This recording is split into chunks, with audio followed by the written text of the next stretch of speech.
was the weekend? Good enough. Remarkably, both Canada and the U.S. had long weekends, just starting on different days.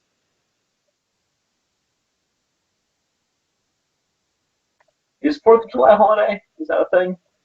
Uh, for some places, not. I mean, kind of for where I work, although I still had to work it. All right. Yeah, we had Canada Day on Friday. Canada is 149 this year.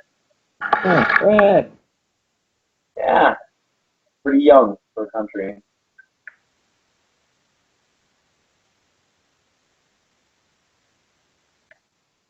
Also, I think we had Pride Parade this week. That's a thing. Nice.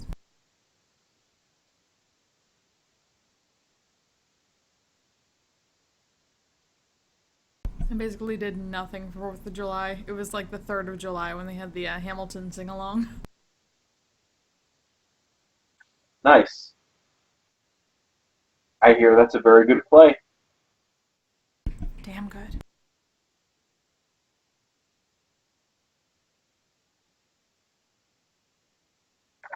Yeah, I was just the only thing I did on the long weekend was be less productive than I wanted to be.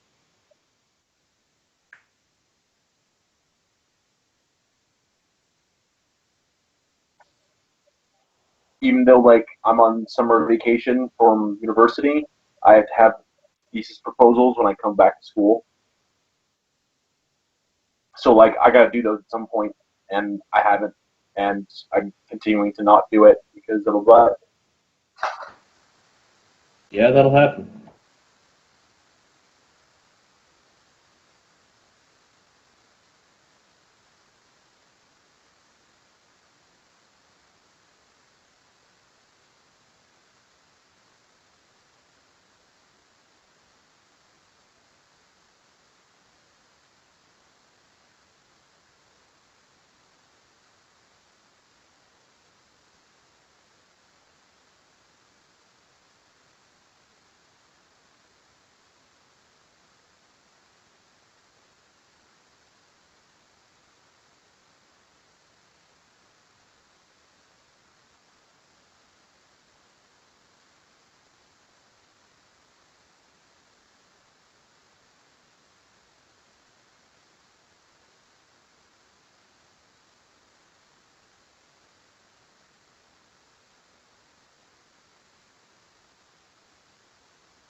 I'm just getting the various things open here.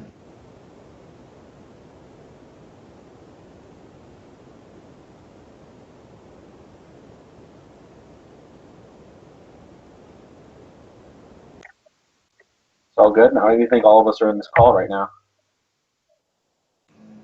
Yeah, still looking for Mike, I guess. Yeah.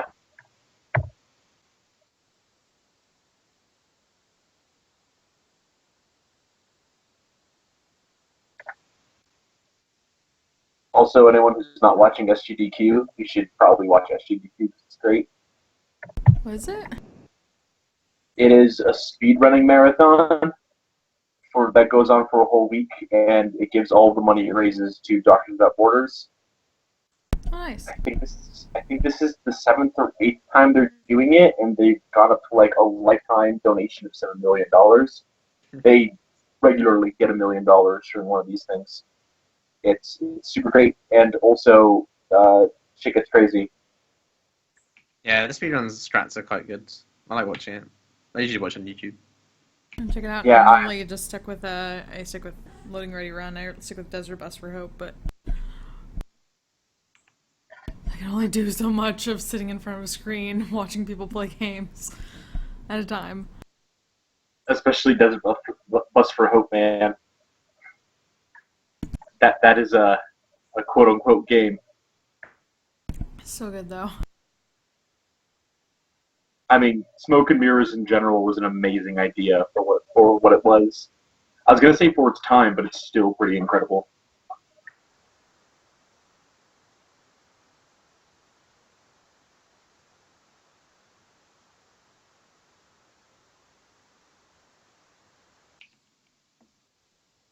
Um, yeah, Thursday they're doing like there's a block of just them beating all of the Elder Scrolls games, which is always super great because those games are real dumb and broken.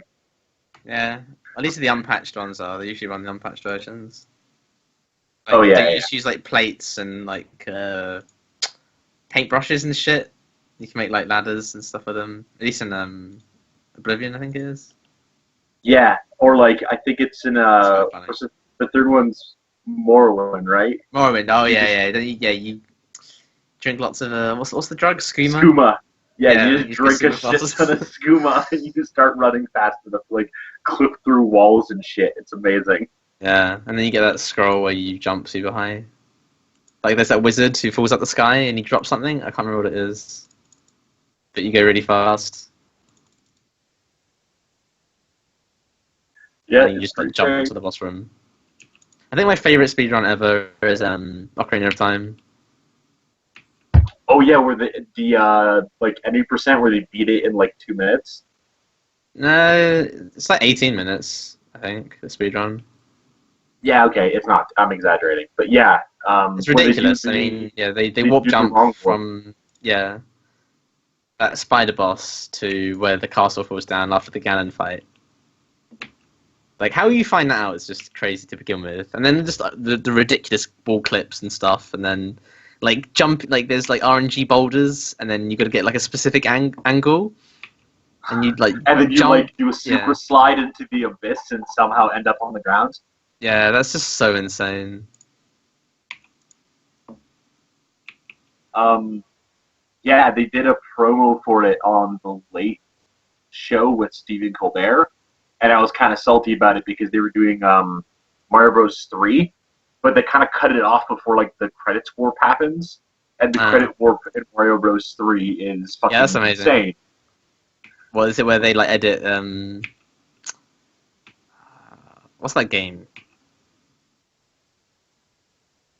Fuck, I forgot what it's called. Pokemon, they do that in a lot of games where they go like they underflow the item values and they can get to Well, yeah, well, um, I think it was like Pong. They made that in Mario. oh yeah with Passbot. Yeah, yeah, Passbot's insane. yeah. Hmm. Uh, Last time on AGDQ they made like a custom level builder like Mario Maker inside of Super Mario World. That's quite funny. Some of the cool things they get like the Twitch chat like into the game from like Pokemon and things like that. I think. Yeah, they had one where like they connected the SNES to the internet and you could see Yeah. the chat. That was pretty great. Um, oh, have you ever seen the Tetris Grandmaster stuff? I saw someone do that. It's just mental. Yeah, they're doing another showcase sometime during the marathon. I can't remember. And Taskbot's showing up near the end because Taskbot's like all the task shit is so super crazy that like they know to put it on prime time now. I like the speedrunning strats for them specifically because it's just so like extraordinary and just hilarious to watch. Yeah, like fucking them setting up their own like weird custom made Mario 64 track by like bouncing boulders off of people's heads Yeah, on yeah. like frame perfect inputs because tasks. Hmm.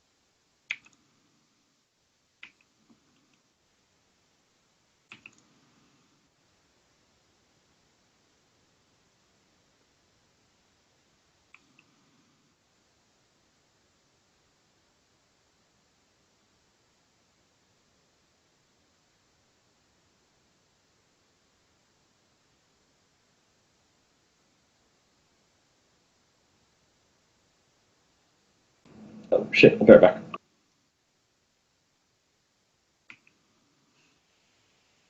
My light just broke, so I have to sit in the dark now. I don't have a replacement.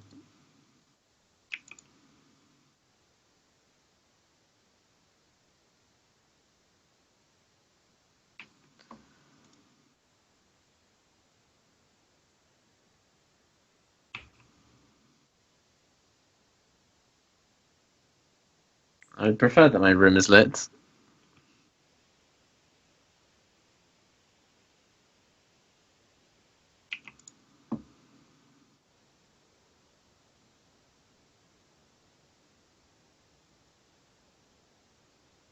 Yeah, I've still got sunshine here in Canada. Also, a shit ton of chicken I still need to eat. Nice. I could use some food. I have cookies, but that's about it. I hate eating. I'm trying to get healthy over the summer, so like my diet is super regimented, and like it sucks. Eating sucks.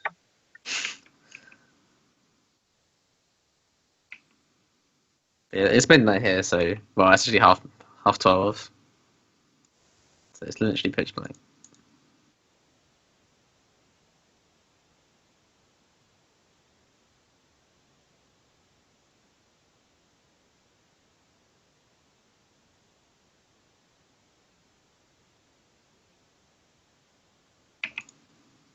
Yeah, I ran to the corner store to buy some ice cream because if not, like I would just hate my life. Like I need something sweet to eat every once in a while, otherwise like everything just sucks. Yeah, definitely. Like most days, I just eat a salad and then a bunch of chicken skinless off the grill.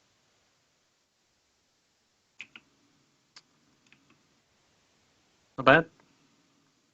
Although I imagine it gets a bit boring after a while. It gets boring, and also like I'm a giant. I'm God, let me look up how many kilos I am. I don't know how to pronounce it. I don't know how to get it from there. We're doing stone here. That's what I know for weight Oh. at least. I'll look up stone then. Make life easy. So I'm like just a hair under 19 stone. Oh, okay. Um, and I'm trying to fucking like get. I'm trying to like build up a bunch of muscles, so I need to eat a whole shit ton of protein. Yeah, So yeah, like yeah. I have to eat a lot of chicken in one sitting, and otherwise I don't hit the right counts, and that's Right. when I really hate my life. Because I am like one of the few people in the world apparently that doesn't mind salads. I like salads. But I usually like it with something. Yeah, I find in general if anyone ever complains about like eating healthy food, they just don't know how to cook well. Like you can make anything taste good if you put the right spices on it. It's fine. Yeah. I don't see why people complain. It's fine. It's not a bad thing. Healthy food isn't bad. Or like not tasty.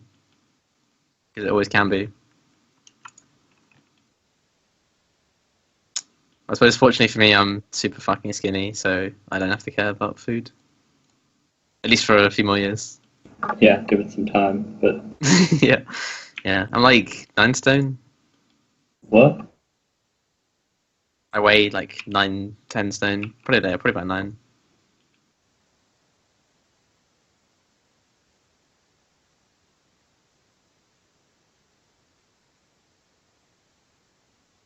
Yeah, I'm a fucking giant. I'm 6'7". I'm just a few centimeters Oh wow. under 2 meters. Like yeah, Damn man. uh, 6, that's really tall. it's good because it let me do labor a bunch of my life, which pays better than just fucking working at McDonald's or some shit. All Sure. right. Didn't realize we had started the call yet. Way to pay attention. Well, it didn't notify me. It didn't ring. It was weird for me too. Like it kind of like said, "Hey, there's a call," and then like 20 seconds afterwards, it started ringing for me. Yeah, I was doing weird things on my end too, but it all seemed to work. Okay. So, what did I miss? Uh, Haven't done anything. yeah, nothing as of yet. Waiting for you. we're talking about SGDQ a little bit. That's what you missed, and also how being healthy sucks. STDs? SGDQ, Summer Games Done Quick. Oh, okay. No, I don't know what that is. It's a speedrun marathon for charity. It goes all week this week. It's good. And is Robin here?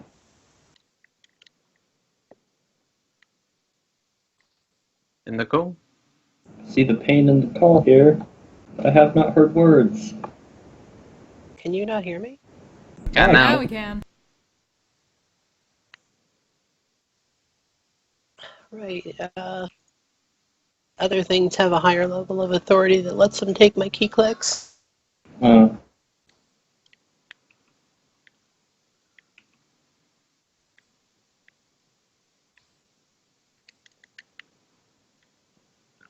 Okay, so last we left off.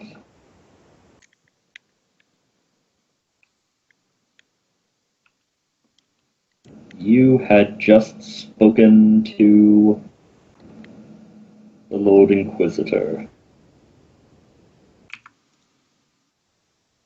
He seemed like a... And maybe this is just me, but it seems like he was nicer this time around. And I don't know if that's just the Inquisition being the Inquisition and messing with my head just to mess with me, because he can. And because keeping people on their toes is a great way to keep them afraid of you and thus subservient. I don't know if anybody filled you in, but last week we made Inquisition characters that are on the ship actively working for this guy and working against us to bring down the dynasty. Well, you So- don't know. You don't We know. don't know that, they're but not. No, they're not working. You, as in the Dark Heresy characters, don't. no, know but I was that just telling. was. I was telling Robin, like out of character, that this is the thing that's happening. Also, know they're if not actively working to told her. bring down the dynasty. They're investigating the dynasty to see if they need to be actively taken down. Is Yeah, my that's what I was understanding. thinking. It's specifically for Xenos threats or something like that. Because the guy is the Inquisitor for specifically Xenos. So I have to ask, if you guys win in that game, is this game over? No, I'd assume that. I'd assume that like there'd be a big battle between the. I don't know how we'd run Well, it's that. more subversion. I mean, there's no, like... I know, but they straight- would obviously call people into like we would, as our Inquisition characters would do the thing where they call in allies to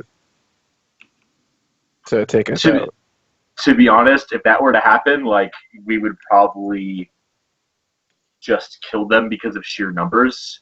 You have a lot of people on this ship, even if they're not people who can fight super well. Yeah, but see, here's the thing. The thing with killing Inquisition is it's like killing cops. You might be able to kill any given individual of that set, but then you get all of the individuals of that set after you. Yeah, fair enough. Well, yeah.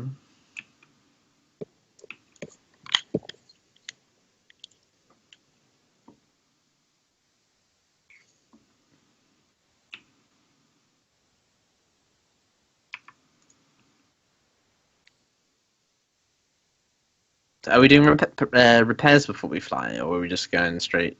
I can't remember if we've repaired or not yet. Not a significant amount. You had the issue that you are capable of repairing very slowly with your own crew, or quickly with the Mechanicus who will not help you. Okay, but it's like don't we have time for that now? I guess.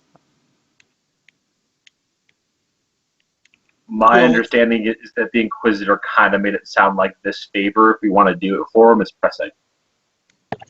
Yeah, I assume he just said like we go right now.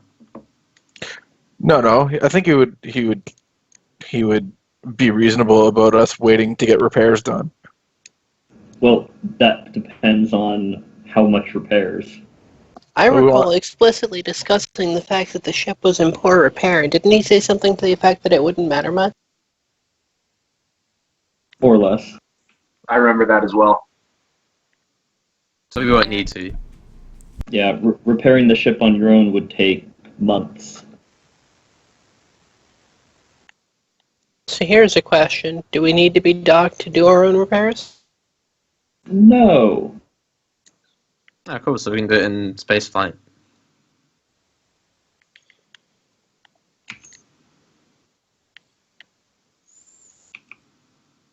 And I feel like, given that we are already facing this issue with Glidewell, the problems in Martellus that may or may not be related, I don't think we need another front to be having a war on, least of all with the Inquisition. I don't think we get to choose. Like, if the Inquisition finds heresy on our ship, we don't get to choose to not have conflict with the Inquisition. Okay, let me rephrase that. We don't get to choose that conflict. We do get to choose if we have a conflict of we're doing this favor for the Inquisitor, wherein if we do the quote-unquote favor, we will not have conflict, but if we do not get about it, we will then have additional conflict that would not be mediated by heresy.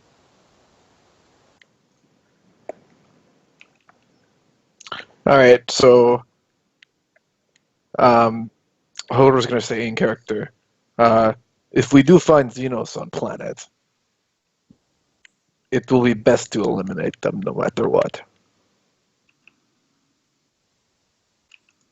We have been soft on Xenos before. Who said what about Xenos? What? Well, As far as we know, these guys are just seceding. We don't know why. Didn't the Inquisitor tell us there was Xenos on the planet? I remember him telling us to our Inquisitors, but I don't think he told it to the crew. Okay, this is going to be weird to play then. Just to not meld the games together. Okay, if he didn't say that to us, then I didn't say that. I could be wrong. Maybe he did. Yeah, I don't and remember. he Did he tell us didn't, that? and he didn't even give your acolytes details.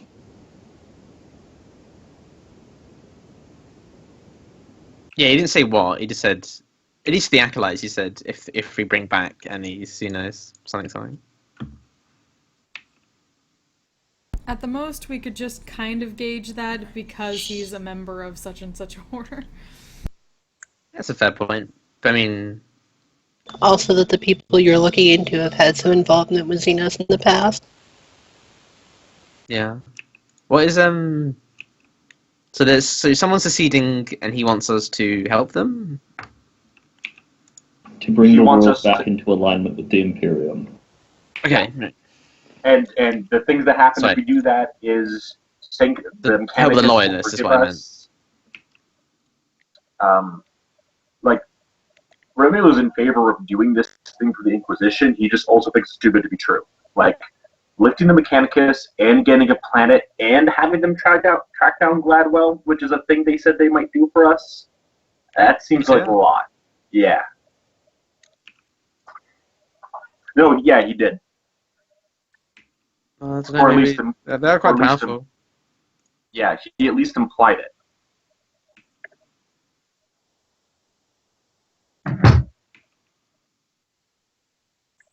And yeah, Anyway, we might as well get the show on the road. yeah, agreed.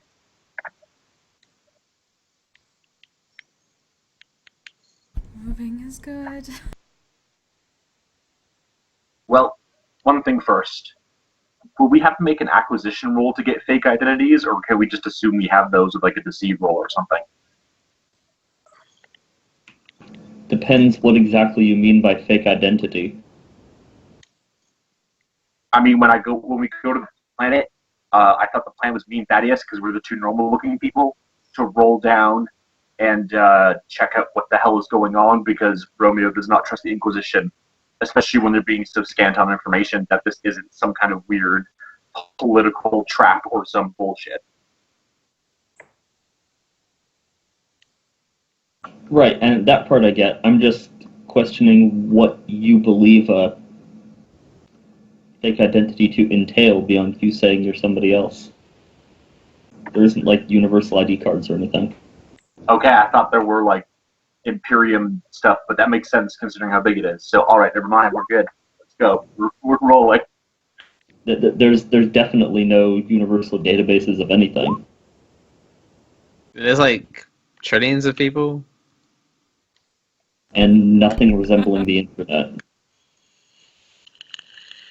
Yeah, you Well, can't it makes keep track of all of those people. It'd be pretty easy to disappear in the Imperium. Shit, yeah, it'd be easy to disappear in the Imperium. Planets disappear by accident in the Imperium. I mean, it makes sense when I think about it for a second, because the reason why clone trading is quote unquote legal is because they don't have a full like database of shit that aliens have made, because that would be impossible. And because communication between planets can take days at best. And there simply isn't any way to have networked communications between planets, much less solar systems. So there is just no such thing as an internet-style database sharing system. There are ways. It's just that the last time humanity tried to enact one, we lost our glorious emperor and were plunged into thousands of years of chaos. I'm pretty sure a webway could carry data cables. Possibly. Not that our information technology is anything to write home about. Can you imagine the computer they would build to collate information from all the worlds of the Imperium Internet?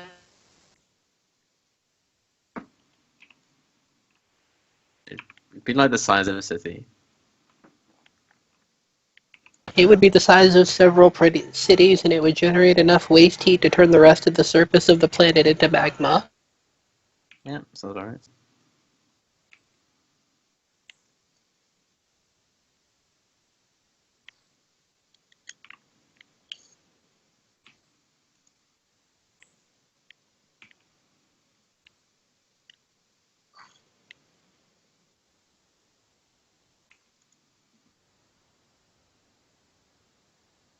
But yeah, so you have a planet technically in mind, or a system that you can go to.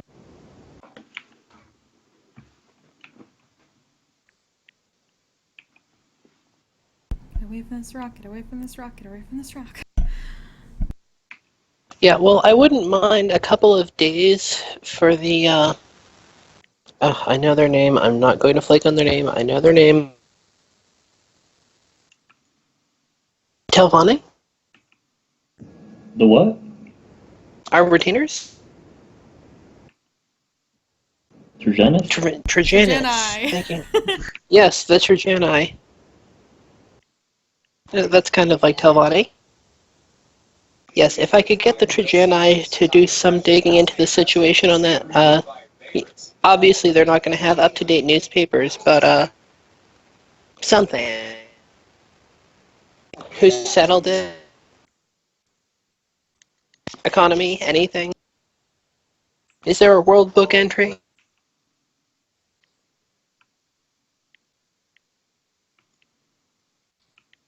I should probably, re-grenade a couple of servo skulls while we're waiting on that.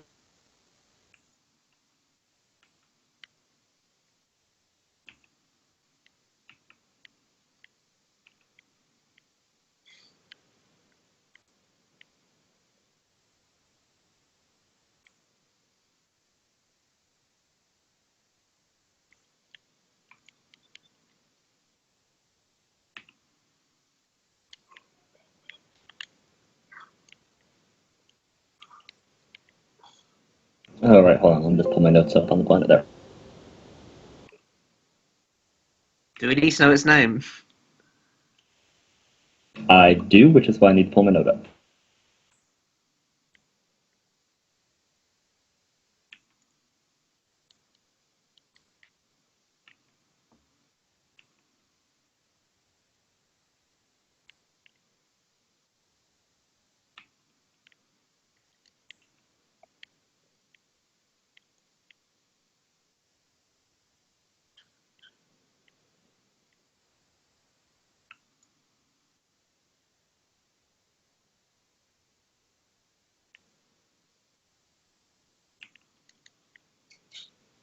Oh, right, yes, it is called Laurel's World.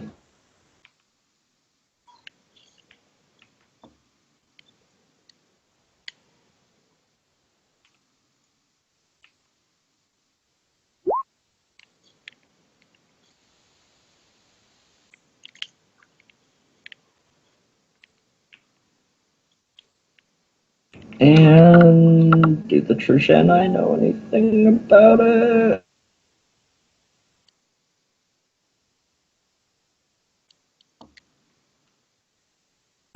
And does anybody have a lower Coronis Expanse? Do not. There's enough chance I might, or at least I might have access to it.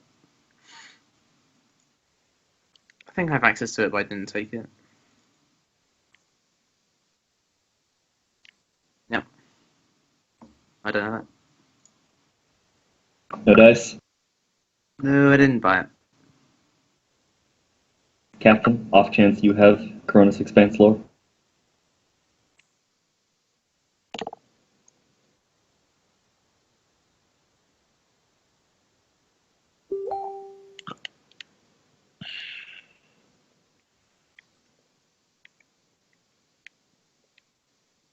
Capitan. What? I said Capitan. It's captain in Spanish, I think. I have no idea.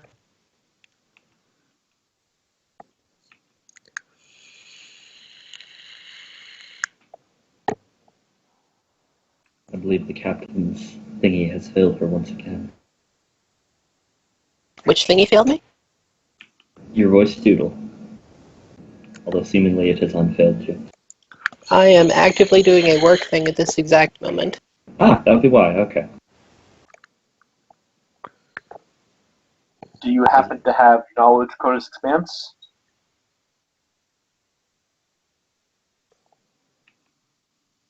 I'm sorry, what was that? Give Do you knowledge, happen- Coronis. Cronus Expanse, or what the hell is the pronunciation of the place we're in? Coronis. You're right. It's Coronis. Yeah, what about the Cronus Expanse? Do you have the Do you knowledge have skill common for it? law? Yeah, do you I have want to common lore say Coronis? no. I think I just have Archaeotech and Xenos. Or no, wait, Common Lore? Yeah, it's a common law. Yeah, common. Let's see, you have common lore Imperium, just because you're a rogue trader.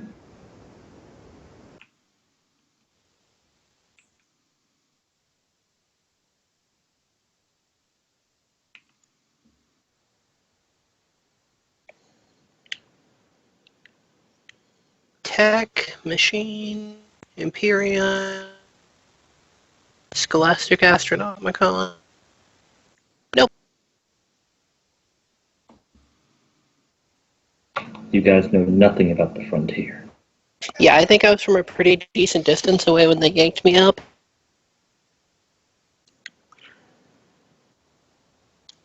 Which admittedly probably goes some way to explain Gladwell's irritation with me. That and for a vast number of other self-evident reasons. You mean his obvious inferiority and resulting inferiority complex? Yes. He probably does not see it that way.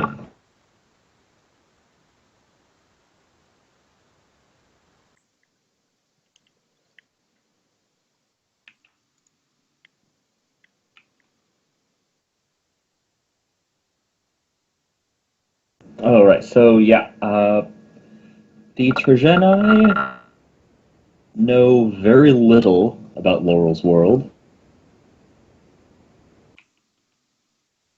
The Hectaven system. Don't like that name. Pardon? I don't like that name.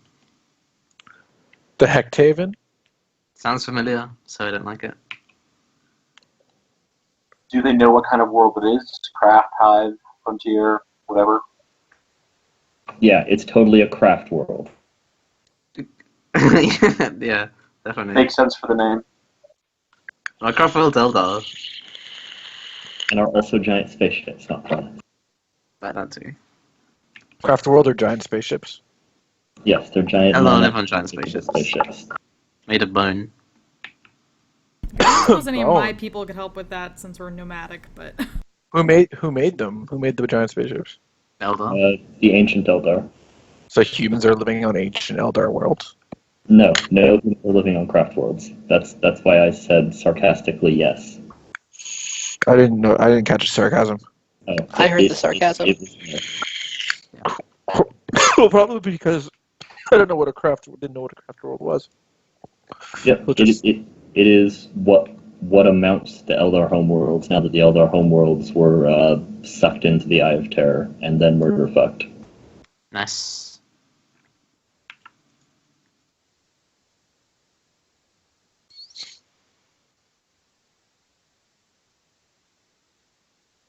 A term quite literally used there. Yeah, no, that is the most appropriate way to describe what happened.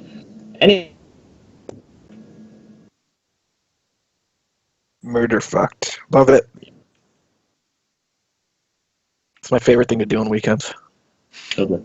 Anyway, so Laurel's world is known to be, let's see, where is this here? The Like- worst character in Arrow? Her world? Most of the planets are really high in their gravity, as you have somewhat become accustomed to dealing with goddamn Mortellus. I don't like high gravity worlds.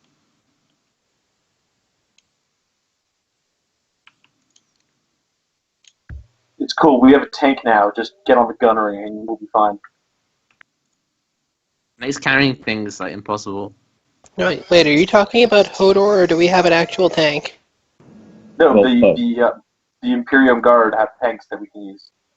Yeah, and when they we took our picked some up. crew, they gave us their tanks. Oh, that's So we have fantastic. tanks. You have 2 Lehman Russes. Nice. God damn, I just realized I don't get common lore Coronis Expanse until 5th level for Frank. Now I have something else to throw at the enemy. Please don't. You're not allowed to throw any part of the tank at the enemy. I could probably just throw the entire tank. What kind of weapon skills do you need to like shoot a tank? Now, Define shoot a tank. There's 3 different things that could mean in this situation. Like, did anyone else immediately Someone's firing flash to the tank. firing a bow picture? oh yeah, I know what you mean. Yeah. The bow actually gets fired. Yes. So when you say shooting a tank, I meant firing like a tank. Firing the gun on a tank at people? Yes. Okay. That could also be shooting at a tank, or basically Hodor's thing where he threw a fucking motorcycle with a tank. I could just punch a tank probably to get rid of a tank. Can't guarantee you'd kill it in one hit, but you do have a power fist. That is what they're for.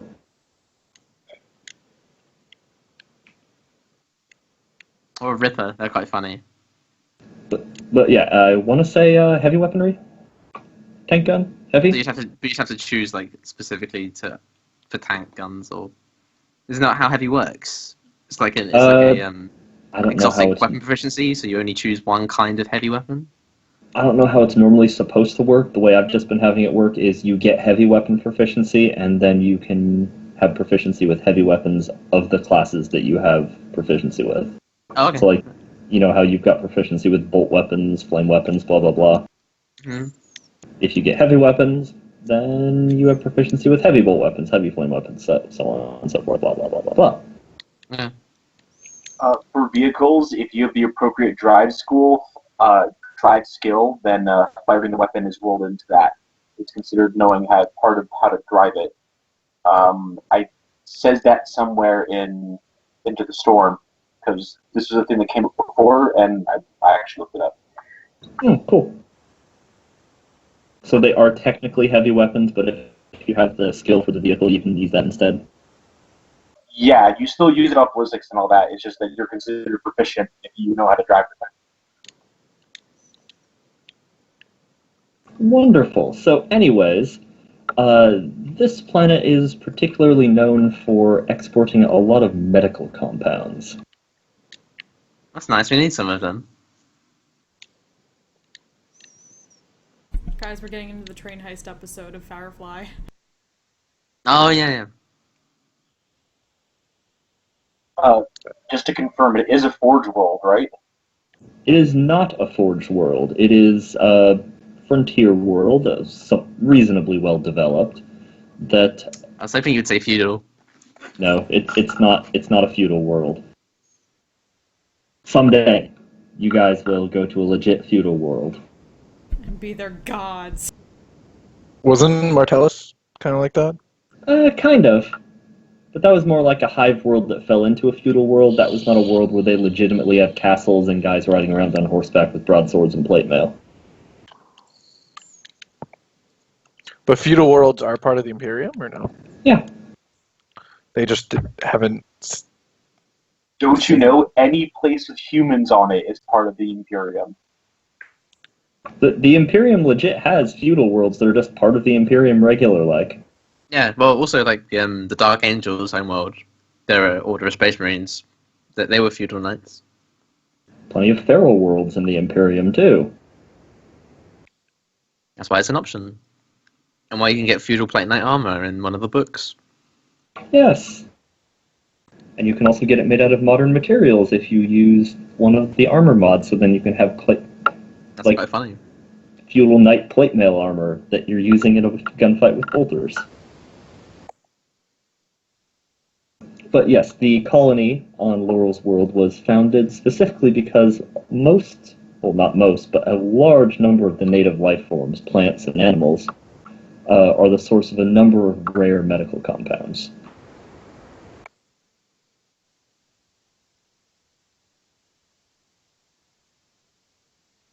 Treatment of disease, life extension. Rhino testicles. Everything like that you would get in China.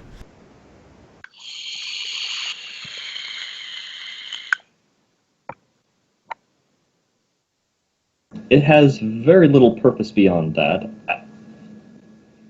There was a small mining industry on record from when it was initially established, but the Trojana, I don't know anything about that beyond the fact it ever existed. Otherwise, it's up to now. This is certainly news to them about secession. Been a relatively peaceful backwater world, forests, mountains, pure atmosphere. And sedition. Sedition. Hodor will punch this edition. Sedition.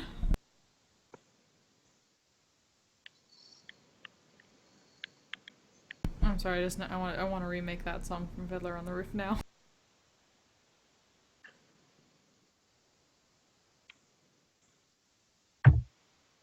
I am lol. Because it is playing in my head. It's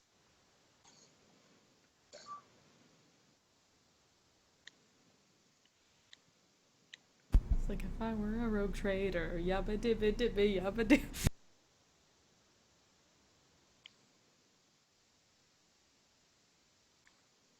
Well, it's obviously Glidewell singing. Yep. So in his, it's like, if I were the trader. If I were the traitor.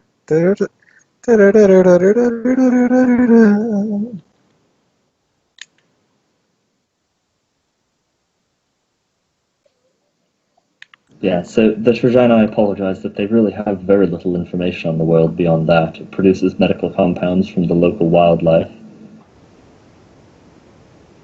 Well, I didn't expect them to have, a wing full of books on the subject of a backwater world.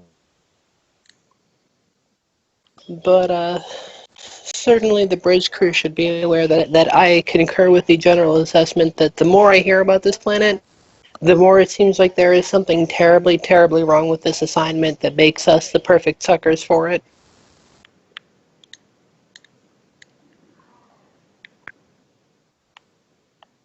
Yeah, there's definitely a thing here. Just what is it? Especially because, like we said way back when we got this thing, if it was as easy as just going around and arresting everyone and punching everyone who we couldn't arrest, then the Inquisition would probably just do it.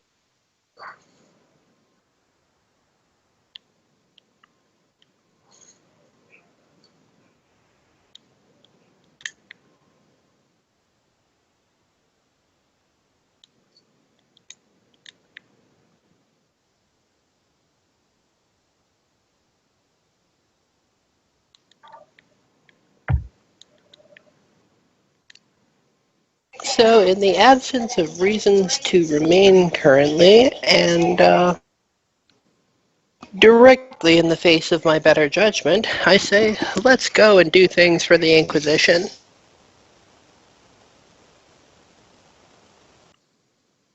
Right. Haven ho! Yeah, worst case, we do this, get forgiven by the Mechanicus, at least for a while, because I don't trust the Inquisition to keep that up for us. Um, and then get a bunch of medical supplies, because we're going to own the planet, and then use that to cure Martellus.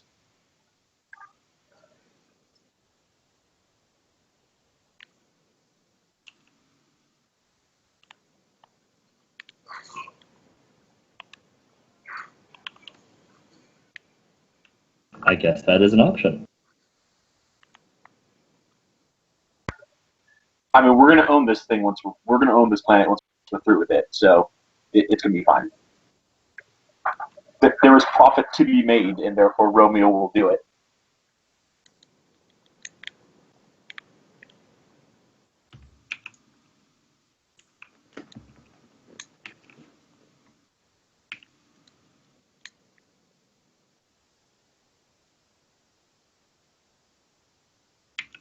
Alright, so was there anything else you guys intended to do whilst here in port at Eclipse?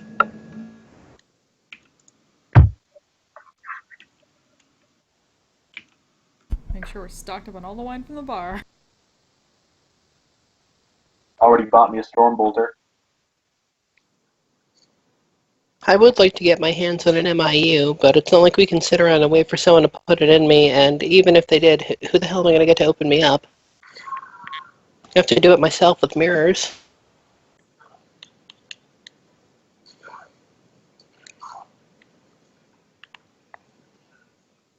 Will you let me do that, by the way, Eric? We will see if the time comes what horrific penalties you would take for trying that. For an MIU? For self-MIUing. Yeah, For any sort of performing self-type brain method. surgery with mirrors. What about, do you think I could try to get a rebreather? I thought you already tried. Yeah, it was a new session now. Yeah, I don't Yeah, think it goes by session. I think it goes by, like, local planetary visit. more or less, unless there's a vast period of time that you happen to spend on the planet. We have been here for a few weeks. He's not wrong. Not quite vast enough. Speaking of which, hold on a sec. Since you have been here for some weeks, and the captain has been concerned about the state of repair of the ship, I assume the captain has been overseeing repairs of the ship. For what little repair you can actually do.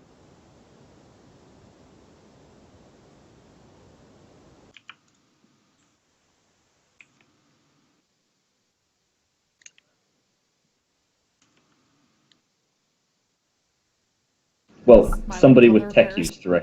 Somebody with tech use directing repairs, I'm assuming the captain.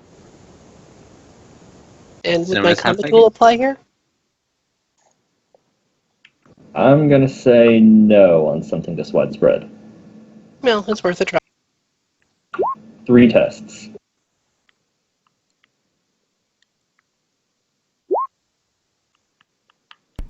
Yeah. Damn.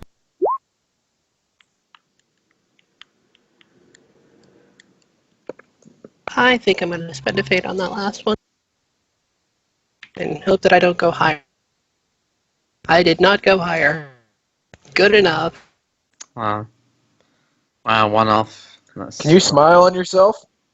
I cannot. No. Yeah, can I smile at myself in the mirror while performing brain surgery in the mirrors? Everyone has You to would use have- health again.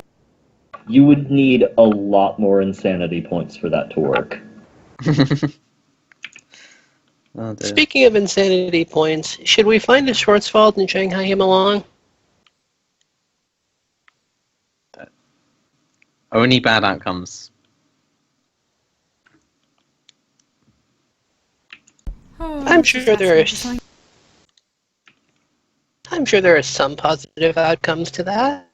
I laugh. See? It is a literal you laugh, you lose situation. Well played. Alright, I'm gonna switch devices real quick.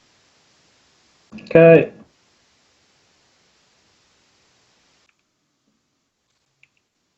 Well, I guess we're flying through the warp. Not my favorite thing to do. Thank God, moving. Well, you get to dance beforehand, so that's always nice. No. That's not one of the reasons why I enjoy it. Or dislike it. Servants, take my wine and get my LSD. One of the times that we did a warp jump, I ended up trying to remove the corruption by taking a knife to my skin. That happened. But there were bugs everywhere. You had to. I Well, didn't no, enjoy that. he was clearly mutating. He was mutating from exposure to the warp, and he had to cut away the corruption on his body so the rest of him could survive. Hmm. Oh, that's what that was. I thought it was bugs. I think, yeah, it's something to do with warp corruption, I think. But I hurt myself a large amount there.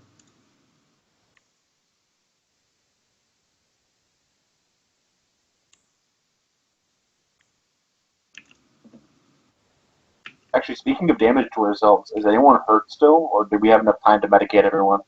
I think we had enough time. I am at full. I didn't get damaged at the last fight either, I don't think.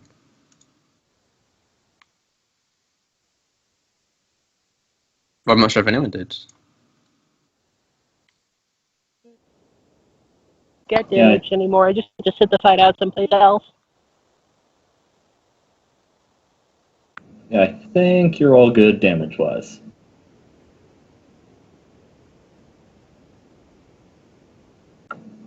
And okay. Hold on.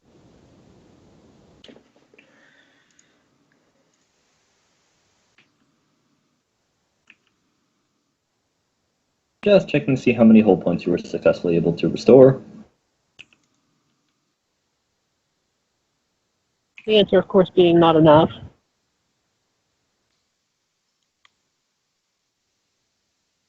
But it should only matter if we come into some sort of like warp storm or another ship. So just hope for neither of those, and we're fine. Well, we have the best navigator in the Expanse.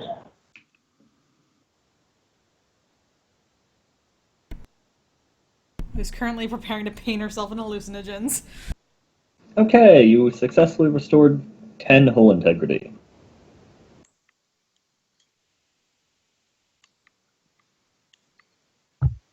Our total was 40.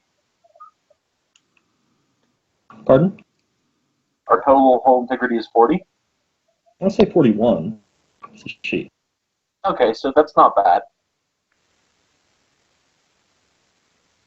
Yeah, so you're up to 21 out of 42. Yeah, that's right. And you guys replenished your crew and your morale. Yay. Oh my god, guys. If I didn't have the paint ritual, I could have dissected a bird and hurled its entrails at a wall to read the trails of blood. That's awesome.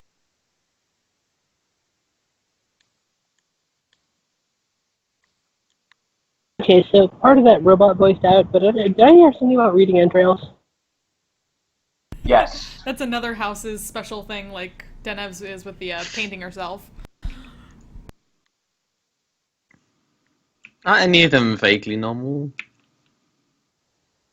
Oh. Enter the self-induced trance during which she screams out prophecies of the ship's fate in a guttural tongue that can only be translated by a specially adapted servitor.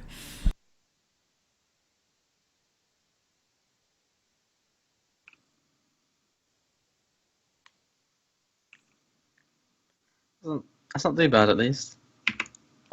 Yeah, what does yours do? Let's you add your insanity points to the divining roll.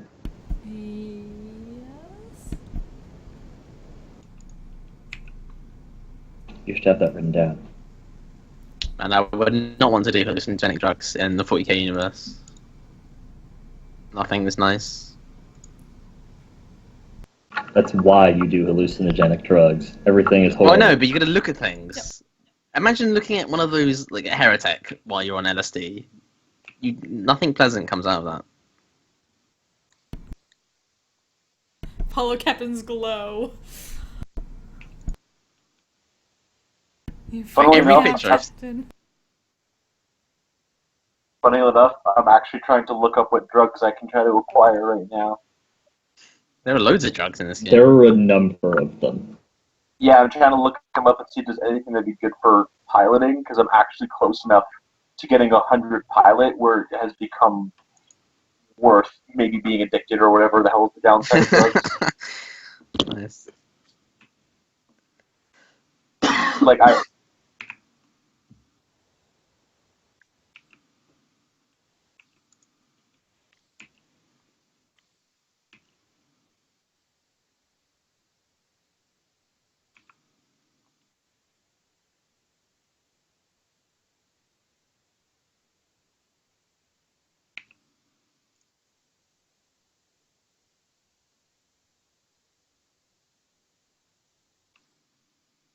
I swear to God, I put this stuff in my sheet and then it disappears.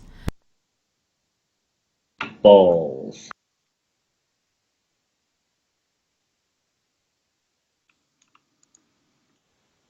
I at least have a cheat sheet that I found, which is hopefully correct.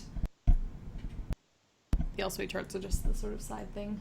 Trying to figure out which spot when that happens. But yes, the paint thing attaches to the Sinisians roll for the divining.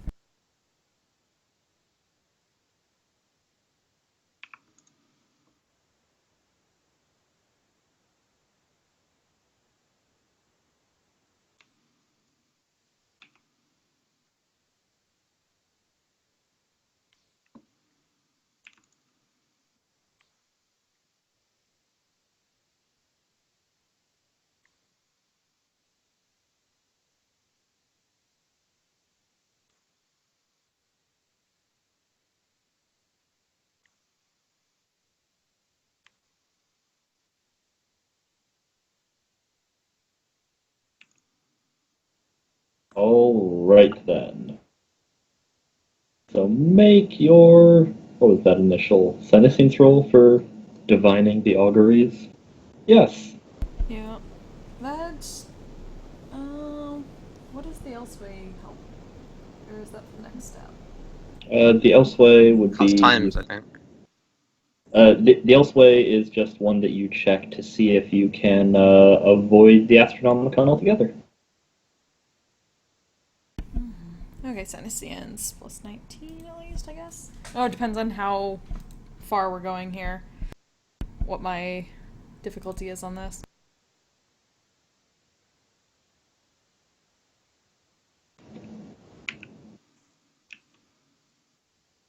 Wait, how far we're going here? Oh, I mean, what's the difficulty of the test otherwise, plus my 19? Oh yeah, the difficulty of the test is a base plus 0, and then plus, Okay. Can the captain smile on this? probably, being inspiring. I am very inspired. You're an inspiring presence.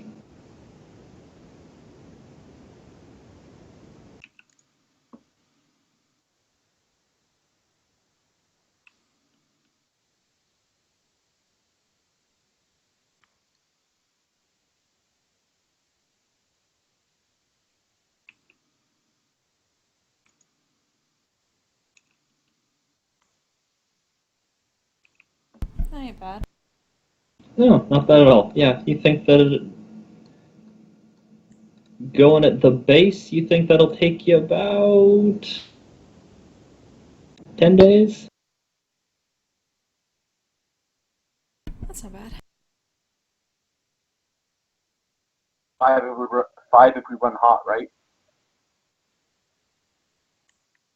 Oh, yeah, that's true. You do have the engine that has those durations. So 10 days with any other ship, about 5 with your current one.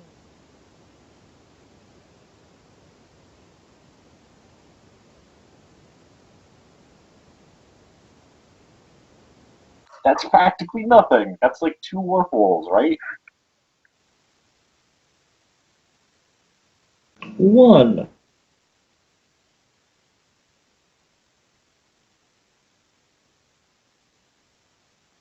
That's like nothing. In before horrible death.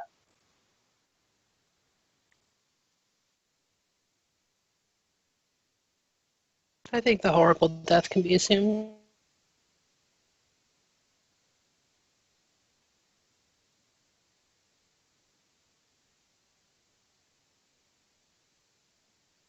Oh, right.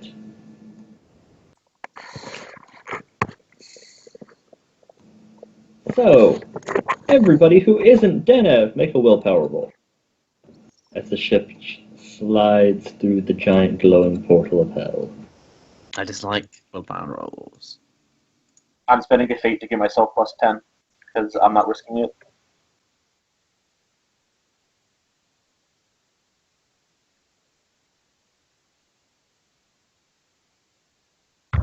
Hey, Because I spent Hey. the fate. That's 0.63 success, so I'm good. Hey, there could be Limo. hidden modifiers. I probably actually should just get my sheet out, like, in Roll20 because my paper is getting all beat up having to rewrite XP and shit like that. Well, you actually have a physical copy. Yeah, I have a physical little notebook that I use for like everything. I sketch in them and stuff like that, and so I write like everything in notebooks, like pocket notebooks. Oh, This one and this one has 3 different characters in it for different Nice. games. Denev, minus 10 forbidden lore warp test. Do it.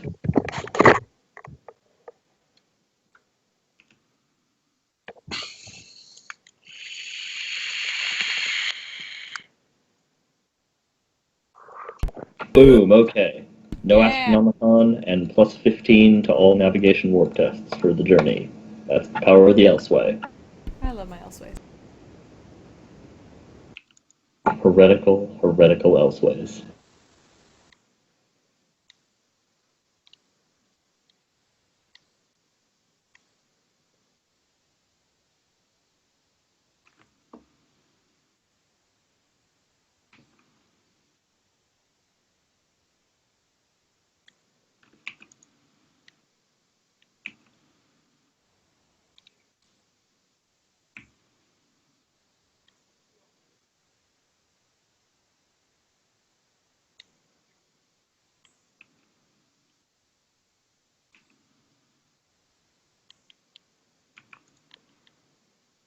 Oh, what's my plus from the tank? Oh, from the, oh, see, I've got that here on the ship sheet. I should get the ship uploaded into Roll20 at some point so you guys can just look at this stuff. Oh, where was that? Warp Sextant. Plus 20 to any perception or navigation warp test made to pilot the ship through the warp.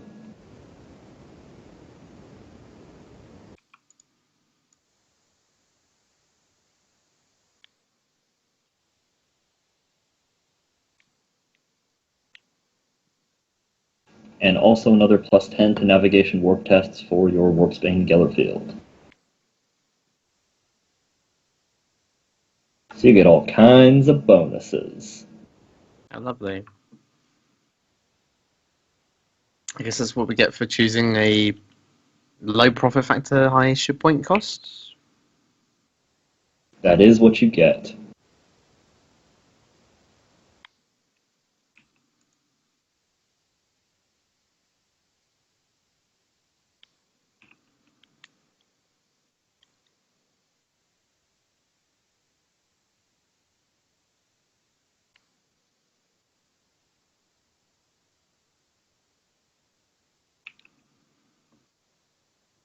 All right.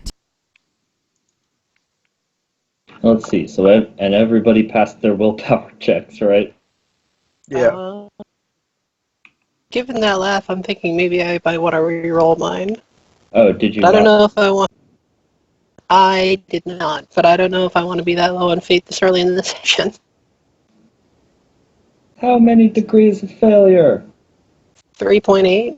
3.8. Roll 1d100 plus 30.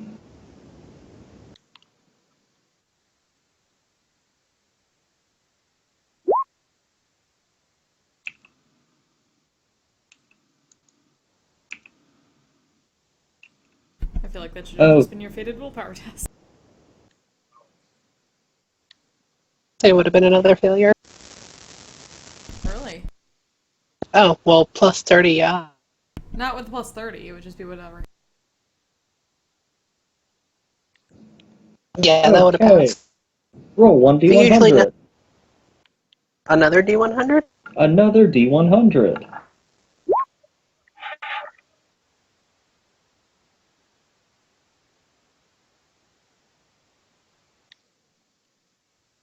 Okay. You can decide the precise details of this for the duration of the next few days whilst you are at war.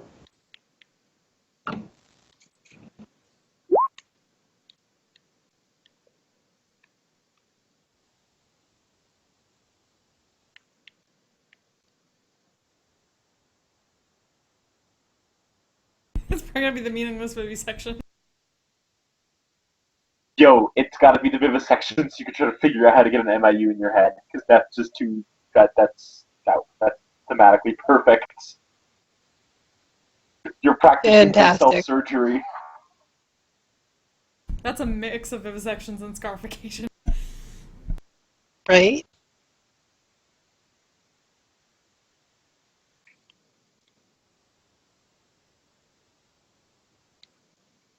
Exploratory brain surgery, oh my.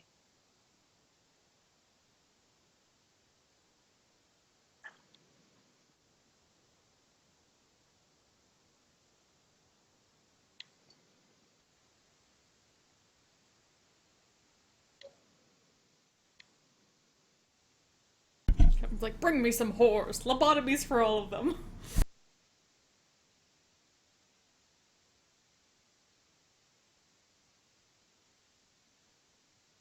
Let's be honest, those are probably mutants. We have a lot of mutants. That's true. I think if But there I could be think if I mutant start whores. I think if I start randomly vivisecting mutants, Hodor will kill me. Nobody needs to know. So the point is, who Also, are you that's- randomly vivisecting? There are so many of them, he can't keep track of all of them. I'm thinking servitors because I need to find out how the mechanisms are attached to flesh, and the best way to do that is to look at cases where it's already been done, right?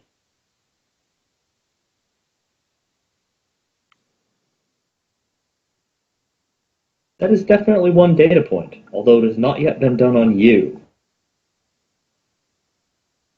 Research.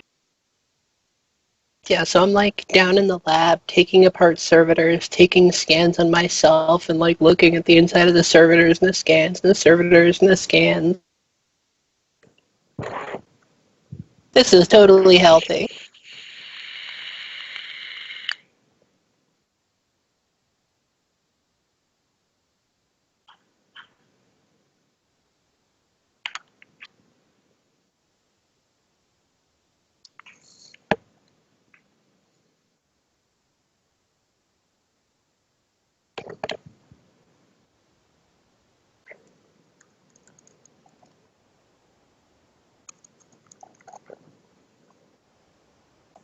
There's a thing I'm looking at that is fun, and we had not addressed before.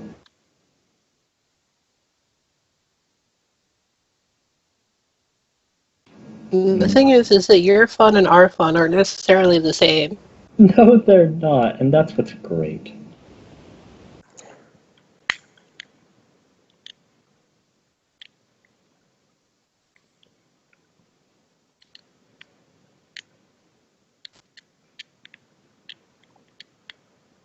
Okay, so anyways, continuing with your warp journey.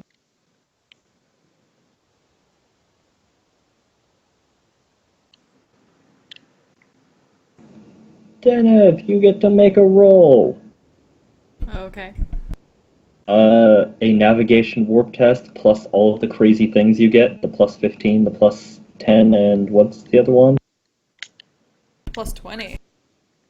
Yes, all of those combined. You get those. Navigate the warp.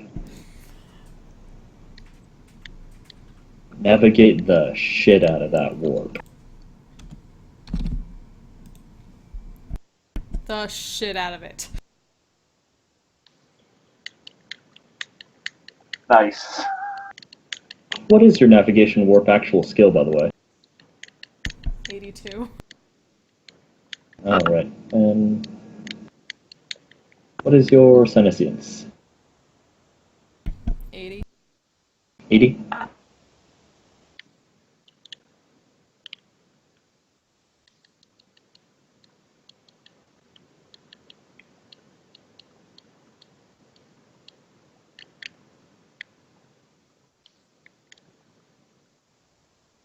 And that's without any of those bonuses, right? Right. Awesome.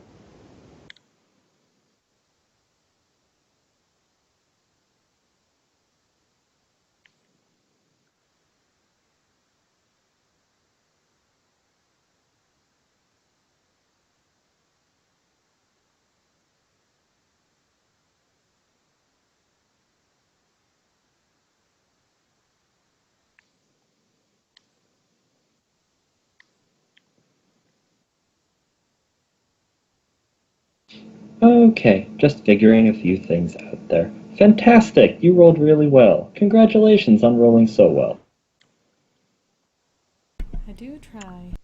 Just sounds disappointed.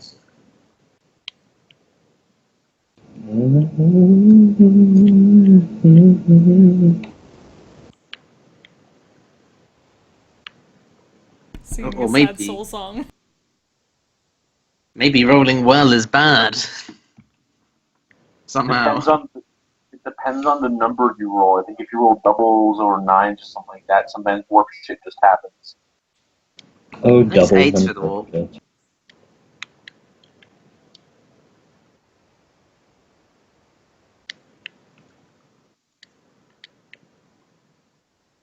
Let's see. Are you capable of failing a plus 10 senescence test? No. Great!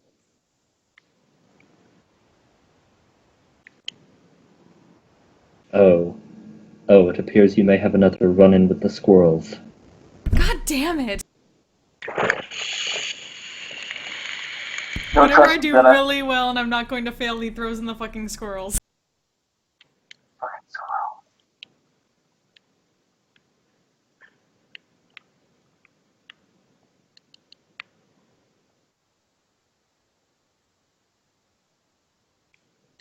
So, which threat do you potentially steer into?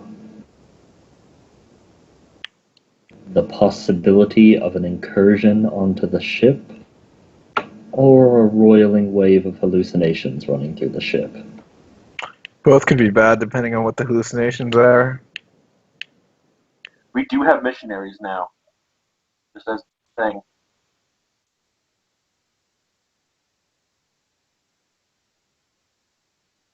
Wait, so one we can avoid, the other just happens, or You have basically you're steering into one of these. It's the consequences of failure if you fail to resist the squirrel's influence. Or whatever ends up being a threat. It's just been squirrels the past couple times.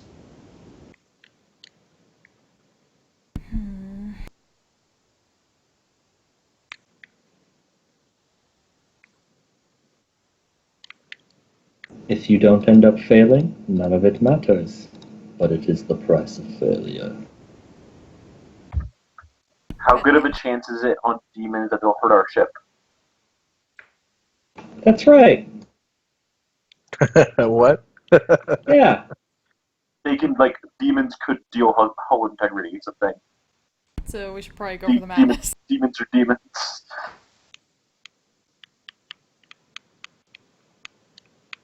I'm not just making that up, right? That's a thing that can happen with demons.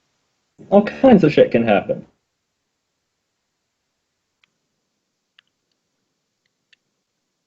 Yep. I feel like I should probably deal with the madness. Hopefully that's better. Madness!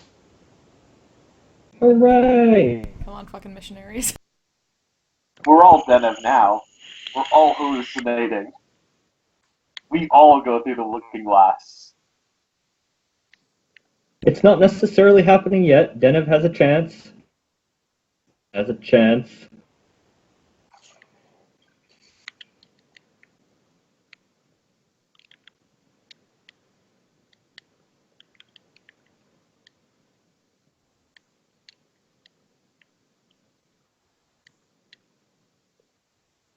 Okay, so Zennith, as you are rushing the ship through various forests and rabbit holes here and there, you find yourself face to face with a mighty gate.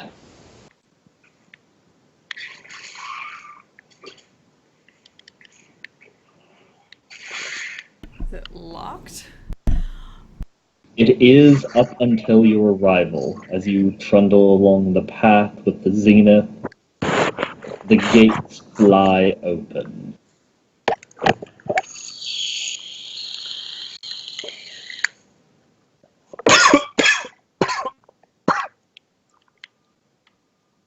Like your push to talk isn't working.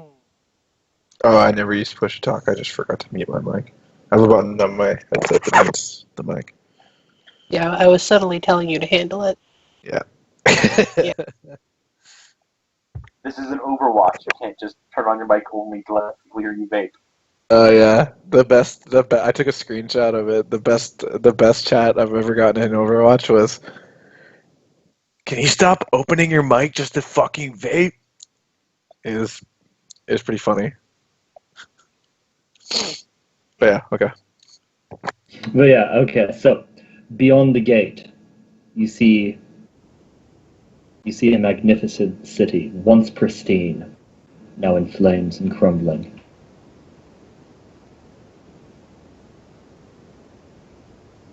And you see the furry, bushy-tailed army. Oh, those motherfuckers. What is this, red wall? Squirrels. They've raised an army. An army Yeah. of squirrels that has lain waste to the city.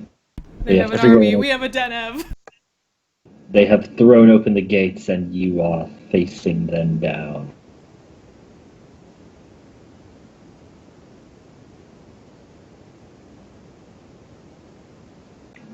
Two squirrels lunge for you.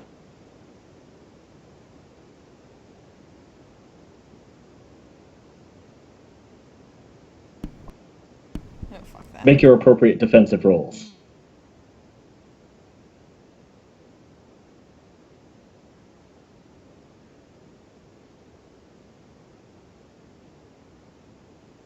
Does my shield count in this case?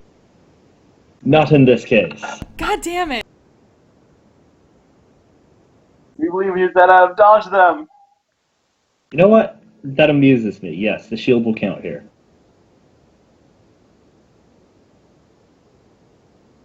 Dodge them. No.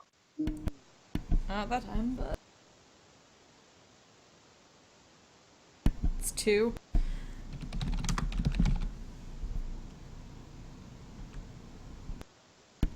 One shield does something, but dodge, dodge, dodge.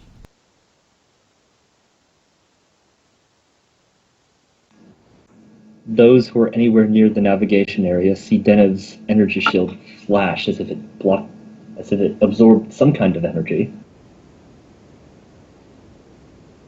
Fucking war. Yet with no apparent source.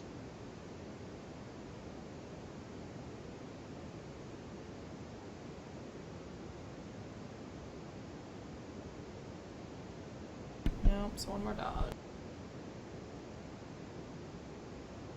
God damn it.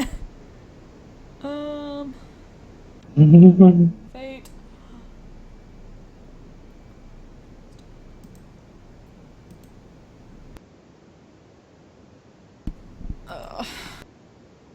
So, let's see. You take 10 that ignores armor but not toughness bonus. Oh, 6.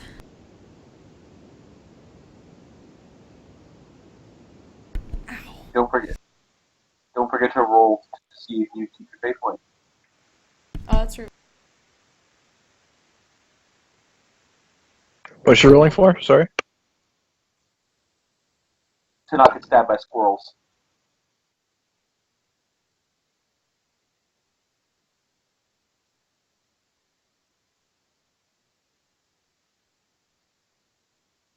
I don't know if any of my, like, hatred demons or resistance to fear or psychic help with any of this. Do you have hatred demons? Yes. Technically, that only helps for melee attacks, but that would do a thing. You would get that bonus here. If you melee attacked anything. Fuck, I don't have anything melee, though.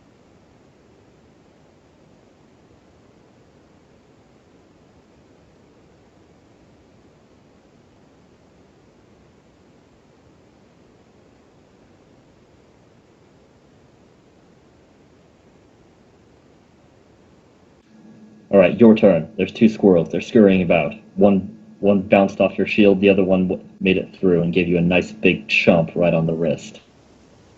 They're coming around for a second go. What do you do?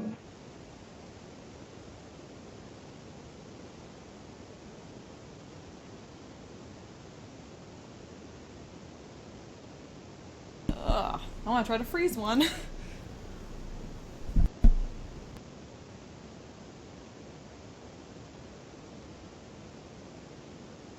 Alright, you can do that. Opposed willpower.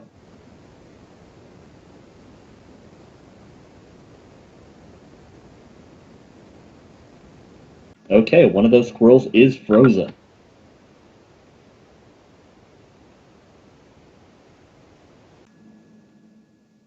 So it freezes dead in its tracks, literally freezing here in your deluded perceptions of the warp as ice sort of encrusts it and rimes off across the ground. Its friend moving alongside it is obviously unaffected, although he slips on some of the ice that radiates off of his friend and just barely isn't able to get you as he dives past. Lands behind you, sliding, spinning about like a cat, ready to make a second go. You have 1 frozen squirrel and 1 non-frozen squirrel.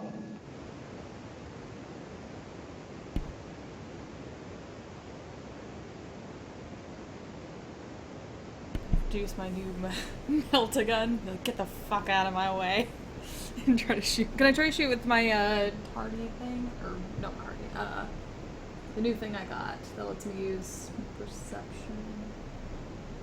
Can you use more than 1 navigator power at a time? Oh shit. Is that? No, shit. I forgot that was an action power. Never mind. So let's just fire a thing. Fire at the thing!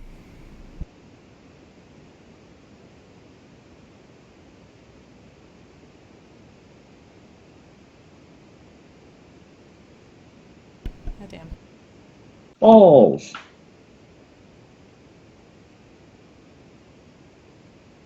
How close are you to the squirrel? yeah, that's true. You are very close. Could be point blank, could be half range. Although depending on the Milta, that might be the same thing.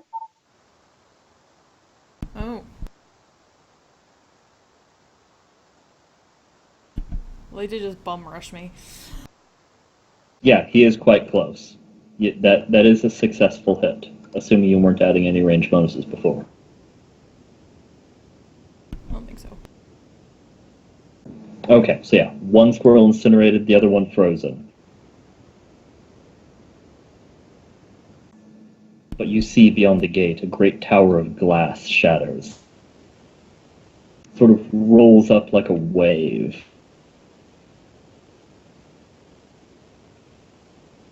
And emerging, riding the crest of that wave of shards of broken green glass, is the biggest squirrel you have ever seen.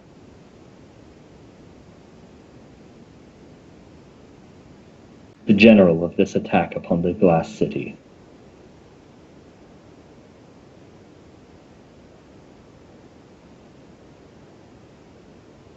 And he is coming down at you, diving off of the crested wave. Great horned helmet, spiraled lance. As soon as I saw it coming, could I, like, just completely take out the other squirrel that was held? Yes. Right now you have a bigger concern. Exactly, so I don't want to waste my time with that.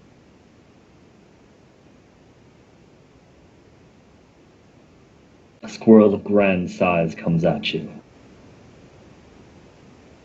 Try to freeze that bitch instead.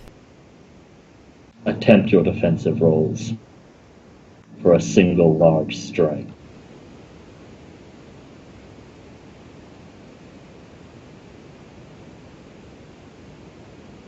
Oh damn, I can't freeze him as he's running at me. No, that was your dealing with that little dude. You will have a chance to freeze him after this. Okay. And for whatever purposes of your powers, these all count as demons.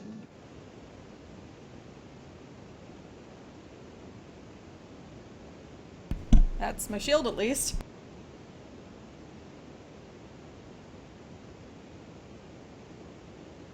Lovely. Okay, so the entire bulk of this massive thing, easily twice as big as Hodor, drives into you with all of its strength. There's a massive blinding flash throughout the entire navigator chamber. But this thing is repulsed and is thrown back onto its ass with a huge earthquake.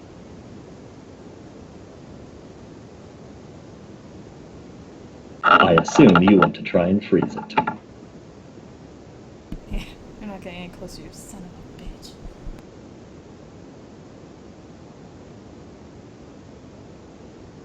bitch. Ooh, okay, yeah, don't fuck up. Boom! That is the opposite of fucking up. Okay. It is frozen solid as it begins to get back to its feet, starts to come at you, lance at the ready. It is frozen mid-step.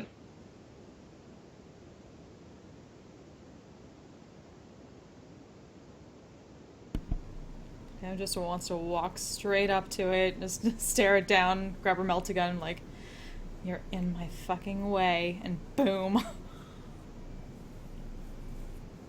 It shatters not unlike the glass of the city that it had destroyed, and the whole path melts away, replaced by your usual, perhaps not pleasant, but merely foreboding journey through the woods. Okay, nobody gets horrible hallucinations. Moving on. God damn, that was satisfying. Yay, Dana! Finally revenge. Alright, so you emerge from the warp. I wish we had demons. I wanted Hodor to Doom Guy it up. Nope. No. No demons, thank you. Be happy with no demons. Nah, come on. It would have been fun session. It would have been a fun. You'll get your fill of demons on Mortellus. Did you not see that Gellerfield failure gif? No, I didn't.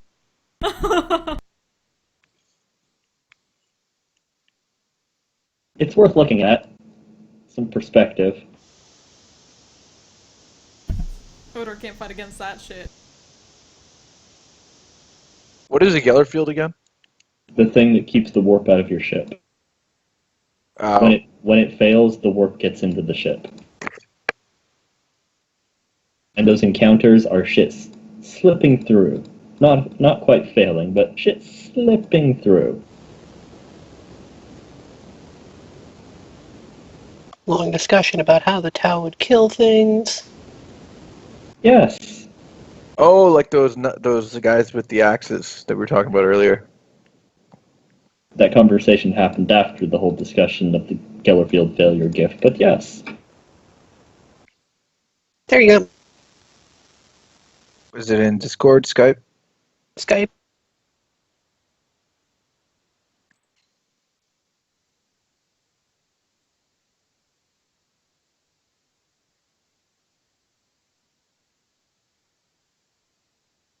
What game is that from?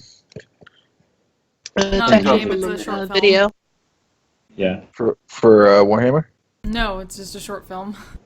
That's Gellerfield. Artists are fucked, yo. So they made that. Yeah, it's not It had- specifically supposed to be Gellerfield, but it's basically how it would how it would look. Or easily how it could look. Mm-hmm. Yeah, physics don't really work in the warp, so, stuff happens.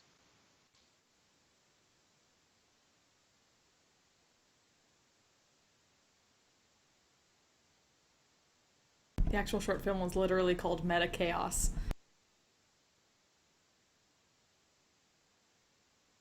It actually, the whole thing was like, from a viewpoint within the warp, like, the big cubic structure could have been a ship. Or what a That's ship true. was represented as within the warp. Indeed.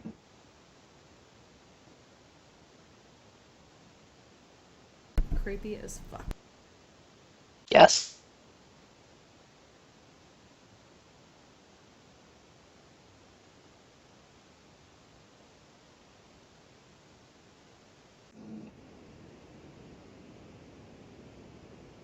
Okay, and just wanted to double check the disparity of how long you were in the warp compared to how long it actually took place in the real world, because that is a thing. Yo, I hope we time travel right now, because that'd be fun.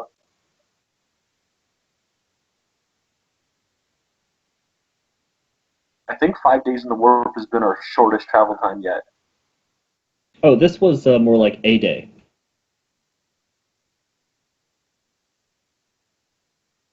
Yep, because halved because of one thing, and then basically halved because of the elseway. Oh, snap. Okay. The Elseway didn't have it, just you rolling really well did. Actually, you rolling really well fourthed it. Quartered. Yeah, so, I mean, considering how we just did, 5 weeks or something, we did quite a bit of time in the warp to get to, 6. Yep.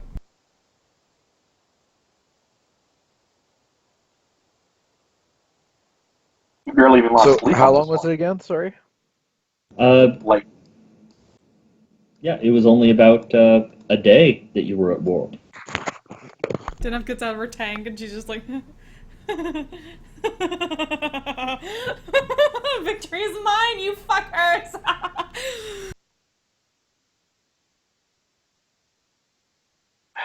I need a drink. Oh, You always need a and drink. Zennith, one last roll that you don't get any of those usual bonuses for. Okay. 1 plus 10 navigation warp check.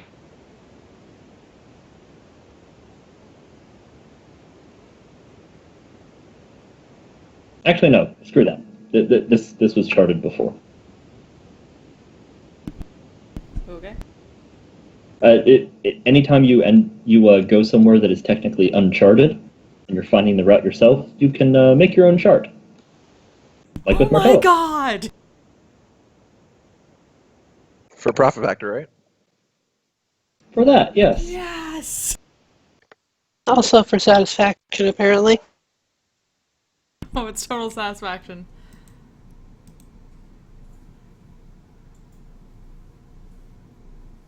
Well, we can also really use the profit factor.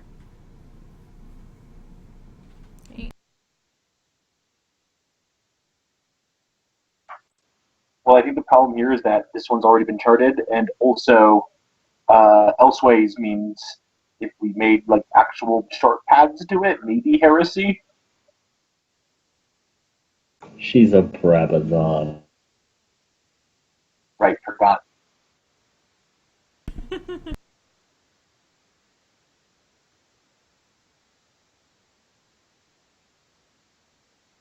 I forgot both that House Brabazon kind of does that all the time, and also is so rich and powerful that who would arrest him in the first place. It's not necessarily that they do that all the time, but nobody would be surprised if they did. They wouldn't be happy, but they wouldn't be surprised. We gotta fill back up our charts some way. Hey, all of your old charts are technically there. They're just the mouth of madness made manifest. Corrupt as fuck. Or horrifically right.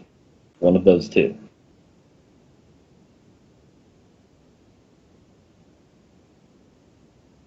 So do the Brabazons have their own take on Jesus' brother Bob? Oh, if I commit heresy, you shouldn't be surprised.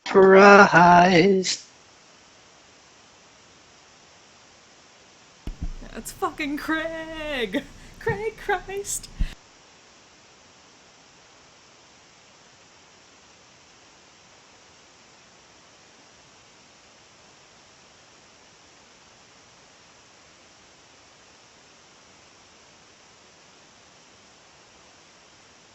Yes, so you find yourselves emerged into...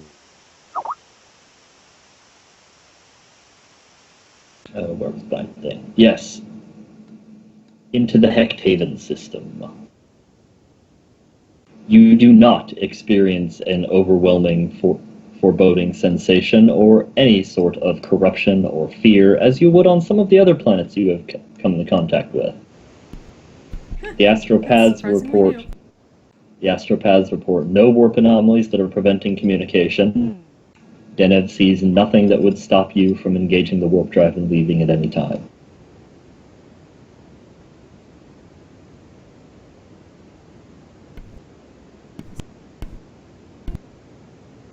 Strange feeling.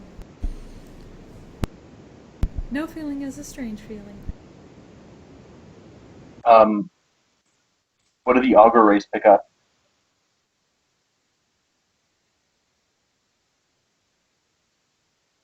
No vessels currently in system.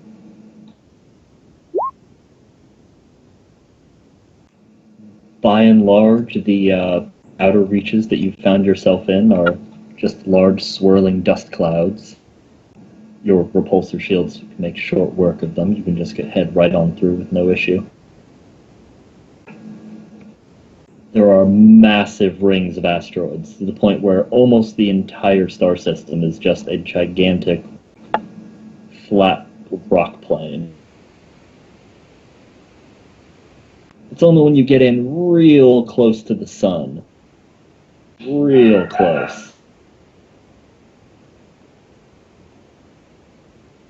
that you have some bizarrely large planets.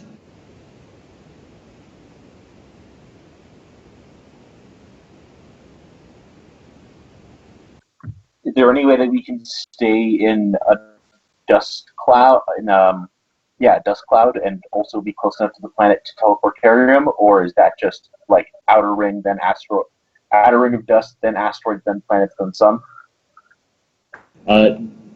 You are pretty accurate in your assessment there, yes. It is probably over a couple of weeks of dodging asteroids straight up. Alright. That's cool. The smallest planet out there seems to be Laurel's world. And it is a little bit bigger than Earth, certainly. There's a single gas giant with a moon about the size of Earth and a gigantic rock planet.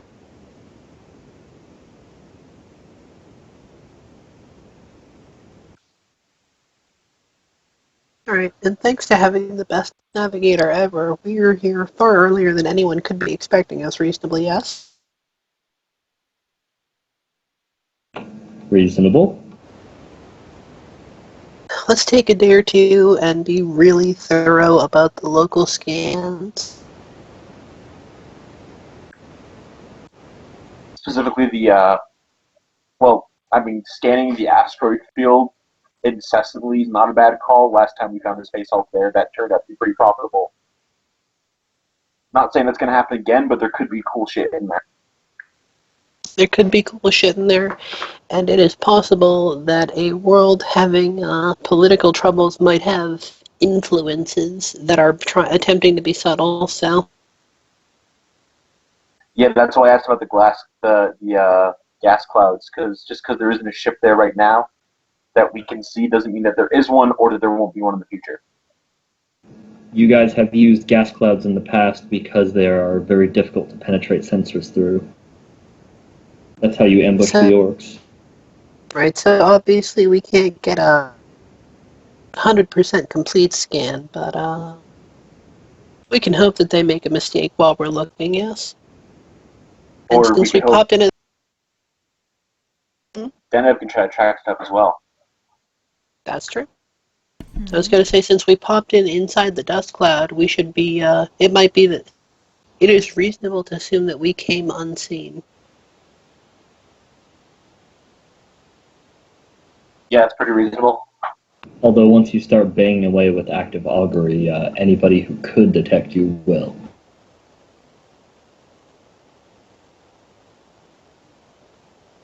Does Denev's detection register on anything? Not as far as you're aware. It's a bit more limited, but she's got it. Well, It'd be some weird psyker shit, I think, to see Denev's thing in the first place, because it's warp-based, my understanding.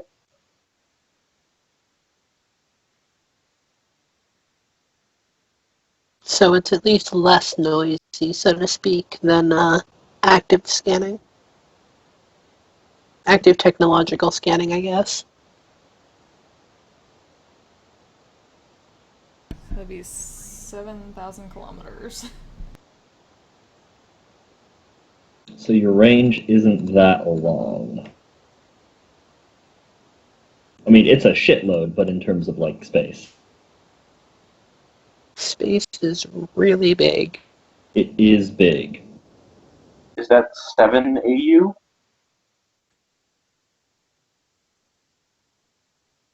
VU, you mean? Yeah, sorry, VU. AU is for ground combat, right? 7 VU.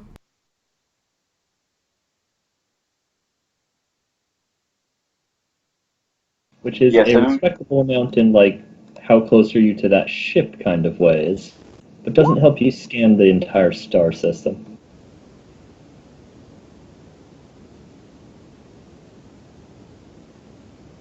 But it definitely does mean that you can try to do some equivalent of augury if you get close to a thing.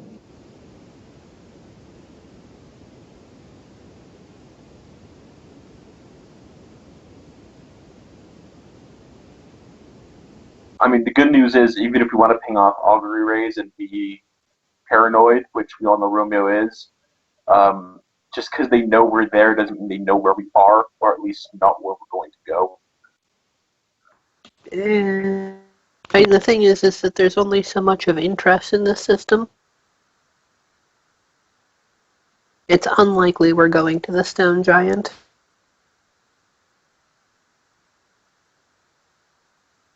Yeah, the stone giant world, it does not even have a proper atmosphere. Okay, no, it does. It is horrifically toxic, and the planet is basically perpetually on fire. Cool. So, like I said, not going there. Yeah, no. It is the smaller world that is Laurel's world. The furthest Is the from toxic sun. atmosphere also horribly corrosive Nope, it's just horribly toxic. and on fire? Yes, there is also fire. Because it is right next to the sun, and it is giant, despite being right next to the sun. There's also a gas giant right next to the sun. Well, considering I was charted before, and if it seems like the charts we had previously seem decently reliable, we don't have to actively augur, I guess.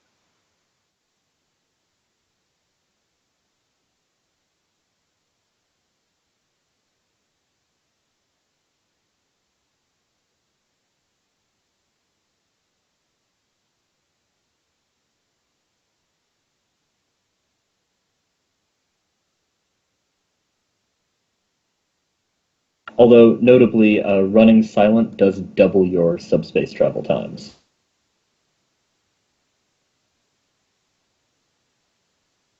Wasn't that the point that we had the extra time? You We do have a lot indeed. of supplies. Just making the note of it. It takes you twice as long to actually fly through the void when you are running silent, because you got a bunch of crap shut off.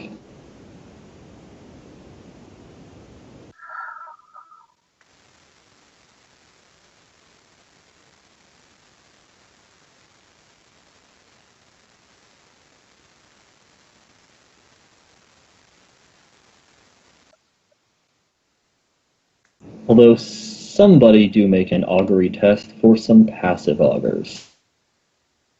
I keep talking with another window click. Augury is a perception. Usually it's scrutiny, although, I have scrutiny.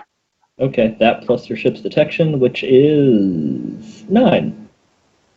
Okay, perfect. Can the captain smile on me on this? I can, if you can hear me. Well, you're not Yes. obsessed anymore, so I thought it was a thing. Yeah, Okay, no, so I keep opening my mic and it not actually opening. yeah, with all the bonuses, I'm looking for 64 or under. So hit that button. Hey, I did pretty good.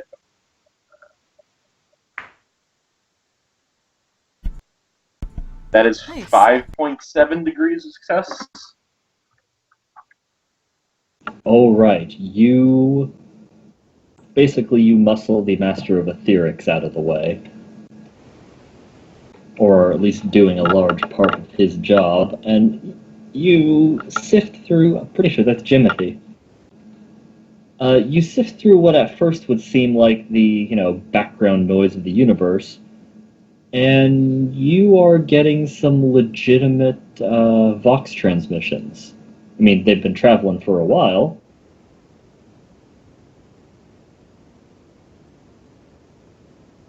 But there are some Vox transmissions that have reached out here. Can we know what they're saying, or is it just that we know they were here? They're kind of degraded. They have not suffered the asteroid belt well. The asteroid belt, it's more of a planet belt and a giant cloud of asteroids that is the star system. But they seem to be some kind of call for help, reinforcements.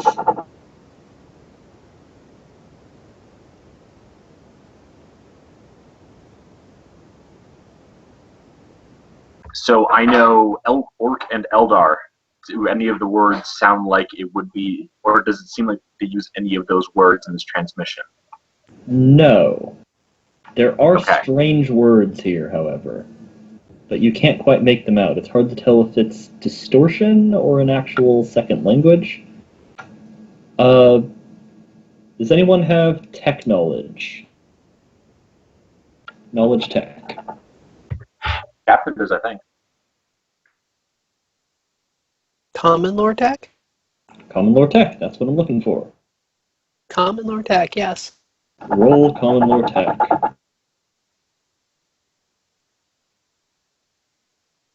Okay, What is yeah. it?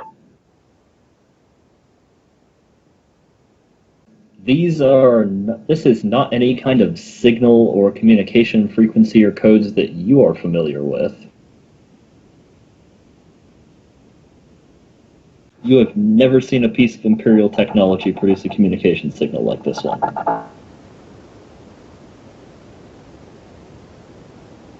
Huh.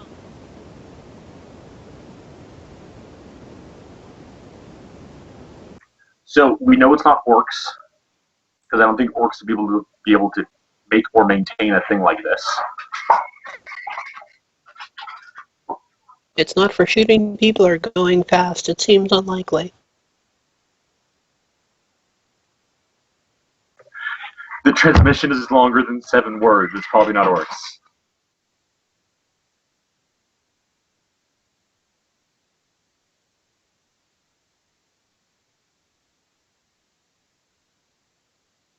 And we've seen, drawing a blank, space elves. Eldar. Eldar, yes, we've seen their transmissions. We know, what the technical signature of it is like. But I feel like there's so many psychic powers are so common with Eldar, I feel like they would actually just use astropathic transmissions, or the Eldar equivalent of such. Plus, with the webway, they tend to like the warp, and the warp is, I mean, they're already getting distortion just putting it through the asteroid belt. They'd probably prefer to put it through the warp if they could. Right, well, the primary language of the transmission was Gothic, wasn't it? It was that. And there Higher level. was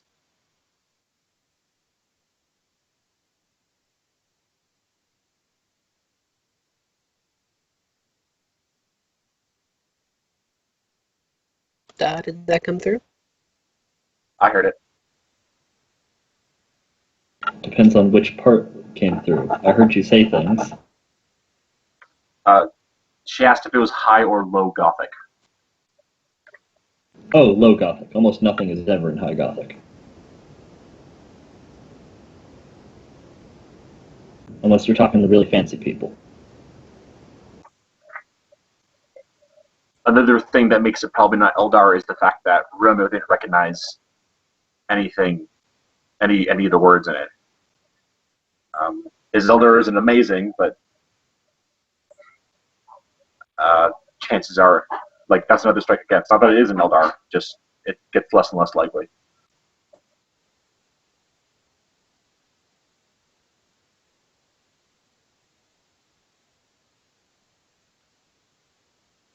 Sorry, ridiculously long sneezing fit.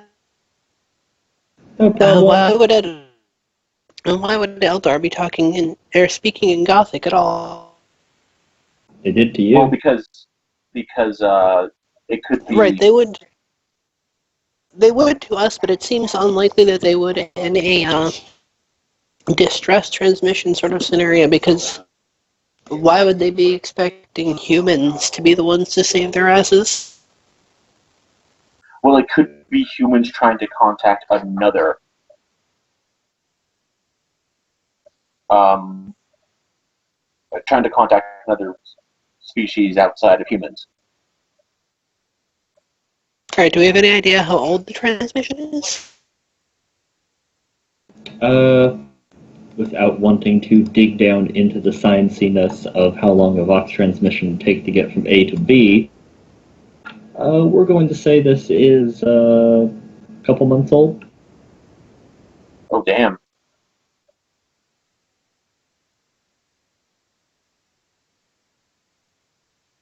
So I was thinking that if Vox for radio waves, it'd even be moving at the speed of light. So even going up this far, it'd be a few hours old.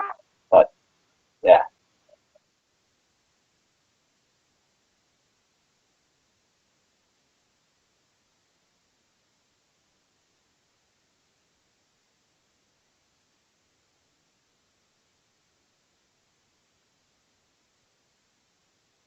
So, just to be clear, Vox is not radio and has a different rate of transmission?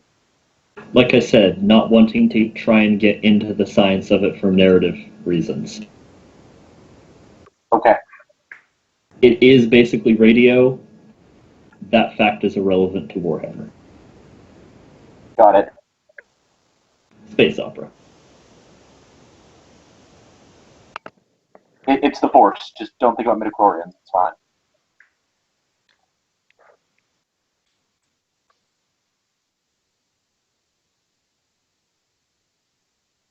Right, so maybe we should be just a little bit careful as we come in. Which we were already doing. Fantastic. Yeah, good call on running quiet. And you'll note that basically the first thing we learned when we got here is not as advertised. Well, Yeah. it depends on what your definition of as advertised is. Well, it doesn't sound like secession.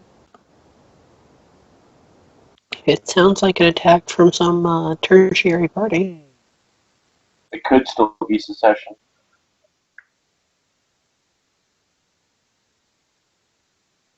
It depends on who's calling on the allies. You know what I mean? If they're in the middle of a civil war and they have allies from outside the Imperium, which is convincing people to secede in the first place, then calling them for reinforcements makes a lot of sense. I suppose it could also explain some local terminology that isn't clear to us because we're not locals.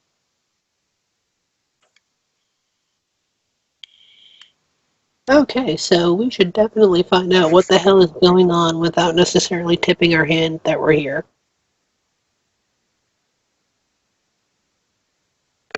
Do we have satellite-y things? Like, can we,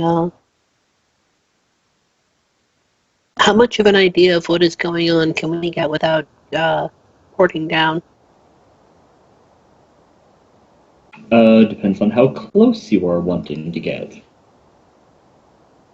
How far away is the asteroid belt from the planet we're interested in? In astronomical terms, fairly close. In terms of anything you could do relating to proximity, couldn't be further. Too far to take a ship down, right? Oh, Not yeah. like Astronomically speaking, they're right next to each other. In VU terms, a shuttle could never make it and Zennith couldn't do it.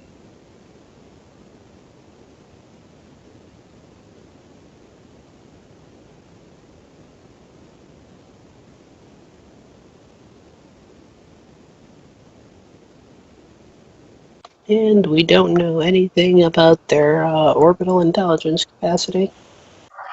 what kind of sun is it?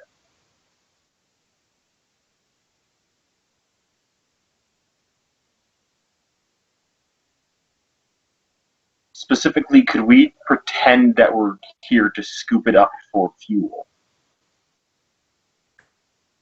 Let's see.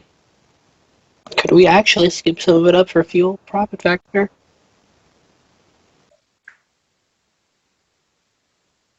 This is a case where science is relevant because there are descriptors given for the sun, but they do not specify what kind it is in that way.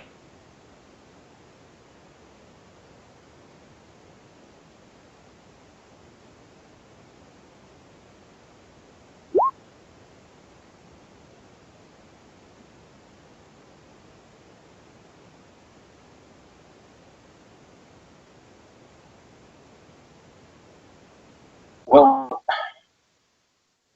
worst case scenario, we can pretend that we're here to scoop up fuel, and and chances are they won't know like one way or the other.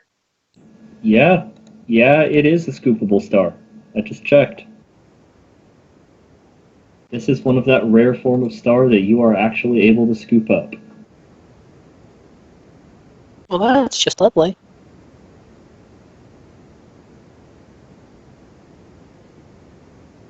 It is a bright blue star. That is perfect. So,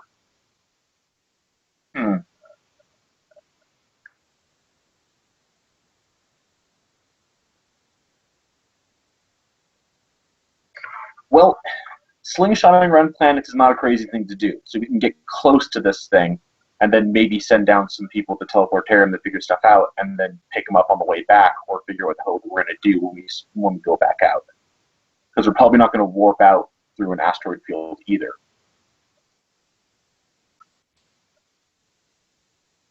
No, you'd have to fly to the edge of the system to warp to get out of here.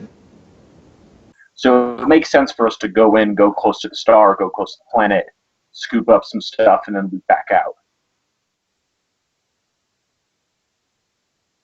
You could play it that way. The question is, if you guys are heading down to the planet, that means that while the ship goes off without you guys, both sides would be out of communication or the means to physically aid each other. Yeah, I don't hang know on. about that. I don't think that that's necessary at all. I think that what we're going to do is slingshot around the planet, drop a crapload of servo skulls, which are completely expendable, and let them do some looking around for us.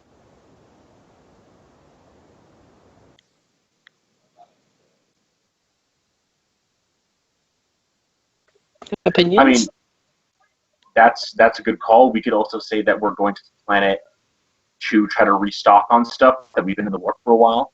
They don't know how long warp travel takes. The question is, do we bother to tell them about it? It makes sense for both telling them or not telling them, because like road traders probably wouldn't tell people what the fuck they're doing. They're road traders.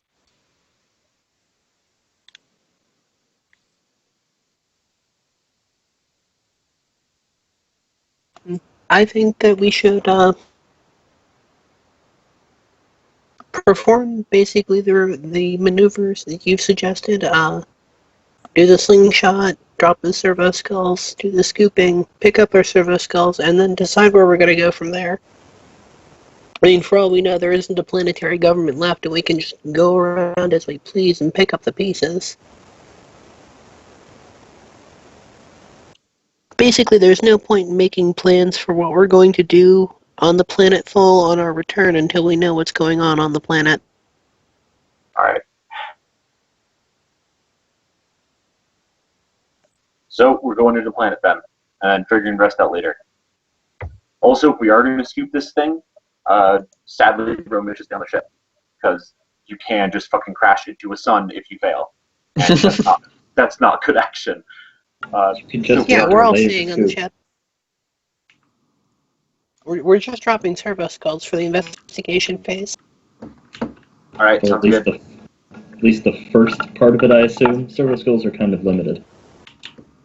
Yeah, we Yeah, just they're want to see just- what's going on. They're giving I us a think- technical overview that we couldn't get from, like, satellite pictures. An on-the-ground picture that still leaves out anything that we get from talking to actual people or going to places where you have to turn doorknobs to enter and so forth. It's good to do some scouting, and also we can get close enough for Denna to be able to use her sign to science. Also, I'm not sure how active versus passive scanning works, but getting closer might help us get higher resolution pictures when we're close to the planet. There's a lot of good reasons to get close.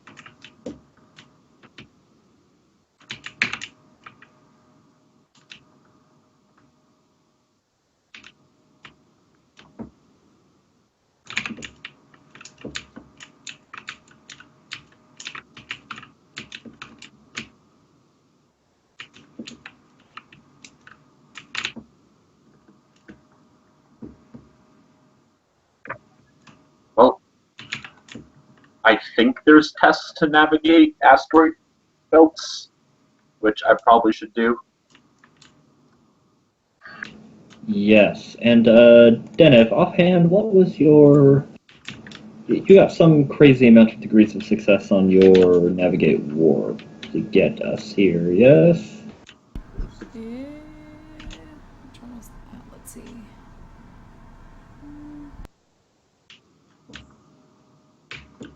Like 9.5? Lovely.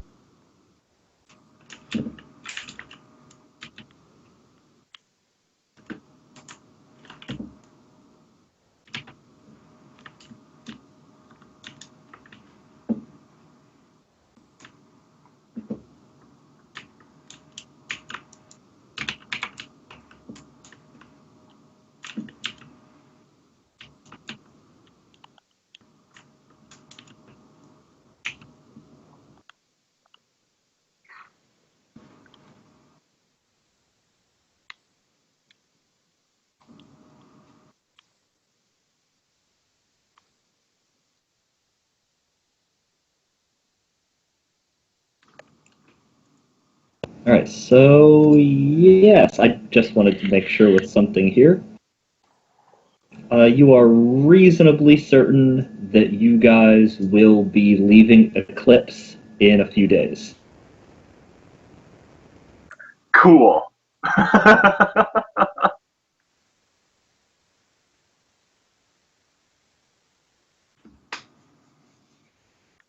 Wait, what?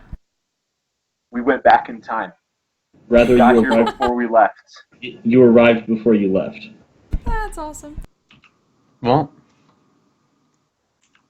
So if someone was keeping track of us, this is the best possible result. That is weird. Maybe this Now, is why you were sent in the first place. Maybe you send an astropathic transmission about what's happening here. So we're the ones in need of help. And we sent Can't break the ourselves. time. We can't break the time loop, guys. Do we? so,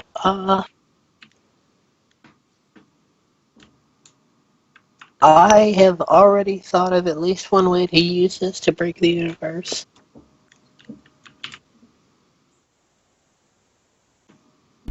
I I'm guess sure the this has- question is, Oh.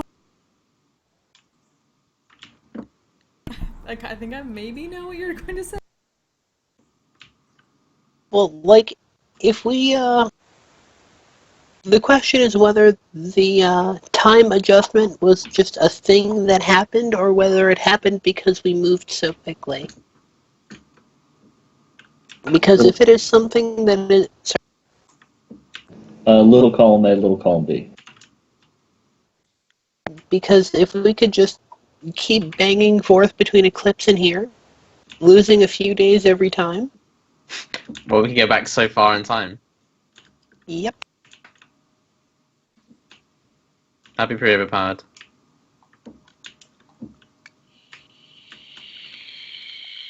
Trying to meta time travel, I assume that doesn't work out very well. Ask the Ordo Chronos. Yeah, they don't exist. Or maybe they do. Who knows where they are? They're Schrodinger's order. Or maybe If you they mess with will time tra- exist. If you mess with time travel, you find out one way or the other. Yeah.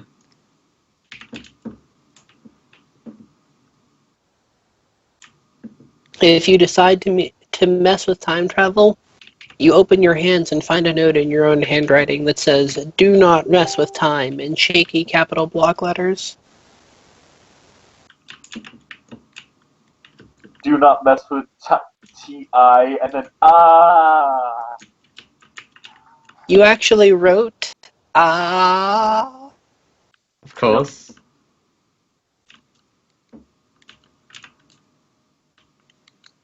But so, you actually have to get through some fuck damn asteroids first. Yep. No, that's what we have the best pilot in the sector for. Yeah, it's great. Does anyone have Nav Stellar?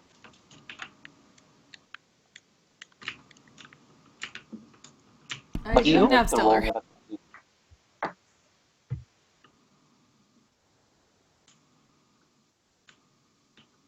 It is a Nav Stellar roll, right? No, it's just a straight up pilot roll. Okay, cool. Never mind. I'm good. Yeah, you got this. Yeah.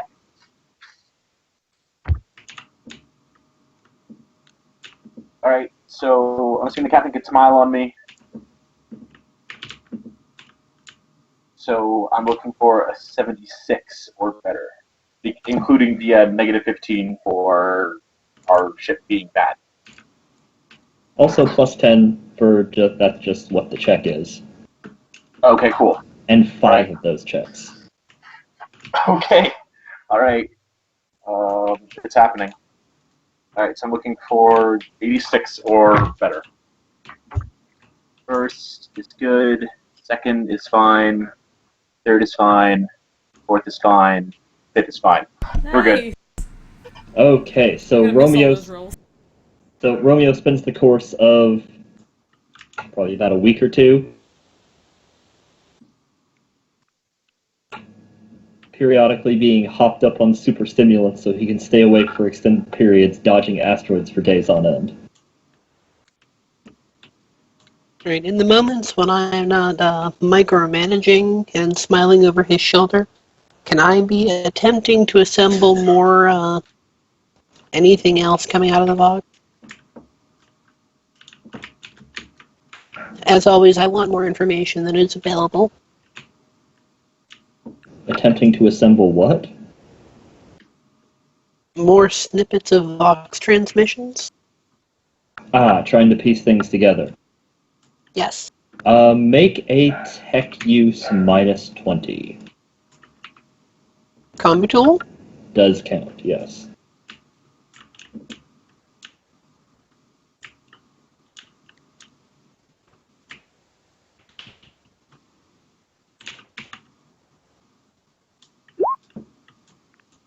Oh yeah, thank you, combi tool.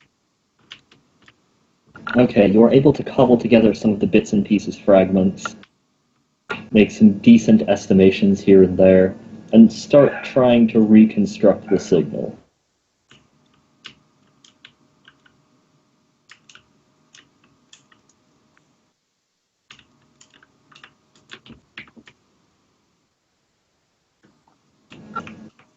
And you're able to at least reconstruct part of a transmission saying, "We are here waiting for you to come and liberate us from the Imperium of Man. We have prepared this world for your rule." Oh, that's never good. Yeah, at some point there's going to be a little conference where the main crew gets to listen to this and discuss it.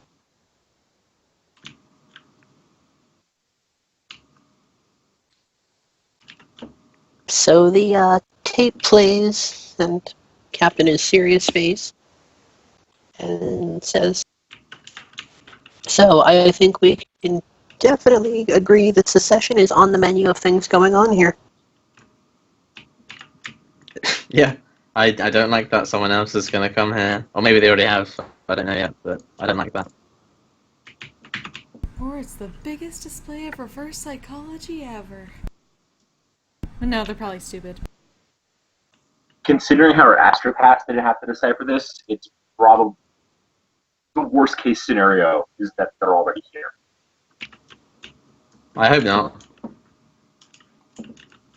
But I fear that's the case. Yeah, otherwise, well, best case scenario is they're idiots and they don't understand how long distance communication works, which could totally be a thing. They're a frontier world. What do they know?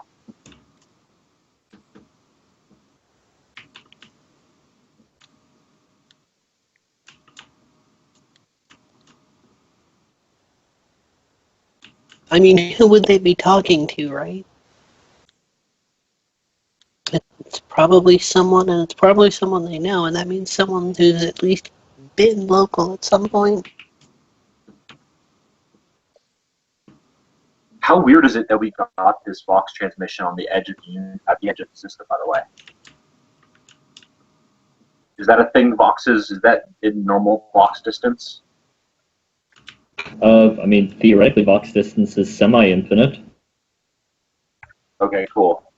just slow as shit, so, useless for anything super long range. Well, I assume also, like, the transmission will get worse over time. Presumably. Like, Yeah, the we also further have to it goes, the remember. worse it gets. We also have to remember this is weird Vox. Like, we don't know the full capabilities of these transmissions because they're weird. And also, this is like the worst possible place to be trying to send a Vox transmission out of. An enormous ocean of asteroids followed by a dust cloud. Truth. And we still got it, so.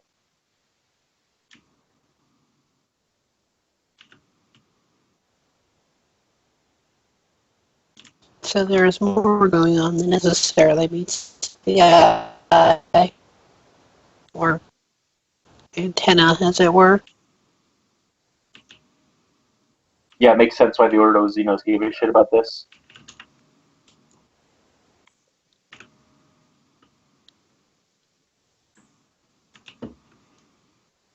Well, you are certainly doing your best over time to not crash into asteroids, and the captain piecing this thing together, it is, after a couple weeks in transit, you do make it to the, well, what this system would qualify as its habitable zone.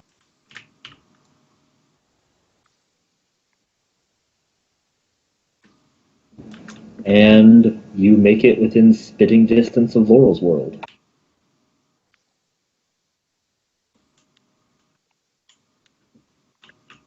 Okay, so we dump a bunch of servo skulls. Does it matter to make another scrutiny test to see what the augers pick up now that we're closer?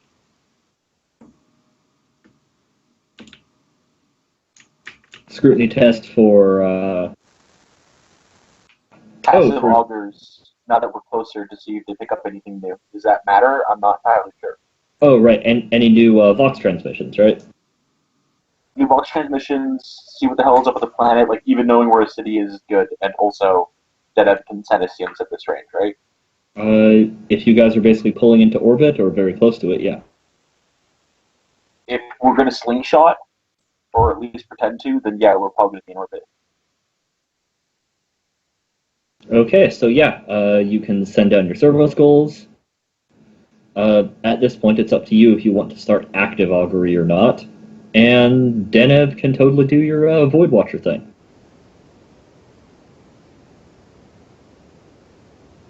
Let's start with the servo skulls and void watching, and if those turn up anything, Is this a Well, new I'm not power sure. or something? I'm pretty sure at this point we're active, like you can see us from the ground if we're in orbit. I can see them in their faces. But I'm not 100% sure of that. You are big, but so is the distance from the ground to space. I think you're probably still not visible to the naked eye. Okay, cool. I mean, maybe to a telescope, but...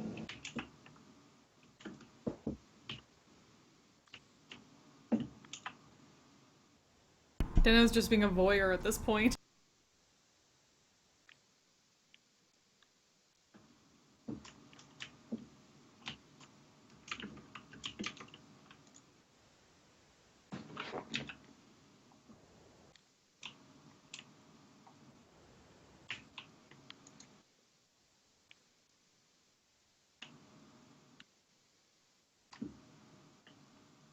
Okay, Denev is detecting nothing particularly unusual about the planet itself, but there are some debris in orbit.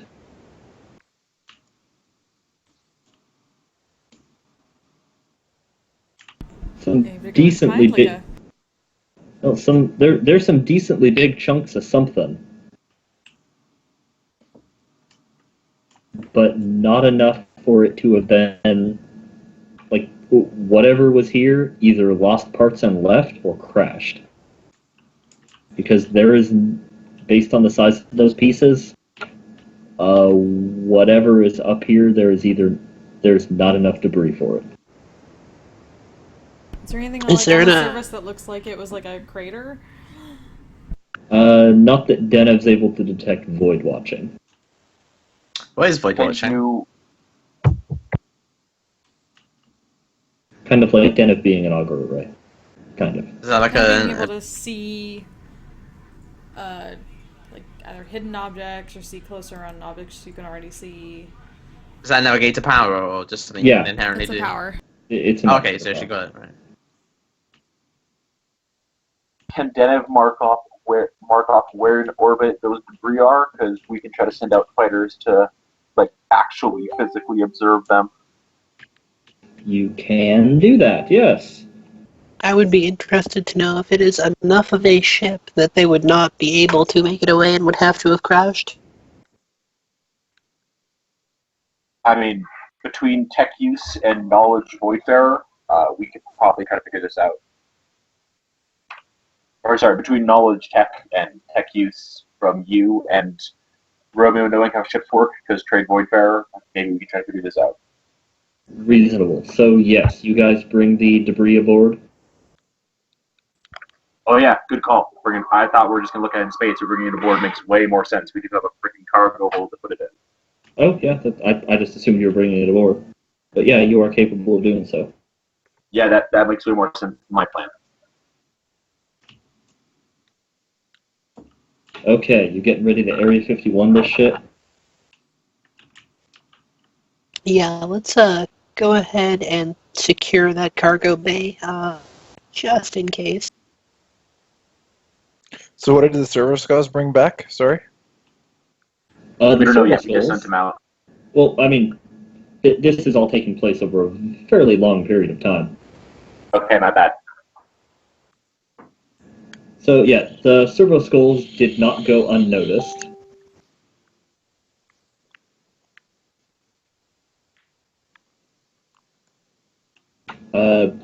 Not all of them make it back. Some of them were destroyed. Some people were just curious about the resistance there. The planet seems to be functioning more or less fine.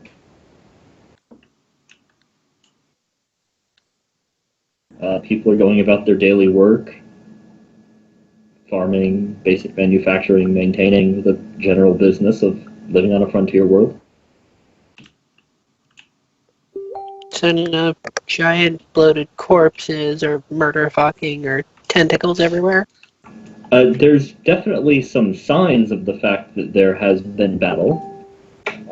Seems to have quieted now, and you're seeing humans walking the street, and they aren't, murder raping each other. They're not drenched in chains and piercings. Is there any sign of Xenos in the server skull data? Not that you have seen. So there probably was a civil war, but one of those sides won. Although, people who are viewing the footage, I assume everybody views the servo school footage at some point. Can't imagine why not. Yep. What knowledges do people have? Common Lore of War, Tactica Imperialis. That's it. And mutants, Forbidden Lore mutants.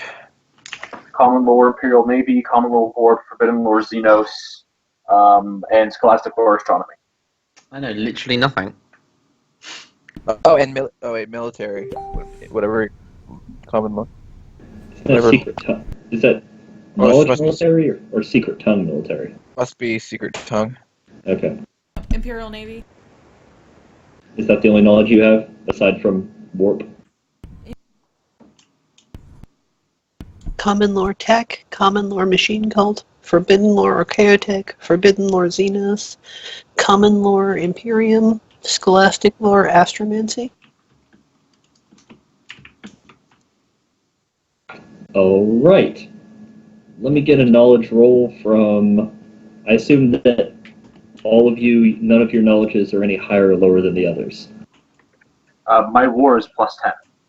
Your war is plus 10? My warp Okay, is Yeah. huge, but From character creation, I had a plus 10. Okay. So in that case, Hodor, give me a war roll. Romeo, give me a war roll and a non-war roll. And Captain, give me a knowledge roll. Okay.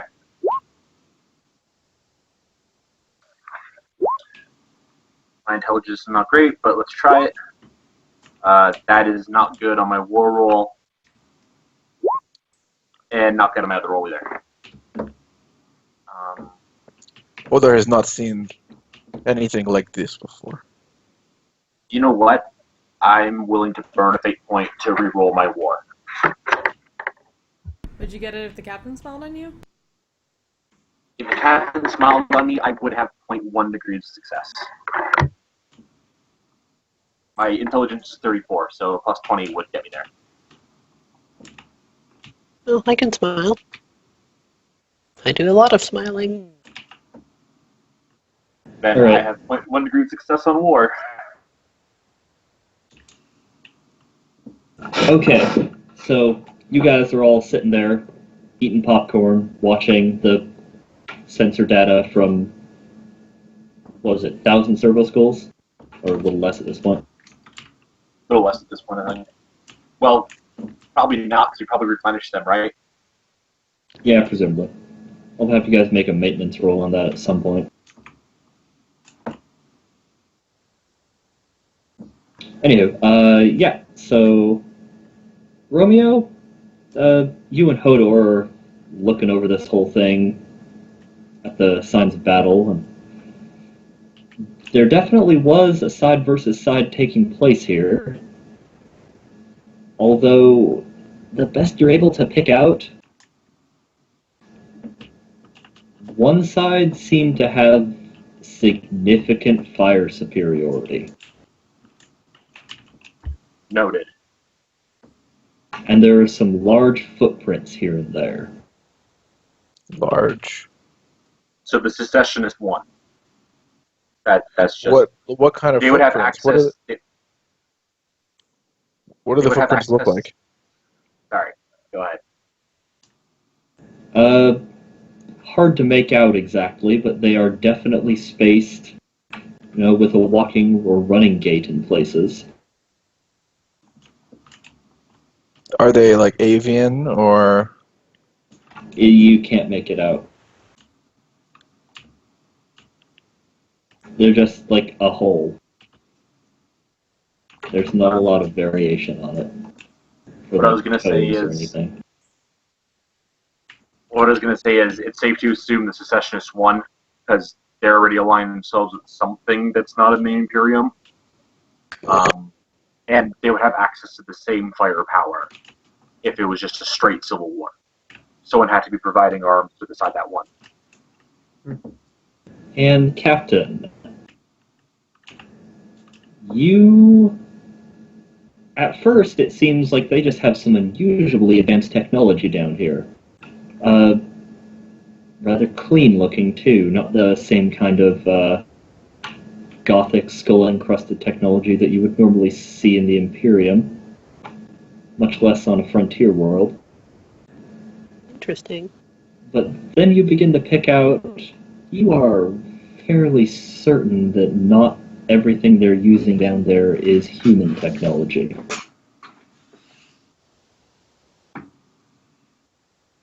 Money down on Tau.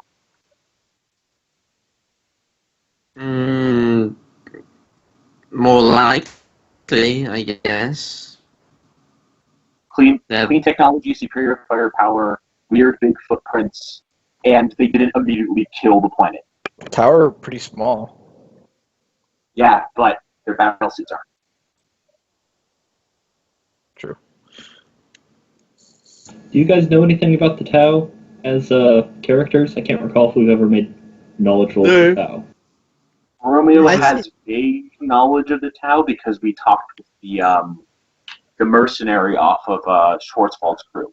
He had previous encounters with the Tau. So he knows a little bit. If I know if they're good and battle suits, I have no idea. But well, more to the point, that was just for physical location. He knows that Tau space is about as far from here as you can possibly get.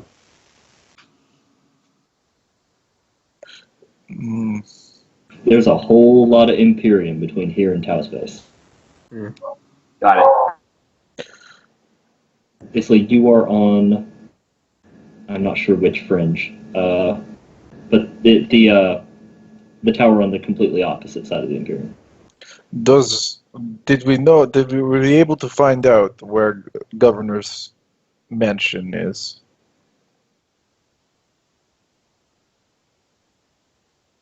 You were able to identify several of the political hotspots here, but you haven't been able to find an explicit planetary governor's mansion. There's just various government buildings. Okay, but they're buildings and not smoking holes? Some of them are damaged, but not all of them. But you said damaged and not eradicated. So it was a reasonably civil war. Well, there are some buildings that are completely eradicated, but by nature of being completely eradicated, you don't know what they used to be. Point. Also, I just want to point out, it's not necessarily civil, it could have been brutal, but one of them had so much superior firepower that it wasn't much of a war.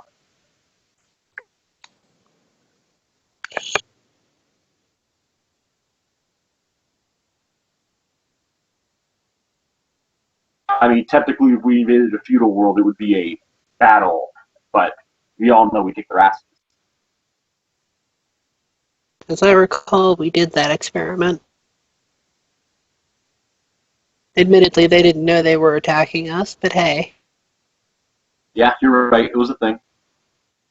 I would love to see the battle set up where it's just a gigantic cavalry charge and backed up by pikemen and longbowmen against you guys. That not the ship, no murder servitors, just you five. On the Hunter could ground. probably just take them all himself. Is it primitive That's weapons actually- or not? Then if it is, then probably. Yeah, I was gonna say, but that's actually probably not wrong with Hodor. Actually, well, I mean, eventually you get tired of being awake for so long and punching so many times. That's true. Yeah, primitive swords, primitive arrows, primitive spears, Yeah. primitive plate mail and primitive leather armor, horseback. Honestly, if that happened, I would literally just lay down and fall asleep, and they could just keep hitting me. I wouldn't even feel it. I mean, mechanically, yes, but if you actually did that, they'd probably peel the armor off you. And then they wouldn't be able to even pierce my toughness. They wouldn't be able to hurt me. You don't get double toughness on primitive weapons, just double armor. Yeah. But he Still. has double toughness because he has double toughness. That's true.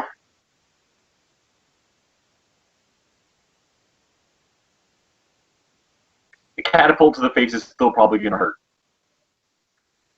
But only her. It might wake me. It might wake me up.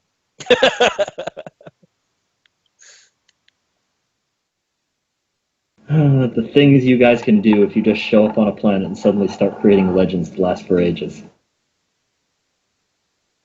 Kind of already did that on Martellus. It was fun. You did a lot of that on Martellus. You fucked their religion and history up. You went the complete opposite direction of the Prime Directive on that. What's the prime direct? What's that From Star Star Trek. Trek. Okay. Thought so.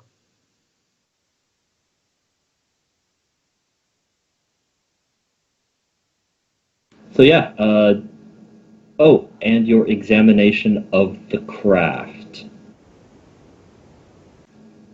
Knowledge roll, or the craft fragments, yeah. Knowledge roll on Romeo and the Captain. Okay. I'm going to use a fate point. I'm going to throw a fate down too.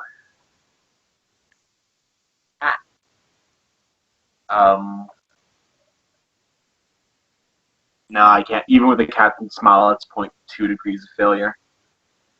Alright. The best you can figure out is that this craft was definitely not of Imperial design. You cannot tell how big it would have been, however. The damage seems to have... these fragments seem to have been floating in space for a while, though. At least a year. And that's with the success I got? Yes. Okay. But it's not a Wraithbone, because we know what that looks like, right? Yeah, it's definitely not Wraithbone. Random question. Could I get members of the non-PC crew to assist me in this role? Because then that would be a success. If not, then it is what it is. Sure. Okay, then a 0.8 degree of success then. Well, Okay. 1.8, because I get an extra degree with assistance. Okay, and best as you can tell, this would have been a pretty big ship. It's definitely not a small Chartist vessel. Whatever it is or was, it was something approximating your size, or at least your size class. That's the best you can get, though. So if it crashed, it left a mark.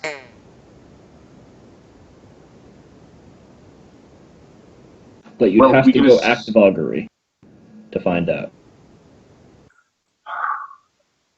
We can assume, because of when they sent the Vox and how long this has been floating in space, that it probably got damaged and left, and they're waiting for them to come back.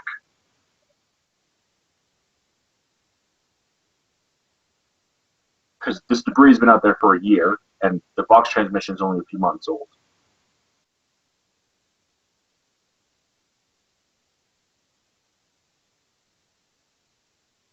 Probably won't have to go into battle with your ship in up ship shape. That's what they told me. So, if they have anyone local, there's a good chance they know we're here by now anyway, yes? Truth. At the very least, they know a mysterious swarm of servo skulls suddenly appeared on the planet and then vanished.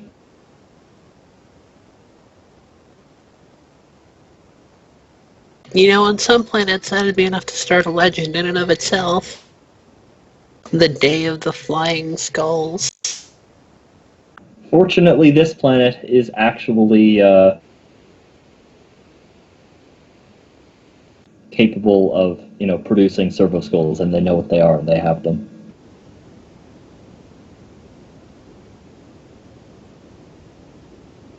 So I don't see a particularly good reason not to light ourselves up like a Christmas tree at this point, then. Does anyone? Let's go for it.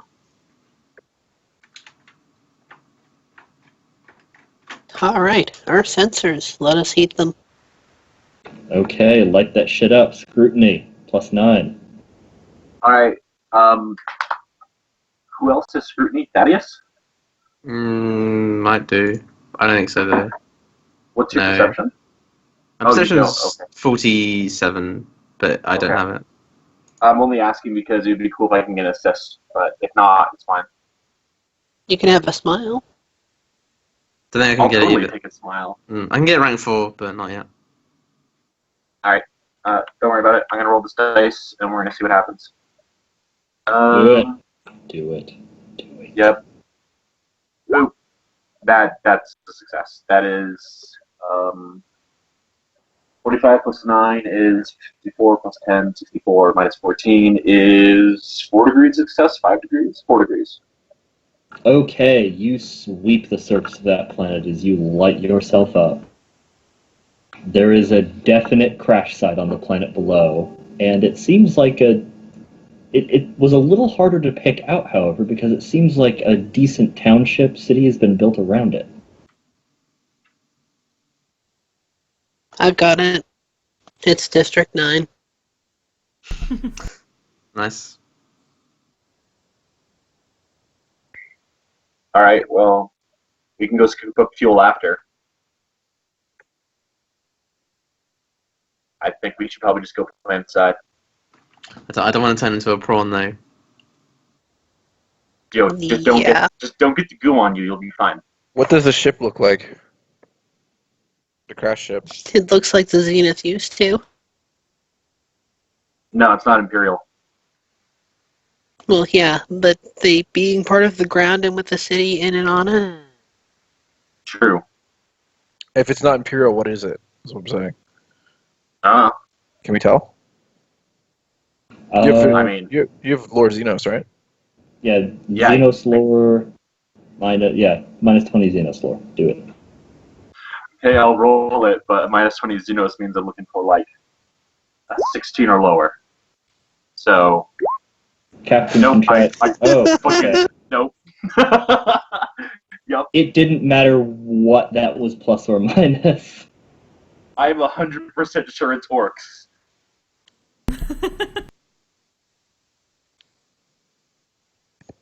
Like 1,000% sure it's orcs.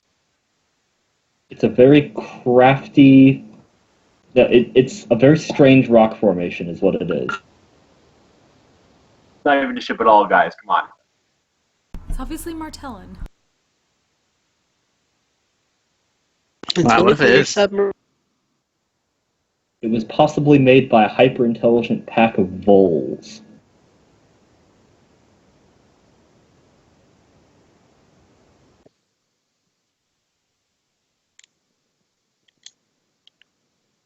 Okay, so yeah, all of the township that's built up around it and the damage it had, both from whatever happened in orbit and from where it is now, seem to be obscuring its identity somewhat.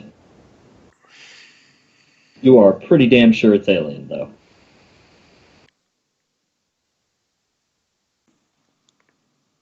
Okay, how alive is the ship? Does it have guns that can be pointed at us? Uh, Detecting an active reactor.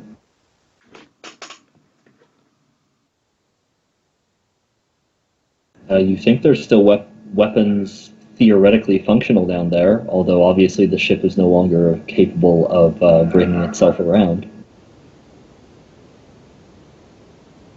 Right, so let's not park ourselves immediately above it then. Yeah, good call.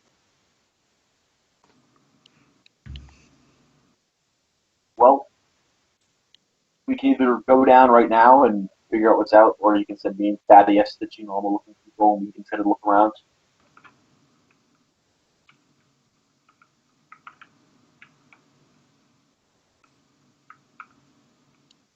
Well, they know we're here. We were not exactly subtle with the servo skulls. They know a ship is here. They wouldn't know that two random dudes are part of the Imperium. I have to go slap something on the grill real quick. You guys can discuss that.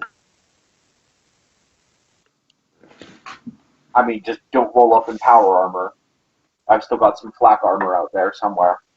We could You probably can just send find it. Hodor down. I'm just all in carapace armor, and I'm huge. Yeah, but you're obviously noticeable. You're not going to blend into the crowd. You're going to be like, who the fuck is this guy? And that's exactly what you don't want. You want people to not say who the fuck is this guy. Yeah, if Hodor shows up, people are gonna wonder where the fuck he came from and start tracing his back trail and finds that it just stops. Okay, whatever. No one will even, no one will even know that Thaddeus is there. Doesn't he have, chameleon armor? Chameleon line cloak, and I got sign skin. I have a plus 30 to concealment, and I have like 60 agility, so that's a 90. Yeah, Thaddeus can sneak around because he can sneak around. Romeo can show up because he can lie. Right, so, with Romeo doing the talking and Thaddeus backing him up without anyone even being aware he's there, you two should be reasonably safe in anything that happens, at least long enough for us to extract you. Yeah.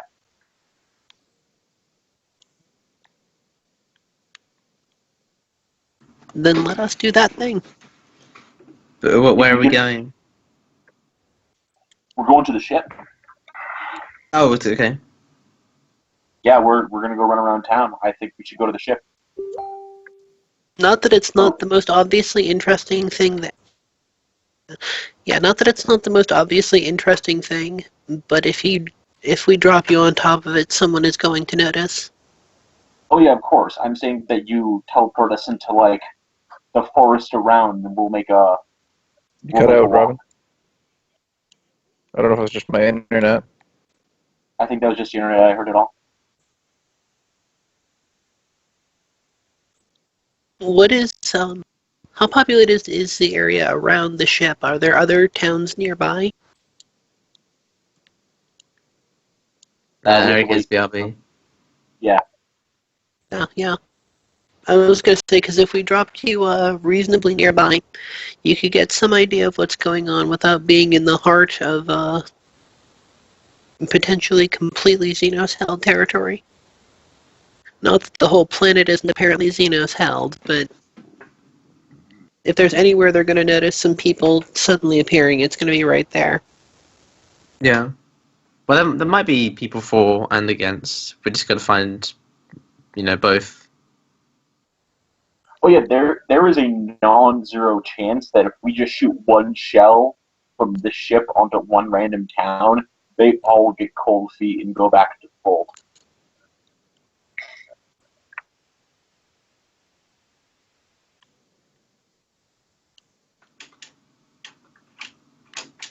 I don't think it's a high chance because they actually fought over it. They want to fight over it, they're probably willing to fight over it even against weird odds.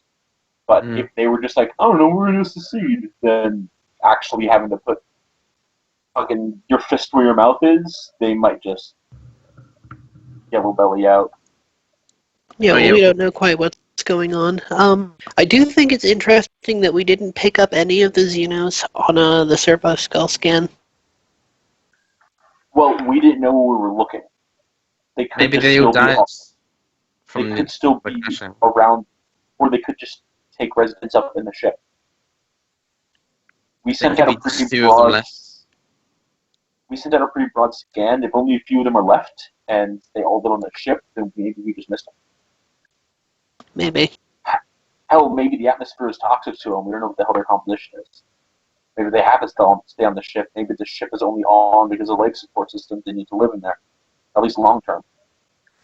Also a possibility, although, why is there all the construction around it then? Well, because the Imperium, the people built around it. Right, what I'm saying is if there's that much atmospheric complication, how much interaction could they have had?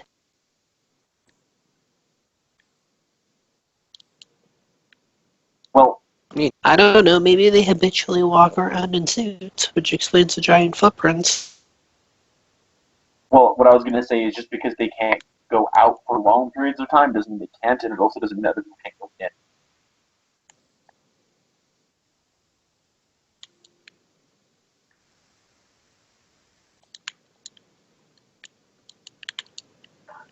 Like, we're pretty well established that whatever the hell is there is friendly with the populace.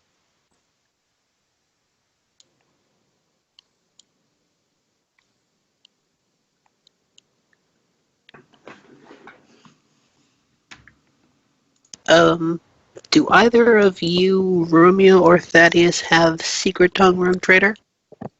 I do when I took it. Excellent. I don't think I do. I don't think I could ever even have access to it. Like, we all basically See- did the ship dialect, right? Yeah, that's Secret Tongue Rogue Trader. Yeah. Secret Tongue Rotator, also, I'm not sure if there is a way that we can just have a thing that will just, like, box broadcast our location so you can teleport us back quick. But if that's a thing that we can do, then that's a good panic button.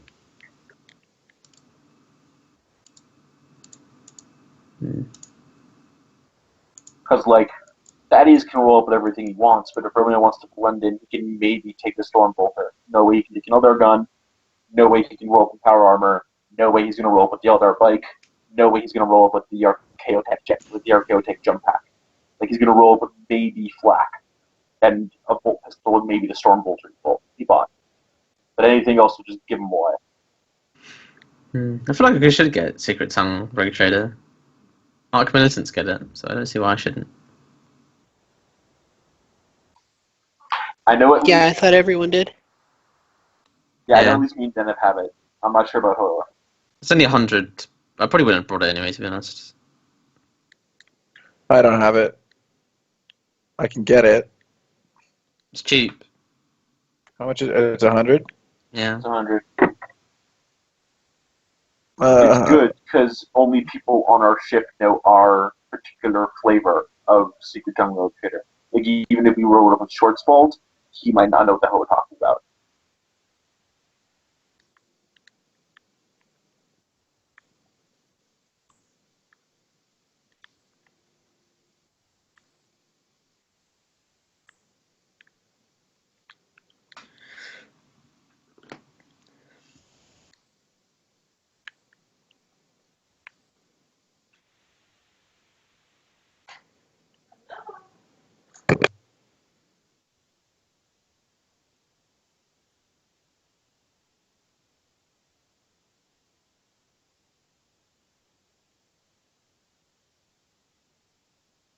I mean, the good news is, with the fight, like, if we can go in and if we can figure if they have any planetary defenses, and they don't, then we can just send in fighters to disable a ship if we're worried about it. We don't have to blow up a 2-kilometer radius to do it.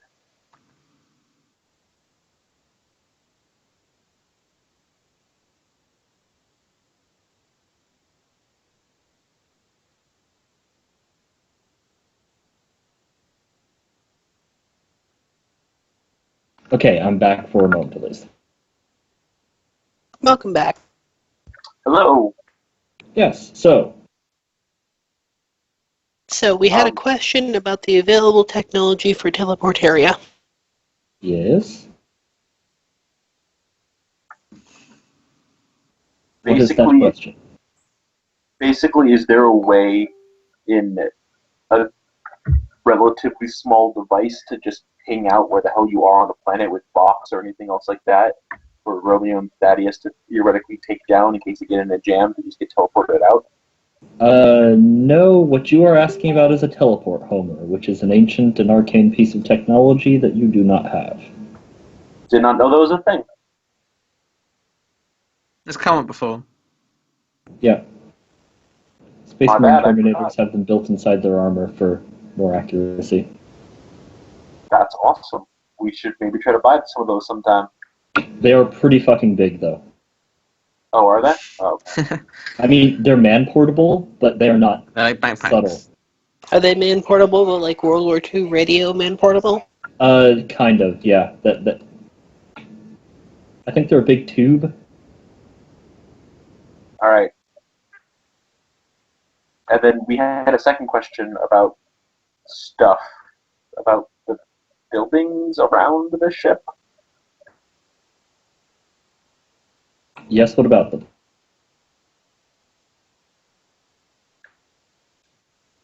You can't see, but I'm looking at Robin for this because she was the one that had the question. I honestly, at this second, cannot recall what it was. Well, in terms of the building composition, from what you've been able to see, they're simple structures of wood, repurposed wreckage from the ship, whatever it was. Some of them seem to be prefab units, and a bit of new construction from concrete and the like. Anything airtight? You don't know about deeper into the ship, but nothing that strikes you as airtight on the whole for the town.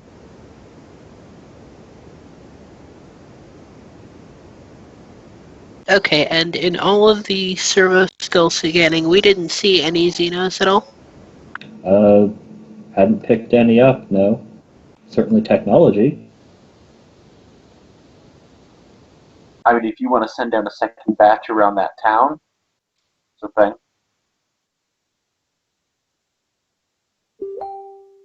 I think that I would rather just go ahead and send the scouting party that we've discussed. Cool. Good luck. We're all counting on you. Thank you. So who is this scouting party? The two normal-looking people.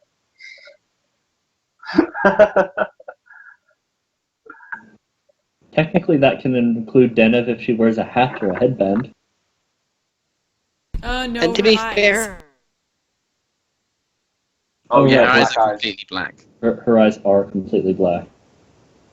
and anyone who looks at Thaddeus doesn't see him, so that's not exactly normal. Yeah, I'm just not there. They don't. That I think is, not- And Hodor's they like see me. 9 feet tall, so yeah, you're an abomination. 9 feet tall and built like a dump truck. You're our abomination. We all love you very much. You're still an abomination. I guess it works if I like wear a hat and then also like have a cloth that I can see through slightly over my eyes. That looks like I'm blind. Sunglasses and a fedora. There you go. I just pictured Hodor going down with like the what the hell is the name of the glasses with like the fake nose and the big eyebrows? The Groucho Marx glasses things. Yes. I just picture him putting on a nose and being like, I am perfectly disguised. It's disguised as skill. Like an actual Yes, skill. it is. Yeah. I think it might even be advanced. Oh, we will probably start going through at some point and doing the same thing we're doing in the other Rogue Trader game I'm in, where we just start consolidating all the skills down to the Dark Heresy 2 skill list, where they combined like half the skills. Cool. So like move silent, conceal, and all that shit just is stealth. Oh, that would be nice because I have all of them and I have to get plus 10s and all that shit. Yeah, irritating. It'd be And, pretty like- nice because I would not be surprised if Deceive and Disguise are the same skill. Can I do Probably. that soonish? Because I mean, I've already overspent if that's the case. We will work that out after the session. Cool. But does that count for shadowing as well? I will have to double check. Yeah, sorry, later. Yeah, all after session stuff. But regardless, yeah, we're gonna go down. What kind of people can Romeo take again? With command? I have that giant list here somewhere. I assume he's taking people for subtlety. Yeah, or at least people who aren't gonna screw up. Define screw up. Not be dumb and be like, oh, the heresy, oh, these Xenos. Well, that is perhaps something you're slightly less capable of predicting. But yeah, you're capable of bringing armsmen and tech priests. Tech priest, I'm not gonna risk. I guess I'm gonna bring some armsmen. Okay. Are they dressed I think- down, or are they in full armor and armed? They're armed and they're not wearing they're wearing armor, but nothing that is explicitly emblazoned with skulls and gold and eagles and shit. That severely limits your armor options down to some pretty shitty stuff. You can just wear, Yeah, I know. Romeo's probably gonna have to wear some free. No, you can just wear. You can wear like a poncho over top of your armor. Like this is a frontier world. It wouldn't look out of place. Yeah, too risky. The armsmen are still a group of people with basically uniform armor. Yeah. So it'd be a group of dudes who, though they're wearing it, it would look like someone was very conspicuously trying to cover up the fact that they're part of an organized military organization. If we went through with Hodor's plan or my plan. If there was just the ponchos on there. Basically, if they're using decent armor, there is a chance that it will be clear that they are who they are. Since there simply is not an overlap between armor that is good and armor that does not look like it's Imperial armor. At least from what you have available to you. Yeah. So I'm yeah. not actually wearing armor. You have the body glove, I thought. Yeah, but does that really count as armor? I mean, it doesn't look like armor. It's +2. It provides armor value, so it's armor. Yeah, It's technically. better but than it's clothing, not like, which doesn't. It's not. Yeah, but it's not like padded shoulder pads, like a big. Yeah, you could easily just wear clothes over all of your shit and just not wear your helmet and or mask. Yeah, and then I would look normal, and then I Spider-Man go into like a street corner and get my suit on and Yeah. Mike, do some sweet fake tricks. Oh, sorry.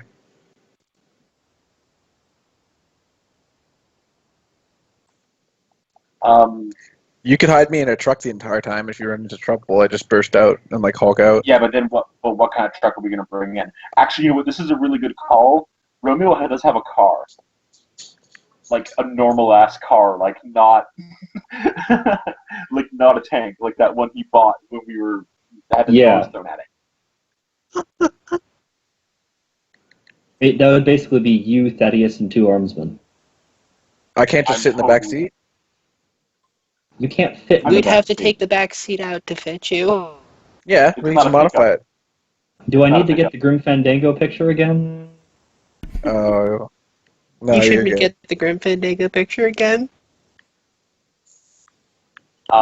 Yeah, I'm totally fine with that, and I'm totally fine with having bad armor too. I kind of accept that. Also, Romeo's probably going to go down with the bolt pistol and a storm bolter, but he's not going to be dumb and bring his exotic weapons or his power armor, or the jetpack that's Archaeotech, or the Eldar bike that is Eldar. Does my gun does my sniper rifle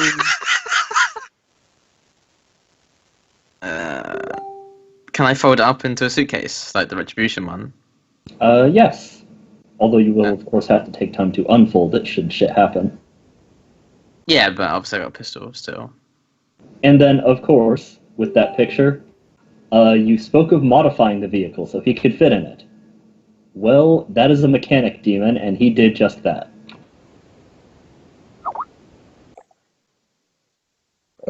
What? A mechanic demon? He's a speed demon, which means that he's good at modifying machines that involve speed, so cars, rockets, etc. That's amazing. Who's the speed demon? Oh, the... In the He's from pictures. Fandango. Basically, the top picture is him trying to fit into your car at the start of the game. He can't Okay. very well because he's huge, and then below that is the modifications he makes to the car so that it's usable by him. Some rat fink ass shit. Cool. He basically turns it into a giant flaming chariot.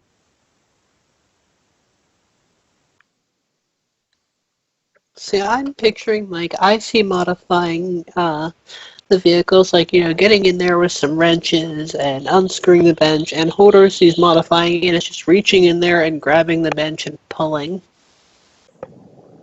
But yeah, the point is that Hodor, being only slightly smaller than the car itself, could not effectively hide inside of the car.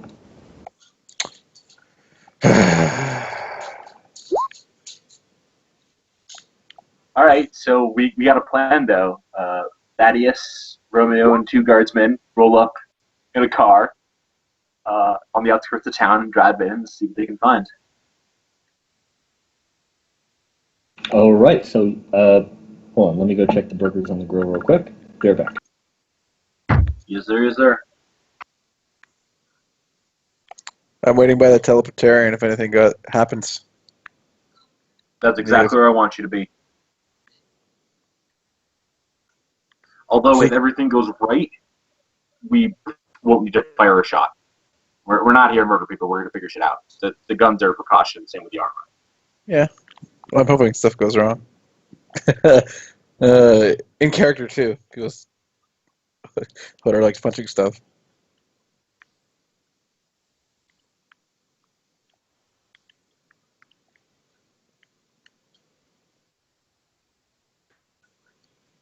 I mean, I hope we have extra of those body gloves because that makes the most sense for armor.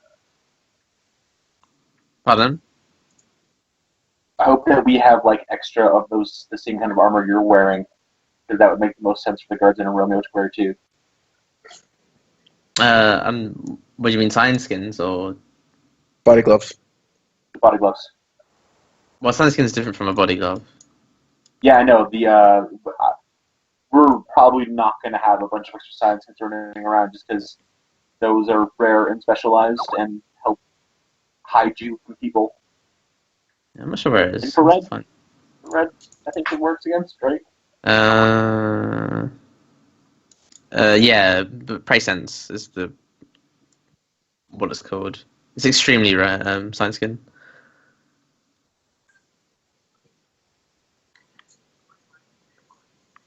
Thank you, Adobe Reader, for crashing.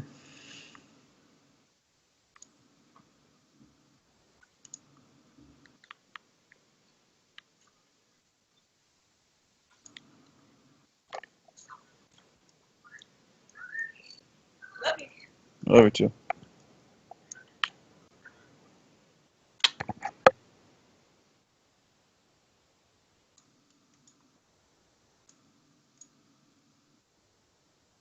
Yeah, Presence goggles or dark sight.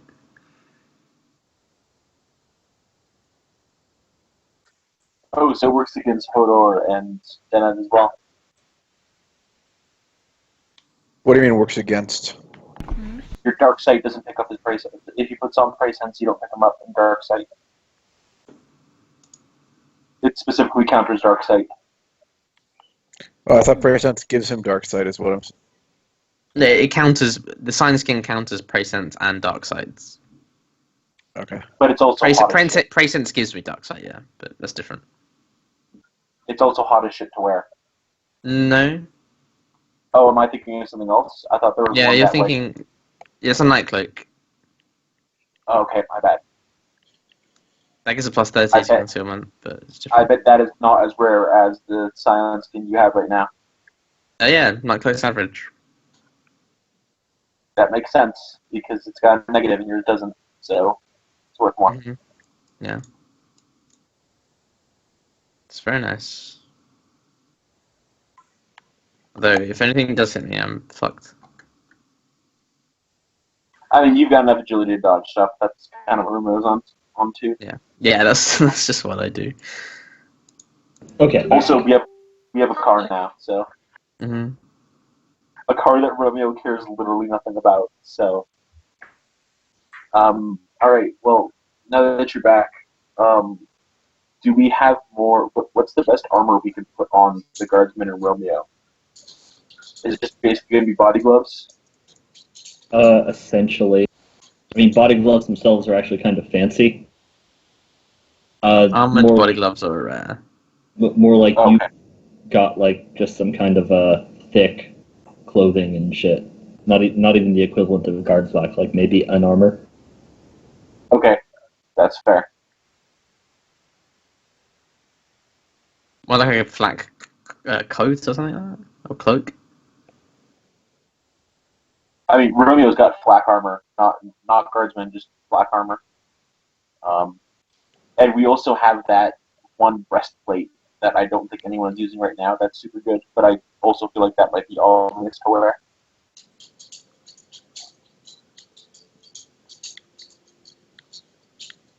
The static breastplate, the one that forces people to re-roll with a negative on the first hit in a round. Oh yeah. That thing is super great. I don't know why someone's not wearing it. I think at some point we agreed somebody was, and then just forgot who. I thought it was Zennith. Wait, which one? Yeah, but then she got her Sororitas armor. And then she got her Sororitas armor. The static Yeah. chest plate. Oh. Yeah, I thought Romeo took that, but I guess not. I had What's it, the but armor then on it? 1 second, I can look it up.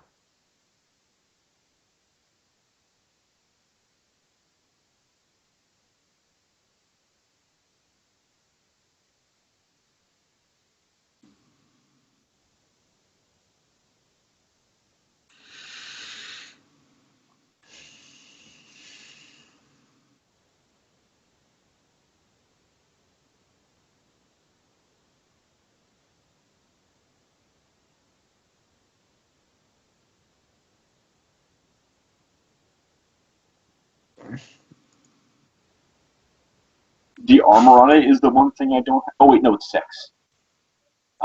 6 weighs 7 kilograms, which could be relevant if this is high gravity. Although considering the size, I don't think it is. In every round, the first tactic the wearer must be rolled at -10, and it has a mysterious trait we don't know.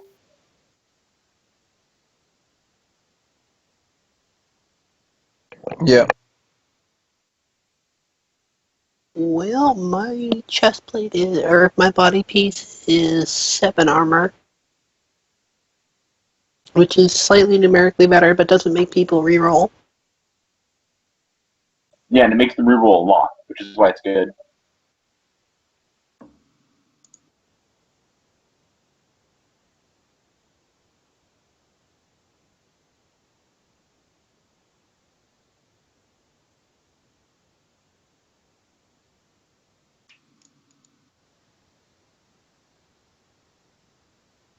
All right, so I mean, I guess road trip.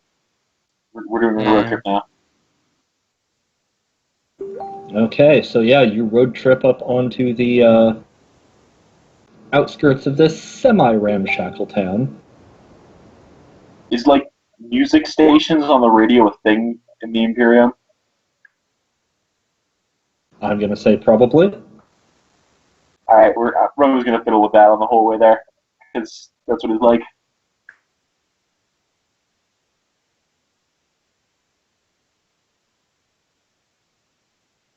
No sooner have you done so than some of your suspicions are confirmed. We had a lot of suspicions. We'd like it if you could be more specific. The one that didn't involve roast beef.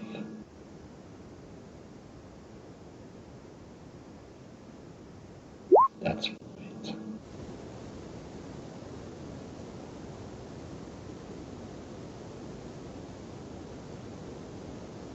More to the point, it's some kind of propaganda broadcast. Well, something in between talk radio and a propaganda broadcast. Cool. I'm Apparently- listening to it more intently. Apparently discussing the possibility and the merits of abandoning the Imperium and integrating with the Tau. Cool. Yo, Tau. I want money because I put money down on Tau. Well, no one else bet in, so you win your own money. I keep all the house wins. House wins. Yeah, that is a thing worthy enough to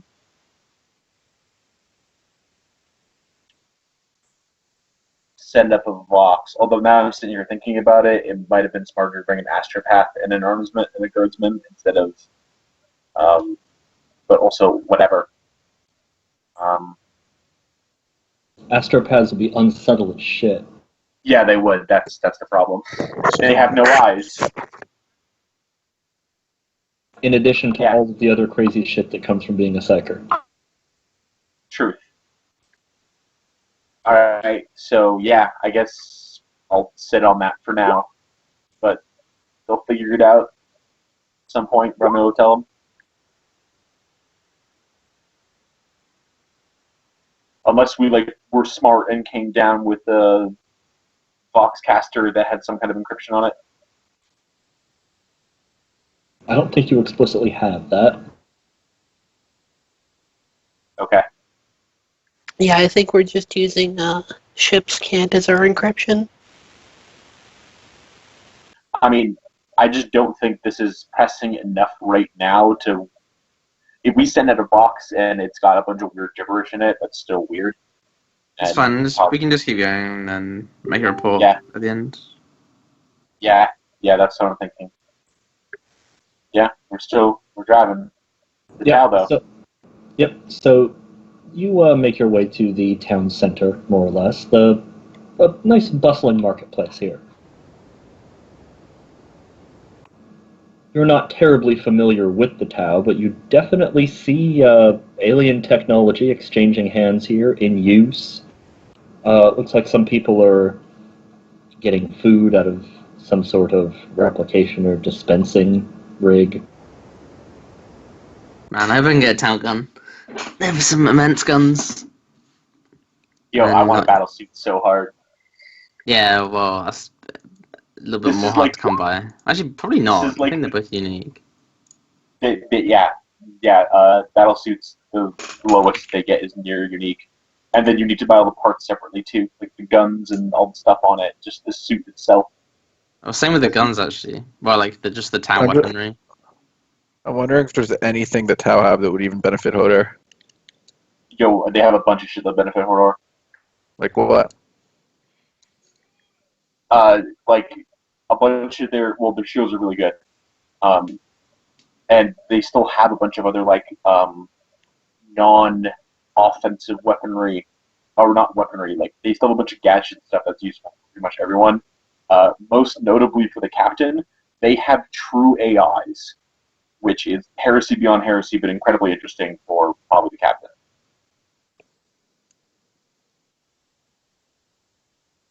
Yeah, do you have any idea how long I've been hoping for an opportunity to link up with the Tau? Are you reading the chat? Oh, No. Well, this is gonna. my present a bad. Quandary. This is some heresy, and we're being watched. This is We're not being watched. How did they even know to watch us? We're We got being here watched. first. What makes you think that there wasn't a watcher on our ship when we left 2 days from now? That is entirely true. You're right. There probably is one of those. There was a watcher on your ship. There was 4 of them. You made characters for them. 5. Yeah, there is 5. Oh yes, there's also their handler. That not even they know who their handler is. It's Harlequins. Why'd they be Well- working with Carnelian? Oh, they're not. This is all just an entertaining ploy on their part. Oh, okay. I'm just waiting for like Romeo to break out his equivalent of Inquirer magazine for the Imperium, because I'm sure he has a bunch of those because paranoia.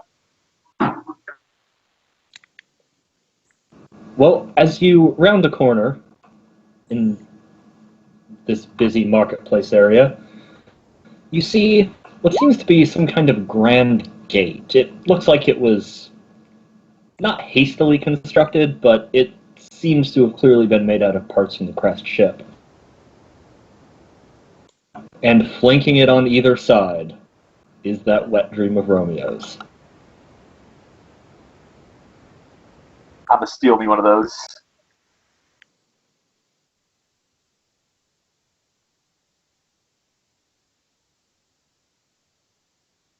They're not moving, but there are 2 crisis suits, one on either side of this gate.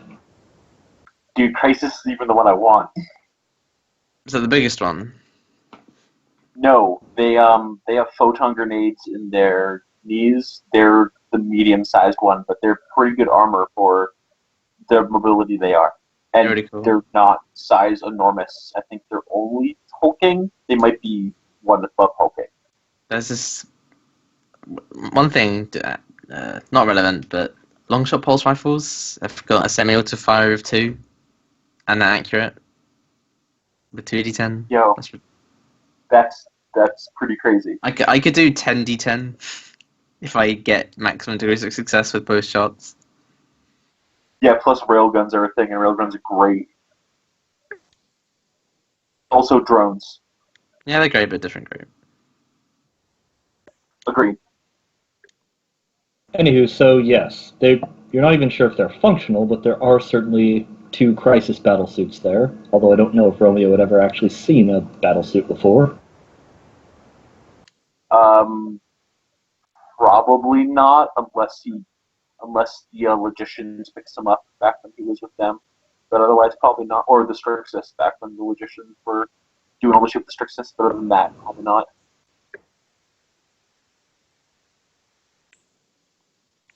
Okay. And you hear a loud gong, more of a bell.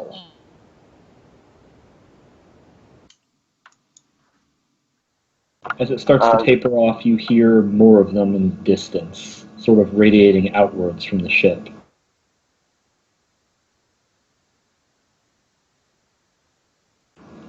And the market kind of goes quiet. Not everybody, but quite a few people start heading towards the city center.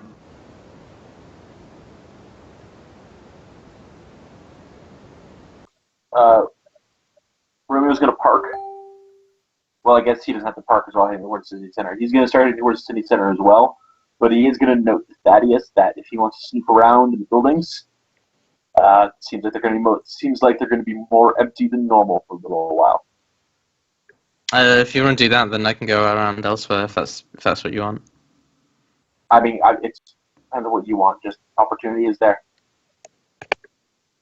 It's fine. We can cover more ground. I don't mind.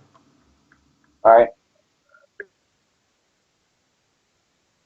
So Romeo's going to find a good place to drop off Thaddeus, and All right. keep heading towards the city center. All right. So what's Thaddeus' plan here, or is he just going the same way in a different direction?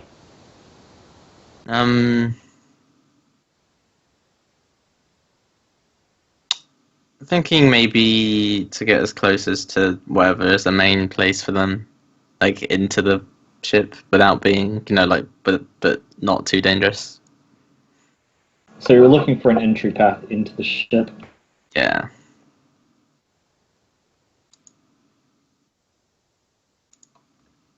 Alright, do a navigate surface -10. I do have that, but I'm rolling off my intelligence, which isn't high.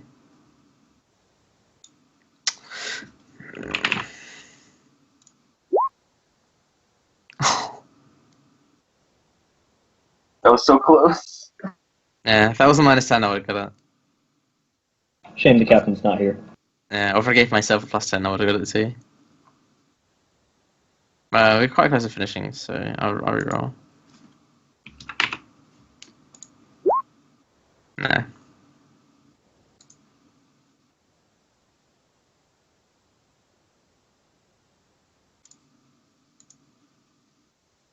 Alright, so, Romeo, as you make your way to the city center, eventually the crowds have become a bit too thick. There's parking areas where others have left their vehicles as they head deeper in. Yeah. Seems like there's some sort of, maybe not quite religious meeting going on, but there is a gathering. How many of the people walking there are armed? I'm not saying that they want to shoot us. I'm saying should he take the bolt pistol and leave the storm bolter, or take both? There are definitely some armed people. You are looking at quite a thick crowd, so it's hard to tell in a general sense. I'm willing to make a roll on this to see how good I get. It would just be scrutiny. Scrutiny Well, will do you. I guess scrutiny or awareness, it's the same roll, so whatever. Yeah, either of those skills would be applicable, and so yeah, just roll one of those. 2.1 degrees of success. My perception is 45. Okay, there's a decent number of people who seem to be armed here. Some of them seem to be so in an organized fashion, wielding weapons that you have never seen before, seemingly as the town militia. Others just seem to be, this is a rough and tumble frontier world, so they just have weapons. All right, cool. I was hoping for that one. So Romeo's going to roll out with the storm bolter on his back, and 2 guardsmen can bring whatever they're bringing too. Even if they're trying to secede, a gun's a gun. They'll probably use them just fine. Yeah, the normal populous people who just seem to have weapons, they're still packing Imperial heat. Las weapons, auto guns. Admittedly, a storm bolter is rather large compared to their menagerie of handguns and the occasional rifle. It just means I'm fancy.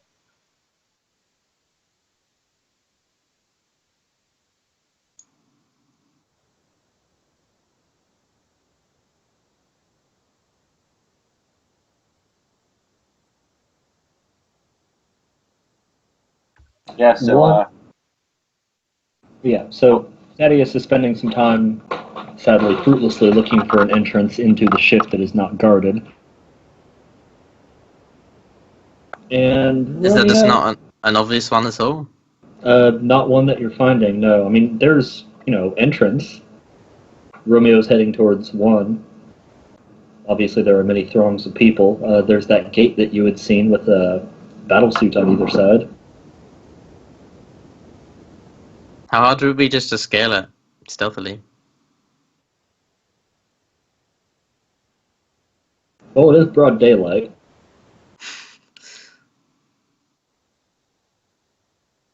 honestly, considering the crowds, you might be good just going in, and then once you're in the ship, finding a way to move around.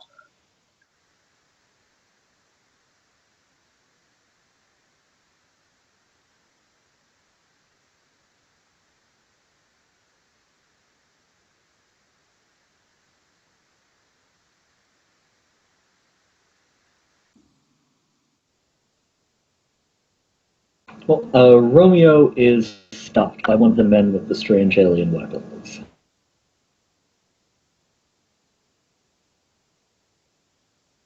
You there? Hey,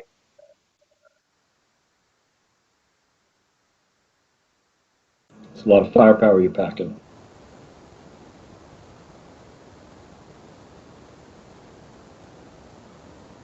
yeah, well, There's a lot of wild things around where I live.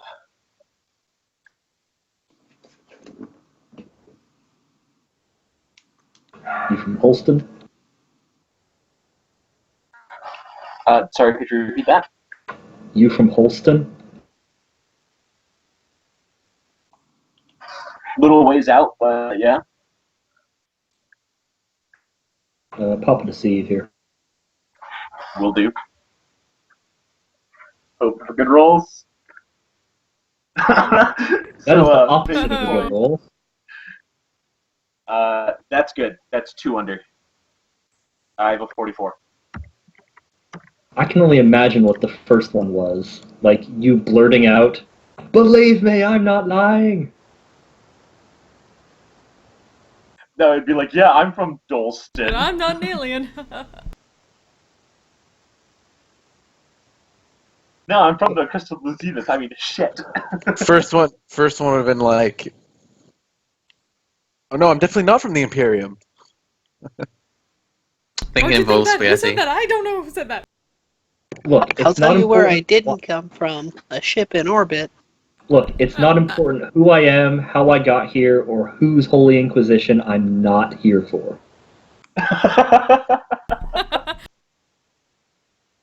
La Siempre.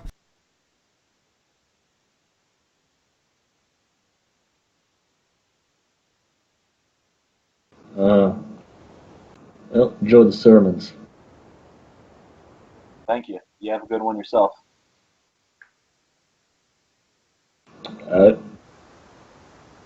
He waves you on through. He's keeping an eye on you, but he waves you on through.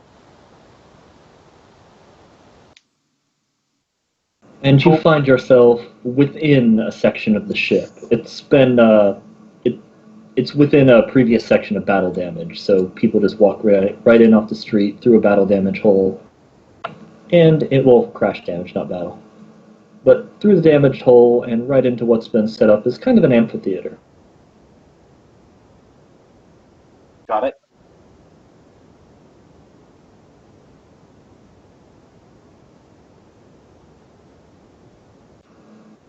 And within the center of it, there is a pair of humans and a single blue-skinned alien.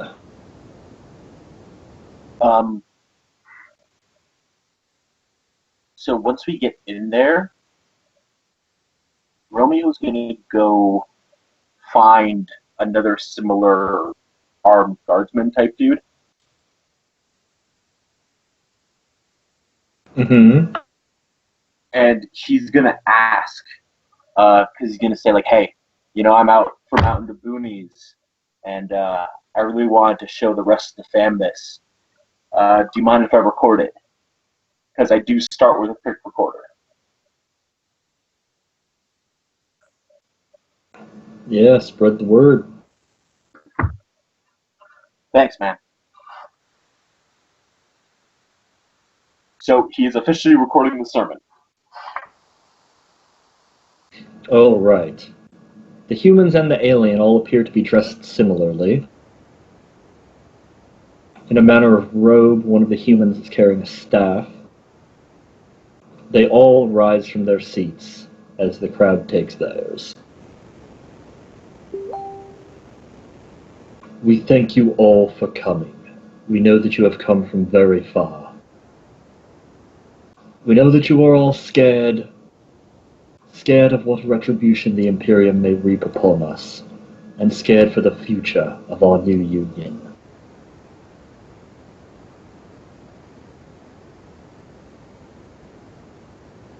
The alien steps forward. The Tau are here to rescue you from your Imperium of Man.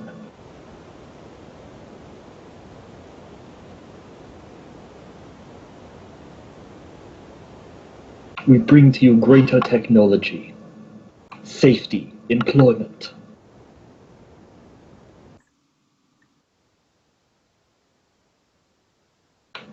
Within the Tau, you need never fear for your lives for deviant thoughts again. You need never fear that your government will come and carry you away or exterminate your world from the skies.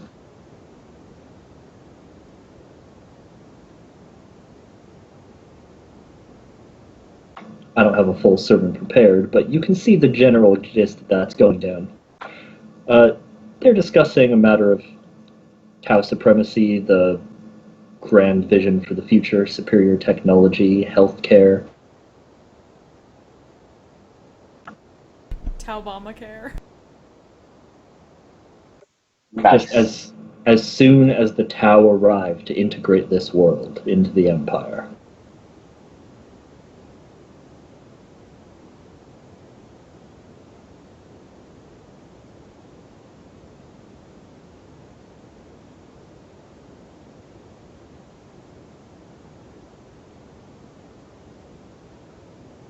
But there is a threat to our unity. There are those here who act against the greater good.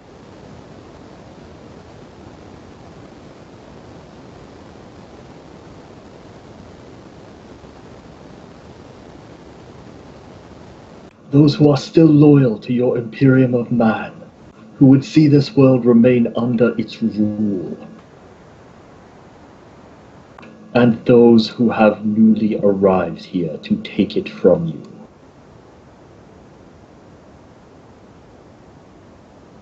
Well,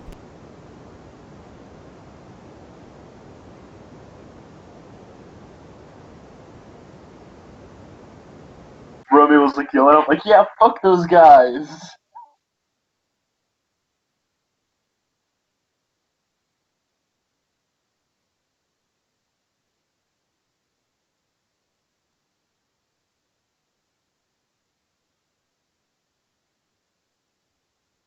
He raises one hand, silence the crowd who gets a bit riled up by that. And then reaches down, takes something off of his belt. Just a small little device. Points it out through the crowd, and eventually it comes to settle on Romeo.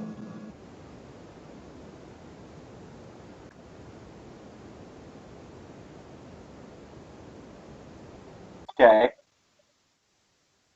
Romeo acts surprised, because he is. Yeah, there's a light on Romeo's chest, like a laser pointer. Yeah.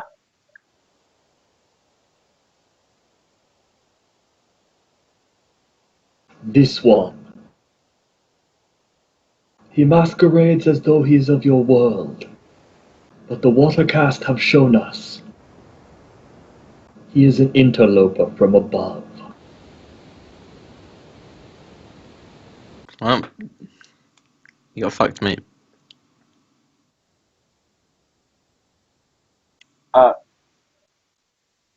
Romeo's gonna shrug, and he's gonna respond, yeah, guilty as charged. But I also came with a bomb. And if you want this whole place down to the ground, I suggest you let me walk free another day. Do you actually have a bomb?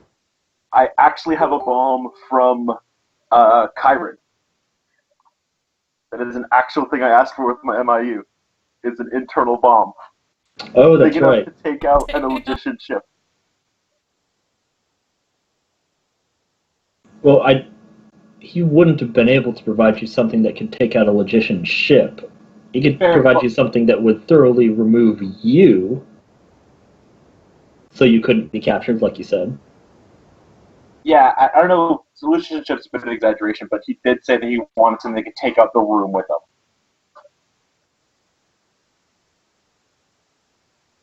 him. Do a deceive, but you get a +10. Your bomb is not nearly good enough to actually be a worthwhile threat in this situation, but you do have one, and Okay. it would hurt people around you. I'm going to give myself a +10 on my deceive with a fate point, and then roll my deceive. That is 2 flat degrees of success. One from the +10 that you gave me, and one from the fate point, which I kept. So I have 2 left Nice. still. It's not exactly the approach I would have recommended, but Is I this all can't being exactly micromanage you at this point.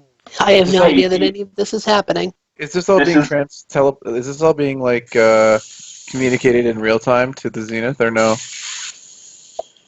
No, he wanted to not be broadcasting radio beacon. Actually, I'm gonna say that once they point him out, he's probably gonna flick on his Voxcaster, his microbead if he's allowed that far. I'm not sure if it can, but once the jig is up, and he's got no reason to hide it. Teleport me down with some mutants. Well, it wouldn't reach you instantaneously either way. And that's not going to help. There's an entire city. There are Also, it's of Tau make. I don't know that we can hear him or that we can teleport to him.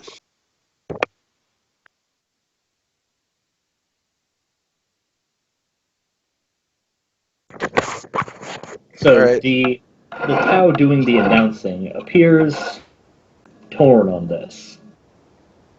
He's not telling you to go, but he's not explicitly ordering people to go at you yet either.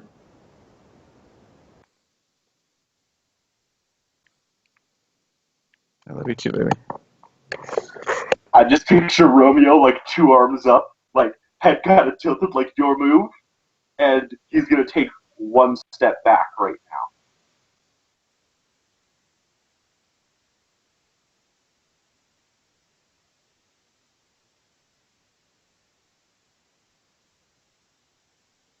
Okay. The Tau does not order anyone to do anything. The crowd is somewhat less reasonable.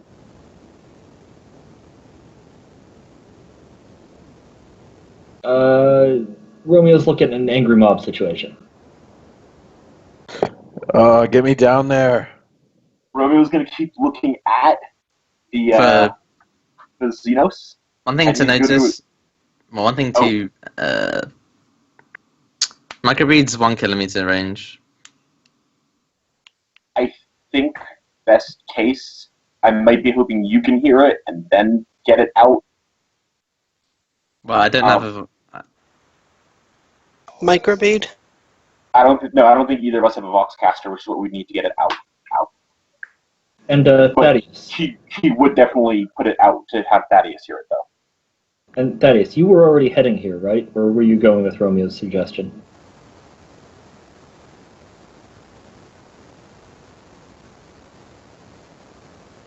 The whole try to sneak in through this entrance thing?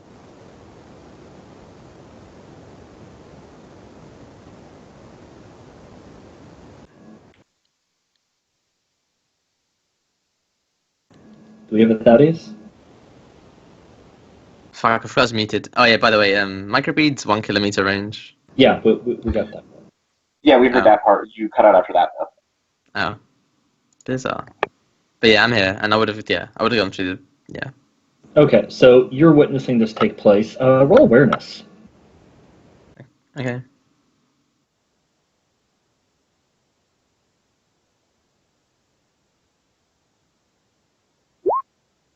I get to reroll them from the mask.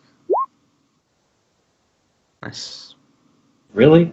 Right on the money, yeah. That's all you get?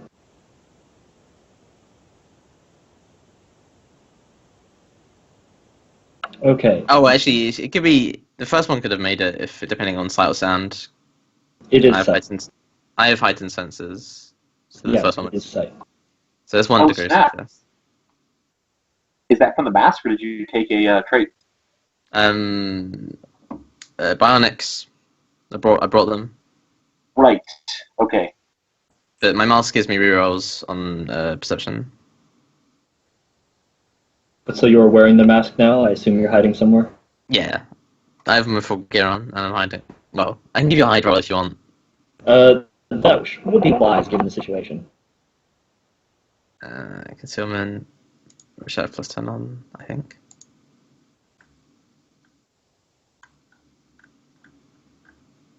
Yep. And then, I have 100 now. But I mean, if it's a purge, then Yeah. I'll give you a roll.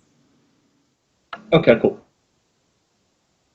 Okay, and so you see There are several figures clumped together in two groups who have been surreptitiously making their way through the crowd on either side of Romeo, getting closer to him, ever since the Tau in the center had pointed him out.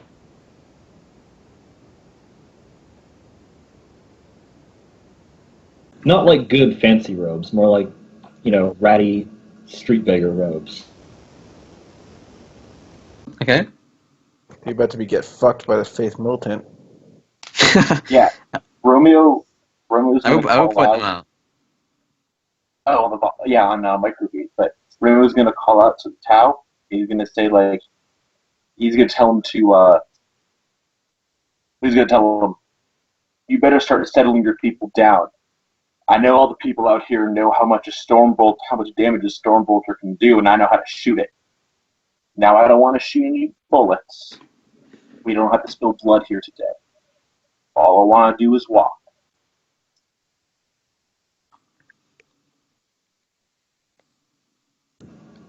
And Thaddeus. Do make an intimidate roll. But Thaddeus. Mm-hmm. As Romeo begins talking... I'm going to fake point that because that was awful. That's Nice. better. Are you trained in intimidate? I'm not, so that still succeeds, but my fellowship is only 22 without being trained in intimidate. Intimidate goes off strength usually. Oh, does it? Yeah. I thought I went off fellowship. That's why Hodors are good at it. Okay. That is 0.1 degrees of failure, because my strength is 32, and I can math. So you're just not very scary looking. But yeah, so as Romeo begins threatening, possibly drawing his Stormbolter, I don't know. Yeah, if especially if Thaddeus told him that people are creeping up, he did. Is there any way that this could be the ship crew could be notified? Not quickly. We're talking like seconds here. Okay. I mean, notified, sure, but not within a span of time before anything would happen.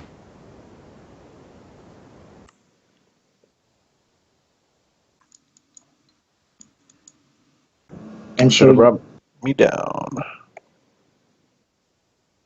well, it is a crowd of like fine. a couple thousand people. Yeah, I just punched them all. No, it's fine. No one's dead yet. Yeah, I Nothing don't bad think we're not looking for a bloodbath. Admittedly, I would have preferred we come in peace to if you try and take me, I'll blow you all up, but it's a start. Considering what the sermon was just about, I don't think they're going to buy this and become in peace line, which is why I went for the bomb. And Thaddeus, you see several of the figures start to pull rather large weapons from underneath their cloaks. What kinds? They look very similar to what the militia are using. For some sort of Tau gun? Yes. Okay. No one else seems to have noticed them yet.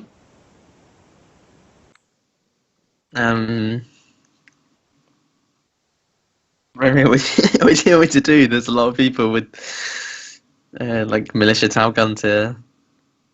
How many are there? Fire a shot at the Tau. I'll take them out if you want me to. Your gun's invisible. Fire a shot at the Tau. Which one? The main one or the The group? main one, but miss. I'm saying we're sending a warning shot across the bow right now. Everyone knows where you are. But if you can't see the warning shot, is it a warning shot? Well, it will hit something, so something will have a mark on it. Is there anything near him? Or, has he got something on him that I can shoot? Wasn't he sitting in something? Yeah, he was sitting in a chair. Or does he have, a staff? I can shoot that. He doesn't have a staff. One of his buddies has a staff. Oh. Well, okay, I can shoot his chair if you want. If you want me to. As an intimidation. I'm saying is that they're kind of mounted, right? They have this middle room. They have like a little stage that they're putting their sermon on, right? Yeah. Yeah, anything on the sermon you can shoot is good. The chair, the staff, anything there. Just something clearly visible to show that there is. Yeah. Well, if there's anything largely environmental I can shoot at to affect the situation, it would also help. Truth. It's pretty much just an amphitheater built into the side of a slightly gutted starship. Any Yeah. chance of a steam pipe? Yeah, Not any steam that isn't radioactive. I think It's like I think the staff is a good showy display of marksmanship here. I Yeah, can if see there that. isn't a not radioactive steam pipe. Okay, so what bonuses do I get for shooting this? I'm not sure if you get bonuses at all. You might get penalties because cold shot. Yeah, it's going to be a cold shot. Well, yeah, but I mean, it technically isn't a target, but I am unseen. You would definitely get half range because I don't think this amphitheater is that big. Well, it's pretty big, but I'm probably still going to give you half range. What's your range? 180 meters. Okay, probably not half range. It is seating a couple thousand people. Fair enough.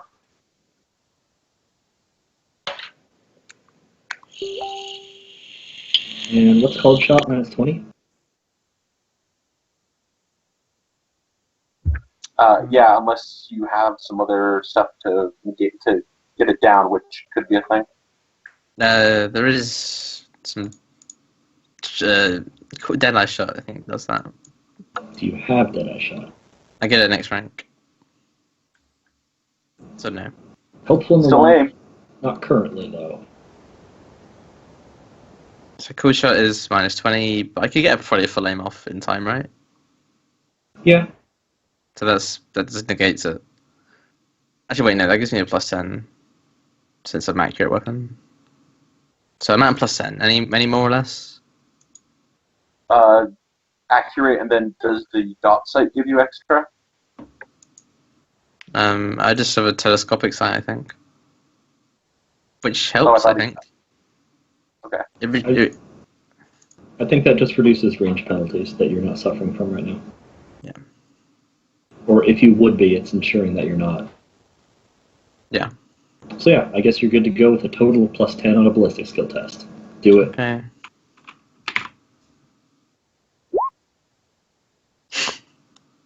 Again. Holy cow, man. Just Again. barely, but you do it. Fuck's sake. So yeah, just very suddenly the top of one of the human speaker's staff just kind of evaporates.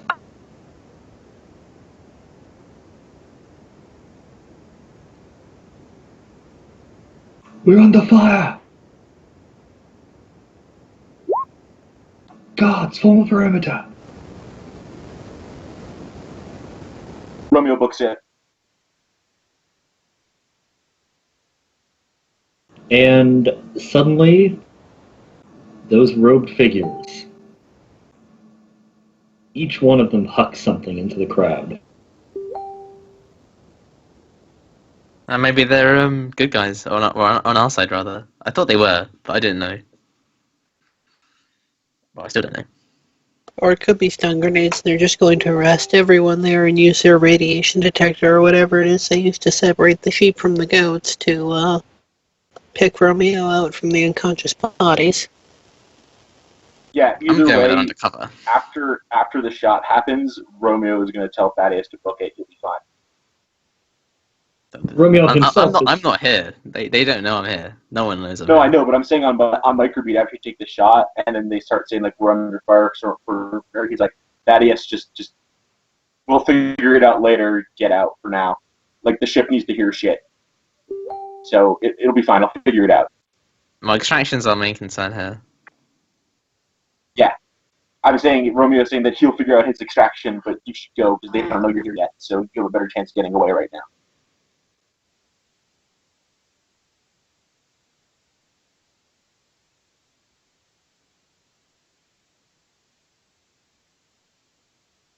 Make sure you have a signal for if you get captured. Just yell it into the microbeat, so Thaddeus knows like what your status is when he gets extracted. Yeah, good call. We'll keep it in Trader's Camp, which I'm assuming is what we're talking in right now. But Although I don't think Thaddeus speaks that. Yeah, I don't have Secret Tongue. Oh, I thought you took it. Nope. I don't even have access to it. All right. Which I should do, I think. I thought everyone got access to it. Yeah, well, mine's a homebrew, so maybe they just didn't put it in. But importantly, somewhat in line with what was being suggested, there are big flashes of light from the little spheres that are chucked across the crowd. People start screaming, mobbing this way and that blindly. Wait, can I ask a random question? What are the chances I have glass goggles? We all have blast goggles. I know, but Yep. did I take them and did I have them, like, if they're not conspicuous, I take them.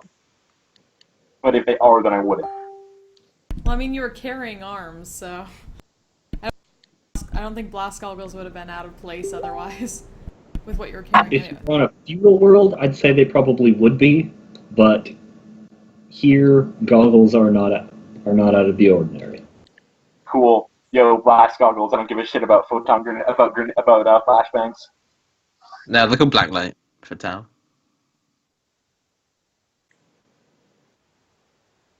Or maybe Photon, I don't know. Yeah, there is some fire that begins to arc into the crowd towards the robed figures. There's some And those- fire that begins to rise. The fire rises. They begin to return fire as they start making a fighting retreat towards Romeo. Hucking out flash grenades every so often. All right. If this is obvious to Romeo, he's going to get him and the guardsman to set up defensive position for a hot minute instead of just booking it so they can meet up. So, the road figures are assaulting the Tau guys, right? Yeah. Yes. Okay, well, I'll help them out too then, if they also help shooting. This is so lame. You're not the one who's almost dead. You're just angry because you haven't gotten to punch anybody yet. Exactly. There'll be plenty of people to punch in a little bit. It's fine. Whatever.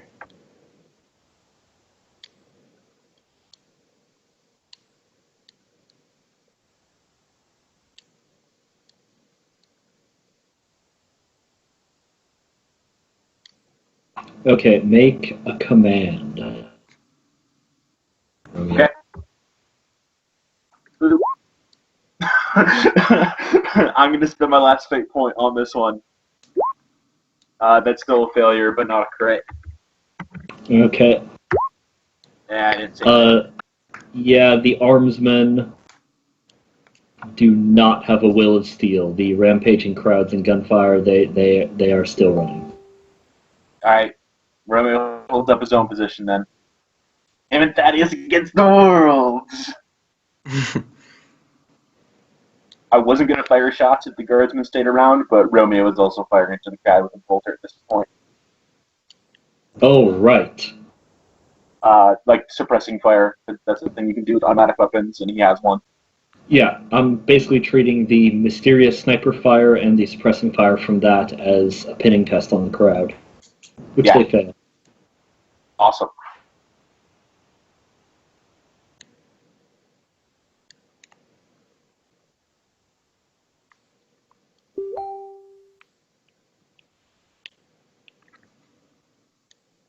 And so it doesn't take very long for the first of the robed figures, the first group of them, about 5, to make their way up to Romeo, firing pulse rifle shots back at the gathered militia.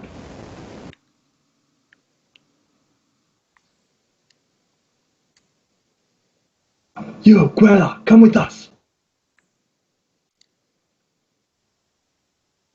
Anything for a friend.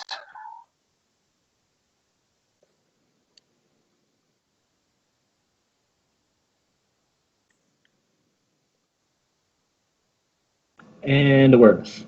Do it.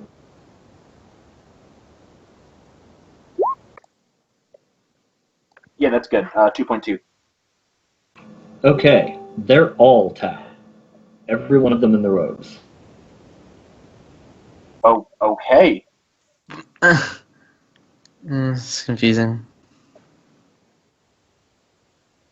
Hey, they're the ones who ain't shooting at me, so it's fine. Also, Yeah. straight up, even if he gets captured, Romeo has some big questions like, what the fuck are the Tau doing here? This is the other side of the goddamn galaxy. Like, they're acting like this is a new frontier for the Tau Empire, and this is the fucking other side. This is not near Tau space.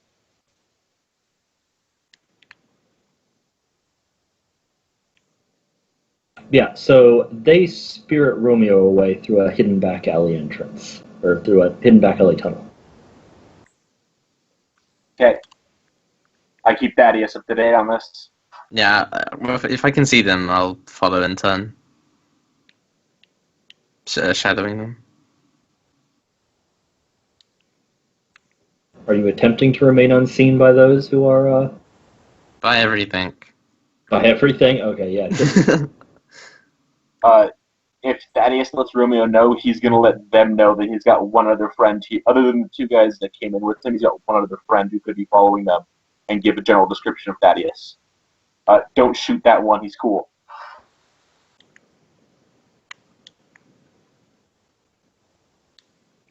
I'm not sure they can see me. Well, it depends if you want to roll or not. Hey, if they do spot you, I don't want you to get shot. And eventually the crowd is going to thin out as you keep on following us. It's a good thing to do, so... What kind of roll you want? Go ahead and make a shadowing. That's what I didn't want to do.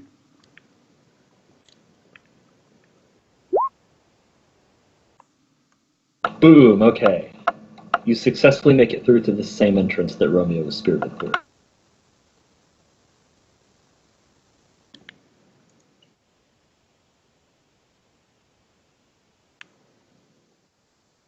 And with a clatter,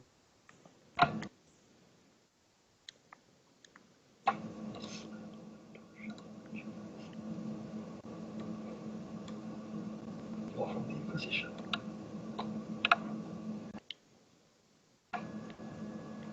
You are from your Imperium. You are from your Imperium. So, you are from your Imperium.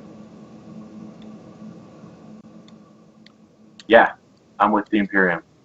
What has taken you so long? What has taken you so long to give you?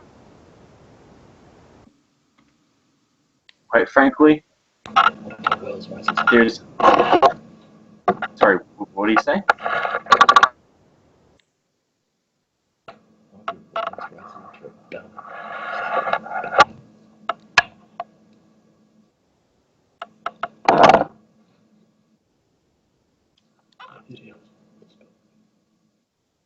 Are you alone? Did you Sorry, come I'm to having... the ship in orbit? Oh! There's a ship somewhere out there. We're smart enough to not put it in orbit.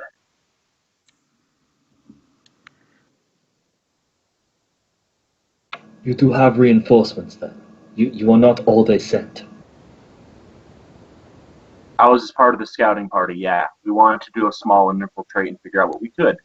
We actually figured out quite a lot.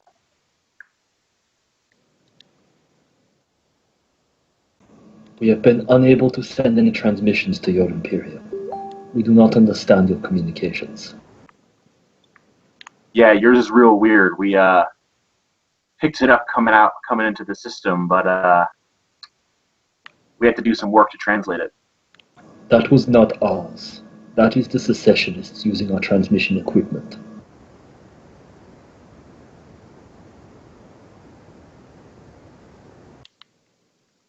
Yeah, we kind of thought so. It sounds like they're trying to contact your main body as well.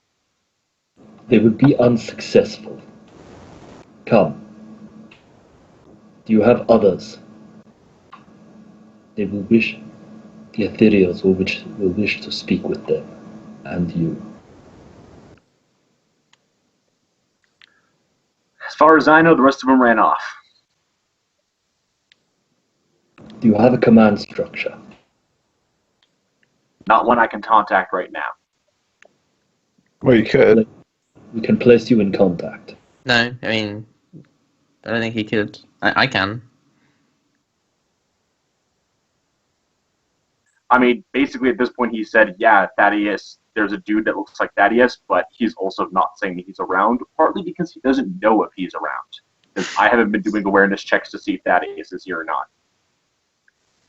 Can I just slide out of just anywhere? I guess, Just yeah, pop in? I guess I would know because of microbeads, but either way, he doesn't entirely trust these dudes anyway, so if Thaddeus is following and they don't know he's here, then that's totally fine with Romeo.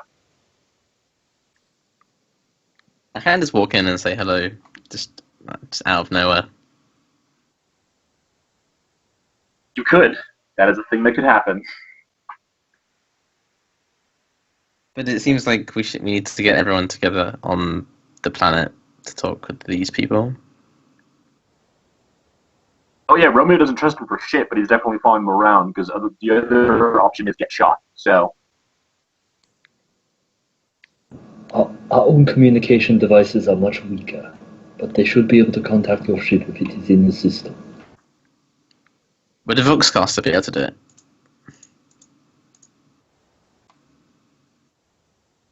we can contact them in the system, and I also have a way to make sure that they won't know what the hell we're talking about. Oh yeah, We don't got a language per se, but we do got slang. does your mask have a Voxcaster built in? Yeah, it does. I would think Oh, the snap. Voxcaster possibly makes a difference. Yeah. Picture recorder, rebreather, Voxcaster. I had no idea. Then yeah, I guess the ship knows. If you've been broadcasting, I mean.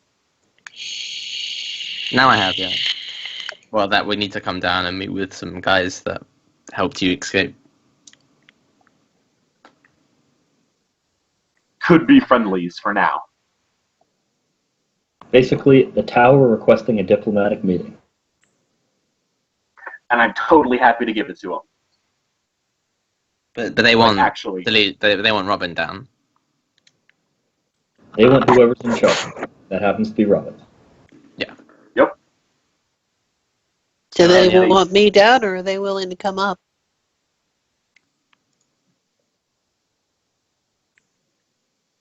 They said they wanted to meet with some sort of do they call them ethereals? I'm not sure what the word was.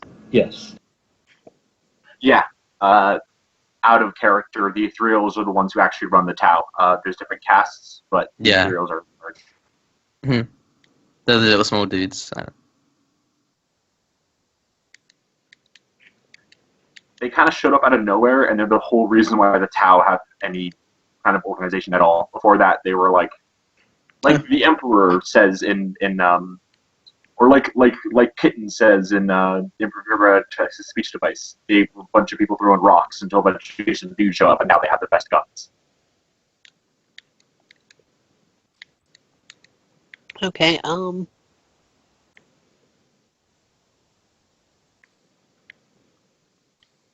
So I'm wondering if there's a good reason not to teleport them up, because it seems like,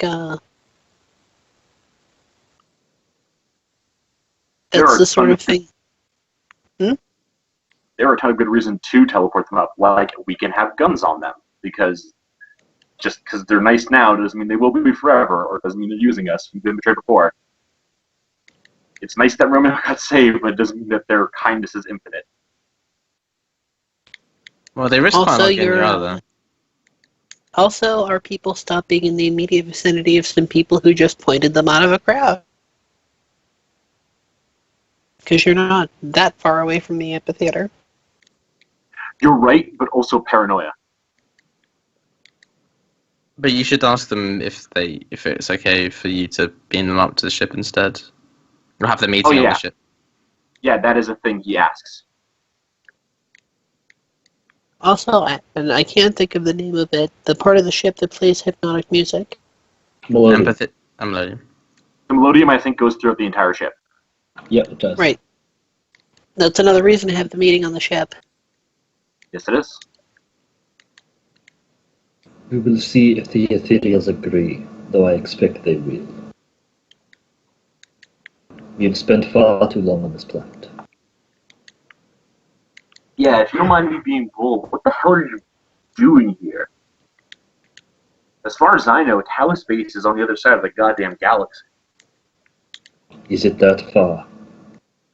It's pretty damn far. We knew it was beyond reach. We did not know how far. Yeah, you guys would have to cut straight through the Imperium if you wanted to make a shortcut through to Tau space. And going around, I mean, that might take generations. For humans, anyway. I don't know how long you guys live. It is a complex situation. Our ship was Yeah, caught in a rift. You call it a warp rift. Yeah.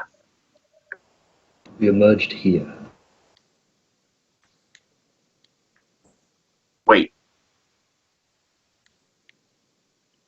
So how the hell do you get through space if you don't use the warp?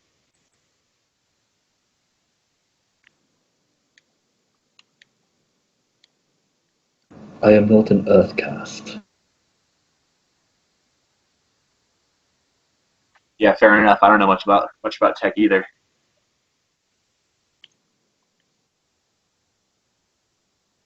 Come, we can get you to safety. That sounds like a nice place. And with that, they whisk you away down through their tunnel network. And you are brought word that indeed the ethereals are apparently okay with boarding the Zennith.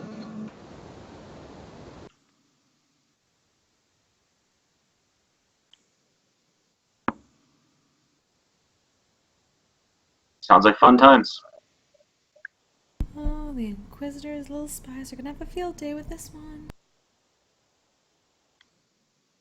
Does Thaddeus ever No. reveal himself? No. Can we set up a chain between my microbead and his Voxcaster to send a thing up to the ship? Well, you can No. just tell me, and then I'll just tell them. Yeah, I don't think you have a means to directly link those at the moment, but yeah, you can tell them Okay. you can tell them. Yeah, I was just because paranoia. I would say in ship can't if I could, but if not, yeah, he's gonna fill in everything on the details. And I mean, he could try to repeat it phonetically, but if he wants to roll an int roll, because that's what all language checks are. yeah. I mean, I could if you want me to. It's not that big of a deal. Yeah, I don't think it is. I mean, it'd be nice to have secrecy, but also, how are they going to stop us?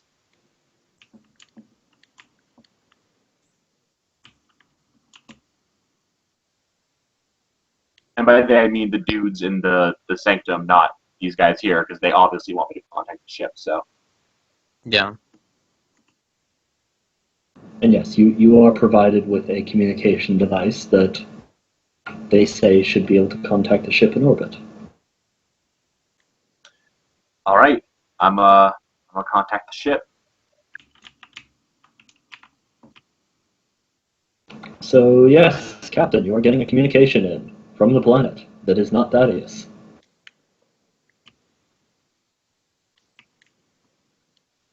Well, open that channel. Channel open, there's Romeo. Hey, Captain. Romeo, learning interesting things, meeting new people. Meeting new species, actually.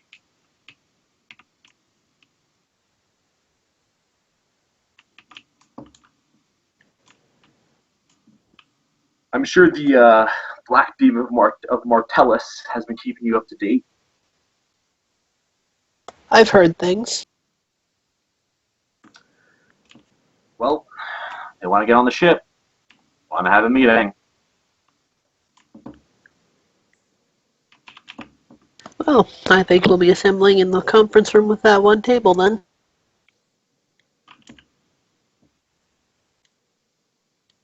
Been too long since we've had the table.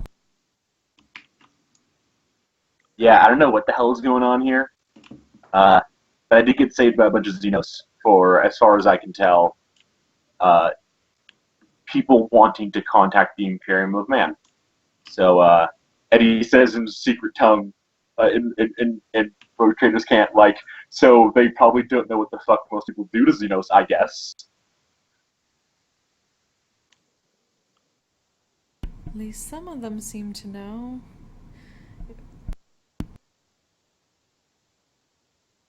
They seem to have gotten lost from home.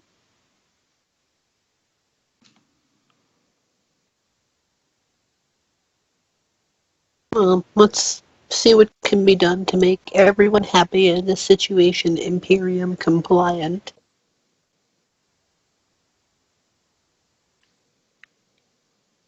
I'm sorry, this is a voice thing. Is that in quotations? You can't see it, but there were definitely air quotes. Cool. You can hear the air quotes. Yeah. Give us coordinates, we'll show up. Well, I guess we should give you coordinates that are easy for us to get to for you to teleport us up.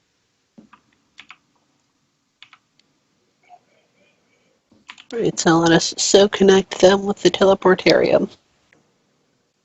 All right. Romeo's going to warn them before they go on the teleporter that they're going to go back to the warp and it might feel like your brain is screaming at you. That's normal. They are perturbed. I hope that doesn't turn them inside out or anything. That would be a terrible start to diplomacy with them. Turn them inside out, and then they explode. They're perturbed, but Romeo is just like, it's how it works and it's what we can do. So. And I suppose important question at this point is Thaddeus revealing himself because this would be how he gets back to the ship. No. I don't want to. I don't want them to know what I look like, regardless. You can Fair take me enough. off on like a second batch. Yeah, we'll send down for you afterwards. Can you not key into him just because I was like with microread, using that? Says he hides in a bathroom somewhere. I mean, you could try to hide right next to them and everything, but you would probably be noticeable when you appeared on the teleport pad with them. Yeah, I'll just wait. I don't mind. We can. You're gonna know the coordinates, so just show up there and we'll wait 20 minutes while it recharges, take it into the room, and then teleport you up. It'll be fine. Yeah. Alright, so yes, Romeo, along with the diplomatic party of Tau, appears in a flash of light on the teleportarium aboard the Crystal Blue Zenith. Oh, Presumably yes? I don't know who the two guardsmen are brought down with me, but if they survive this, cut their pay.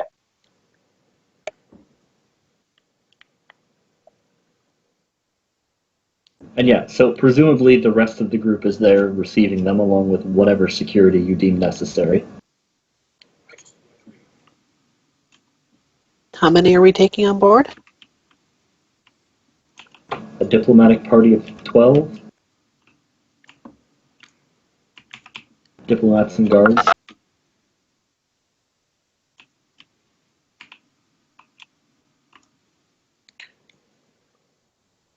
And Hodor. Oh, I'm talking about the Tau that are coming aboard. You guys could have as many of anything you damn well pleased. But obviously Hodor. Captain's bodyguard.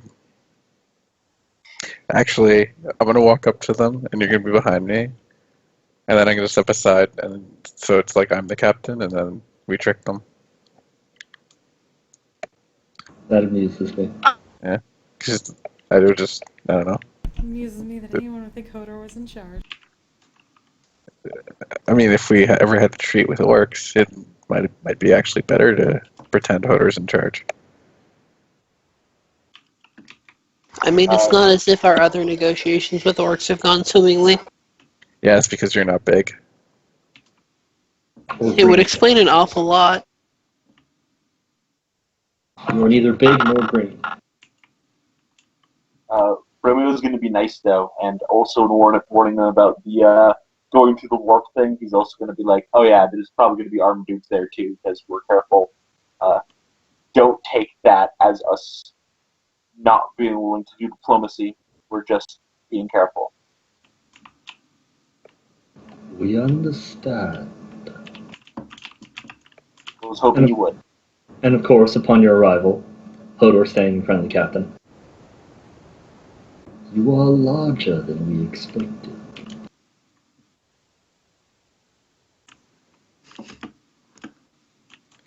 Well, he is a king. I am the king, but I am not the captain. And I step aside. Why didn't you Bane post, have- man?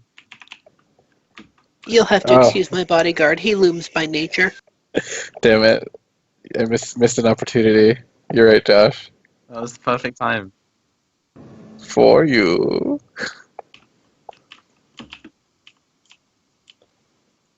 Okay. He is a devoted god. This is respectable.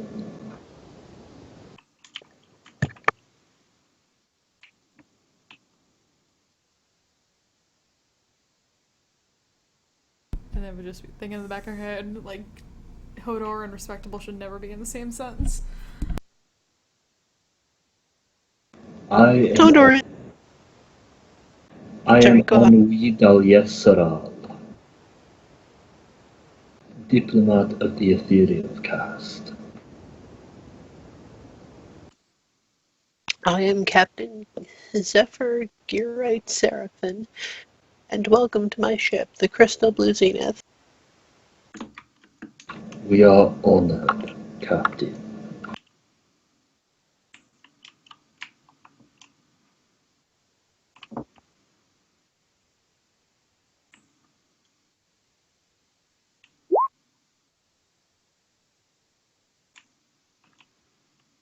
So, gonna start leading them towards the conference room.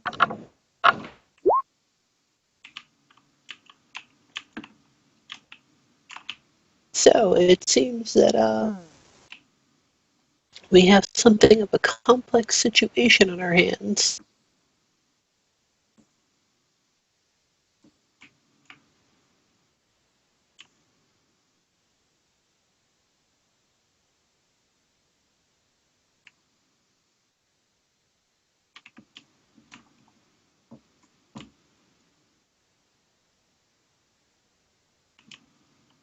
It is an unusual one that we find ourselves in.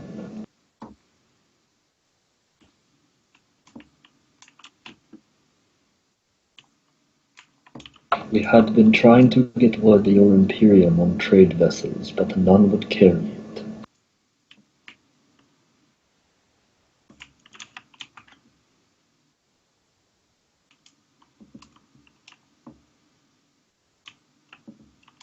Yeah, that makes sense. Not everyone is exactly Xenos friendly.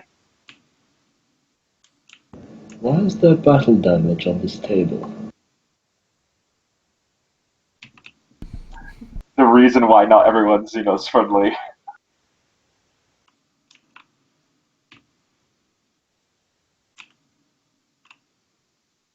Good times though. Good times. It was an exciting day, but yes, the damage reminds us that negotiations do not always go as expected. There is wisdom in this. I understand. And there could have been any amount of potential delay between them arriving and you guys actually all gathering in the conference room. Thaddeus can be there or somewhere in the vicinity. I mean, I'll listen in, but I won't be there. I know that there have been plenty of other occasions where you haven't been in the room, but you've been in a sniper perch somewhere. Ah, yeah. I think we established your diplomatic room has some kind of hidden little hole that Thaddeus is routinely in. Yeah.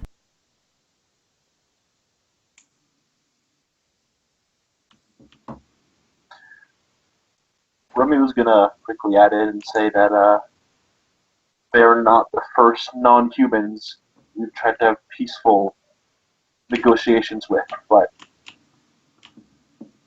we're hoping you'll be one of the successful ones. We always are.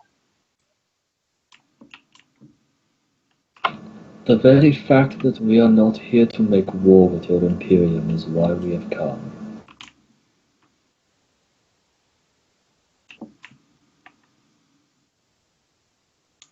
And we had gotten briefed at this point about what happened in the square, right? Yes. What about the others? That seemed to be... It seemed to not have the same idea.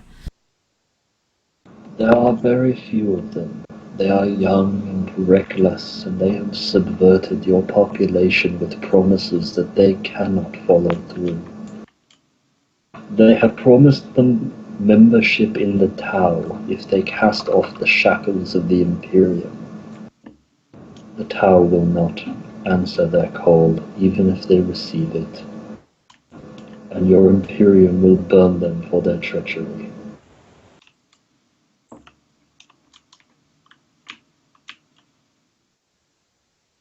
We seek to prevent this.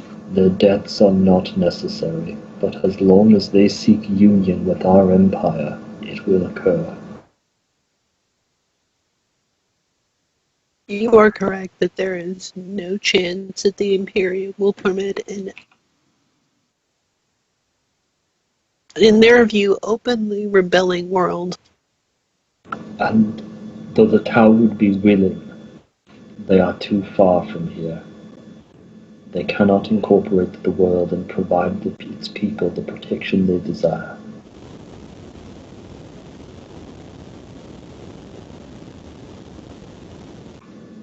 The younger Firecast who have turned to lead this rebellion, they do not understand.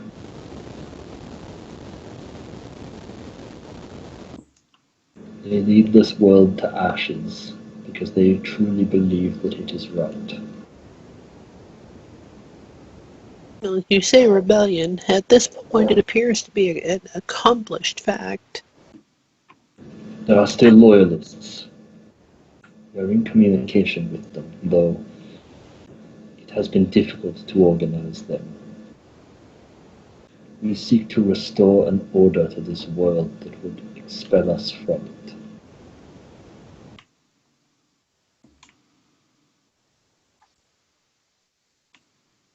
Well, luckily, it's kind of why we're here.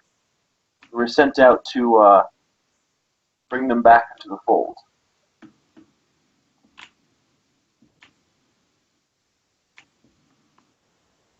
Luckily for you, they called upon the people who would rather not see this world burn to ash.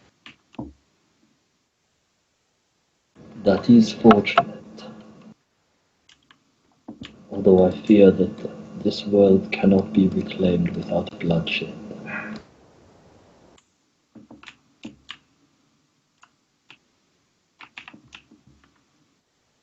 Well, we excel at violence in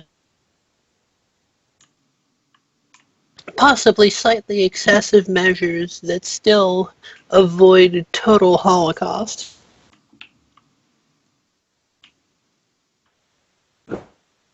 Though they do not fully understand our technology, the young fire warriors have been teaching them how to use our weapons. They have not yet mastered the use of our more powerful weapons, but we do not have access to many of them either. What was not destroyed in the crash is still held in our vessel. The things standing at the gates. They do not function. We believe But there are they still are. we believe there are still working examples.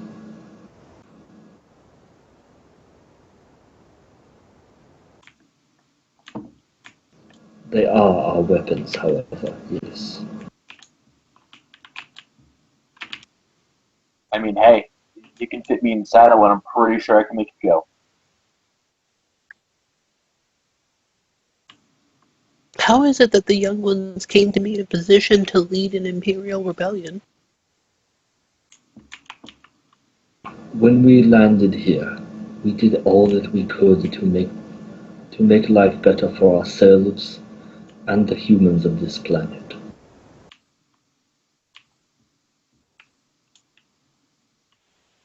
We told them of the greater good, shared our technology with them.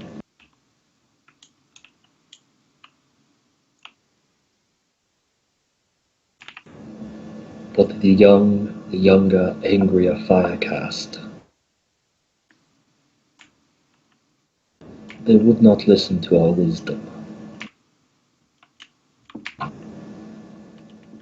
They spoke more with the planet's original leaders. They formed friendships,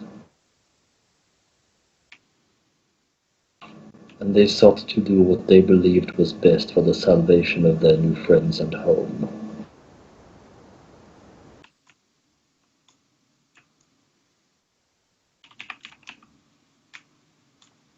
Well, you were right. You guys laid low, stuck around though. Probably wouldn't have sent us in the first place. The only reason we're really here is because you succeeded. This was never my intention.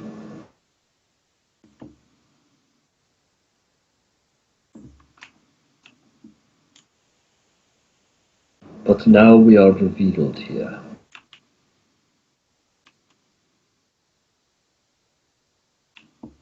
Yet still we desire what is best for the people of this world. We did what we could to elevate them and improve their lives when we came here, and we still wish this. But it appears that as long as they hold to the greater good, their lives are in danger. We cannot protect them.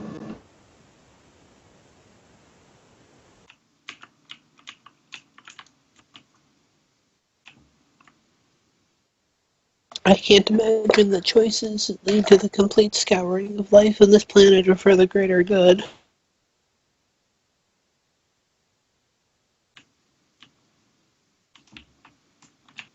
We do not judge your religions or the worshipping of your emperor, but we know that your inquisition is more dogmatic.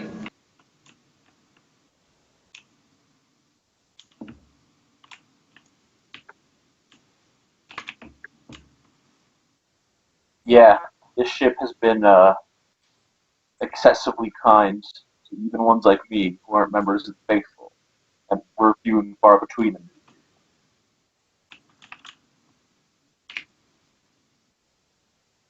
Your faith is not for us to judge. Any Guelas yourselves were brought into the Tau are allowed to continue the practice of their religion.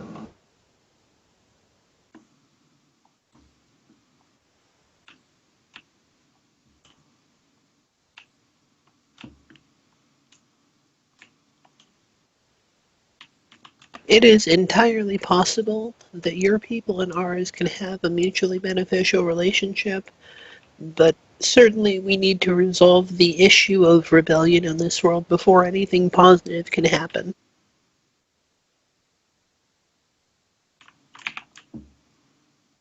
I agree. We are prepared to offer what resources we have to aid you, both in persuading who we can and in the bloodshed that is to come.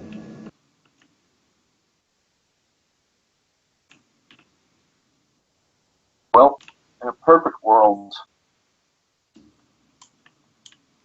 we don't do any bloodshed.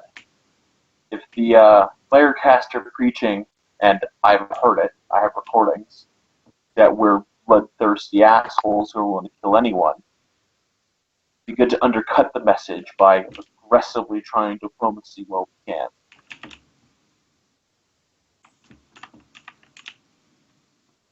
Frontier rolled out here like this, the Inquisition might be willing to overlook you guys living as long as the planet stays in the Imperium.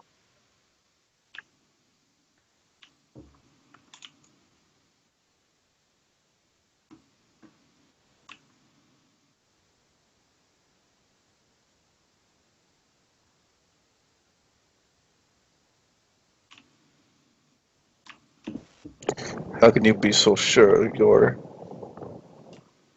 compatriots will be so open to negotiation? They will not. Then how do you know? Then how can you expect this to end in anything but bloodshed? That is why I expect it will be necessary. Yeah, the Tau expect there to be fights. It's Romeo who's saying that we should try aggressive diplomacy. Did Tao say that that their deaths don't need to happen?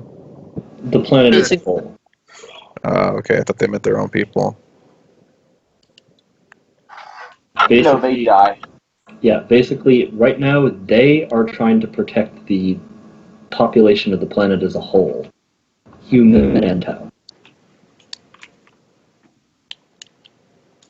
I'm assuming Yeah, we have servo skulls all around right now, right? Yes. Recordings of this would be pretty good for letting them live on the planet peacefully if that's what ends up being arranged.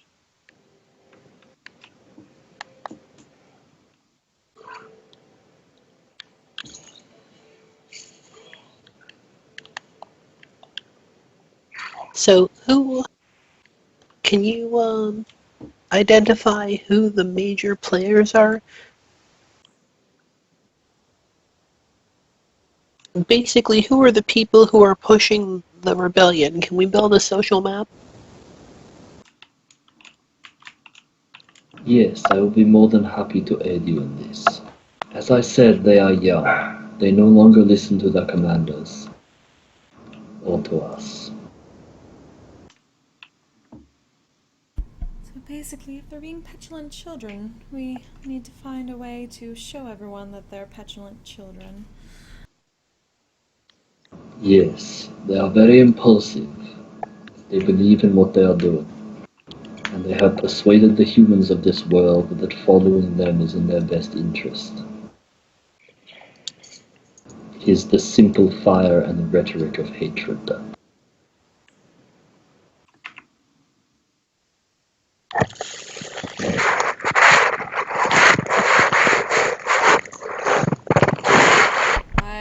Mike. Dear God. Well, how many members are in your forces? Given that we both want to keep as many humans alive as we can, housing you on the ship isn't a bad idea. I'm assuming you guys don't have viable means of shooting down ships out of orbit. The only weapons on the planet that are capable of this are on our former vessel. And they are no longer capable of reliably firing. Yeah, we'll keep to the other side of the planet just in case, but it's good to know. So my thinking is, let's pick up everyone who's leading the rebellion and not execute them all, but certainly educate them in why rebelling against the Imperium is a bad idea and the horribly negative consequences that could result. We didn't have to pick them up. We could have gone down there and eradicated them all one by one, but we didn't. We picked them up and we talked to them nicely and we showed them the error of their ways. For the greater good. Hodor prefers. And the fact that they're leading people in a bunch of lies of their own that they can't back up. What would I prefer? We skip talking phase. I wish you would prefer to skip the talking phase, Hodor, so often. I Hold on. suspect that both will Yes. be necessary. I do not think that the young fire warriors or their most zealous believers will go quietly. But even if they are all killed, there is an entire planet that believes what they say who must be convinced otherwise. Like I said, so we need to figure out the key points of all their sermons and how wrong they are with them, and find a way to show that to the populace. And frankly, having you up here countering what they're saying is going to help a ton as well.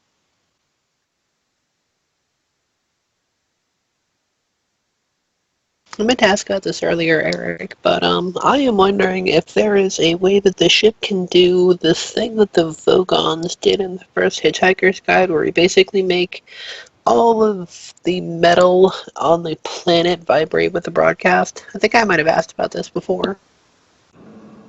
I don't think you did, although no, I don't believe you can. Certainly not that. The closest thing you would be looking for is something that overrides all communications on the planet, which is a thing you can buy, but you don't have it. Yes, actually, that is explicitly a component on Schwarzwald's ship. He has a broadband hymncaster, Cool.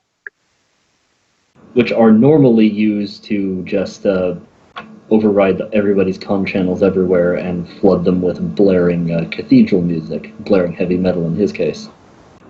Schwarzwald's. And would we be able to mount one of these in the ship? If you had the space, power, and time to install a new ship component. Which is basic. Okay, well, I'm not asking like right this minute. I'm asking is hypothetically, is the ship capable of mounting such a device, or do we require power, space, or something else? I would have to check how much power and space you have available and how much power and space a broadband hymncaster takes. I think we do. I remember us not using every single point we had, partly because of money, but also partly because we want to leave room to expand a little. And power-wise, you do have a little wiggle room in that you don't necessarily need to have the warp drive and the Geller field on while you are in real space, or the weapons on while you're at warp. You can shut systems down to conserve power. Right now, your power is operating off the assumption that everything's turned on all the time. Got it.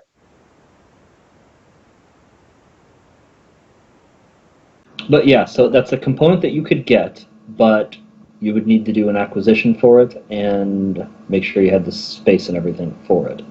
And pretty much anything that requires space, you could get room for, either by removing other shit or upping the quality level. But obviously that's all very expensive and time-consuming. You know Schwarzwald has one, if you desperately needed to use one, but that would involve bringing Schwarzwald in on this, since you would need his ship.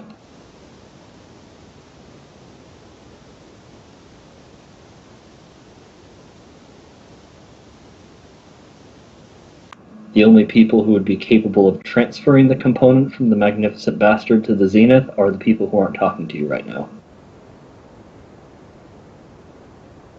Yeah. I also don't want to have to take Schwarzwald's or be reliant on him for this. We need to get one of our own. Which theoretically is a thing you can do, just debatable whether you can do it in the scope of this adventure or not. I'm sure. It's a for later thing, I'm sure. Yeah, don't get me wrong, it's an awesome item. I very nearly put one into my ship. Very nearly, huh? We went in favor of some other things.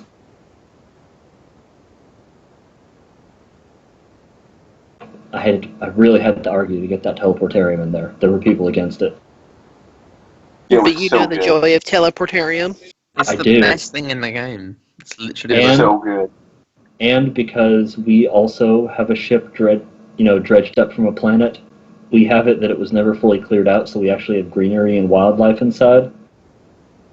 That's awesome. And Wait, was that an option that we just chose against?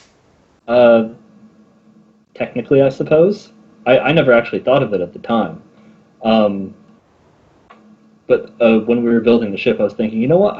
We should put an arboretum in here, and the arboretum could be like representative of this shit. It's like, oh, we don't have the power and space, and the GM's like, oh, you get an arboretum for free because that's a good idea and it makes sense.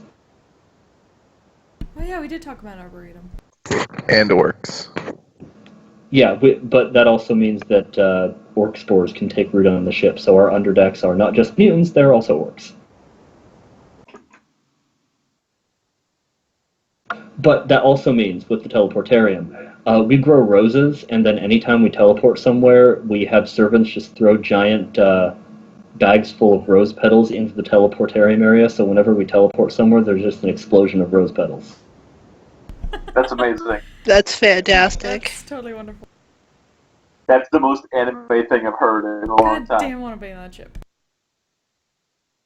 And I have my own vineyard outside my quarters.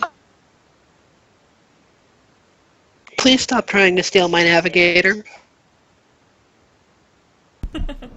Yes, my rogue trader also has two servants, one with a pile of wine glasses, one with wine bottles, who are keeping me refilled.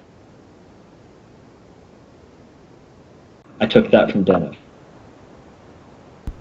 Why wouldn't you? That's amazing. Whenever he gets pissed off, he just like randomly throws a glass at a wall, it shatters, sprays wine everywhere, snaps his fingers, gets a new one.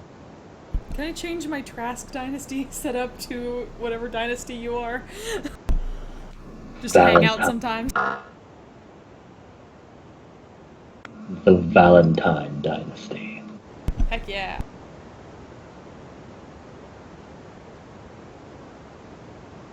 Just drop in for wine every so often.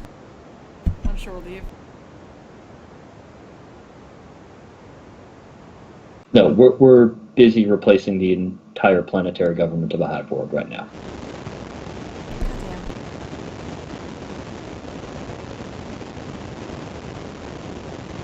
But anywho, oh yeah, I guess we are actually kind of late now, aren't we? Yeah, I probably need to sleep.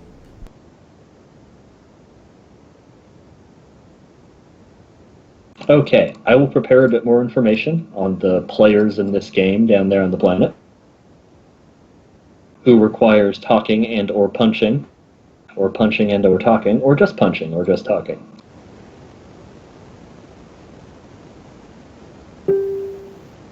And then next time you can begin the process of punching and or talking, and possibly shooting or exploding. Talking, then immediately punching, then talking again. And Arc the Covenanting, as necessary. Yeah, Yeah. that'll probably happen. It'll be really amusing if you end up melting Tao's faces off with the warp. Something about that is ironic to me. That's fair. Yes, this is amusing to me.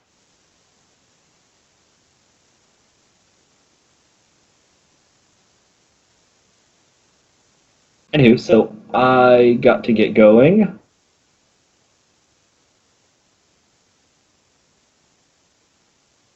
Shall see you guys next time, and technically you are capable of making acquisitions on this world. Thanks for running. No problem. Let me know if there's any acquisitions you want to make, either for now slightly more available TAL equipment, or anything they would have on a frontier world. Is there any XP for murdering squirrels? Not yet. There will be. God damn it. You know, cow stuff now.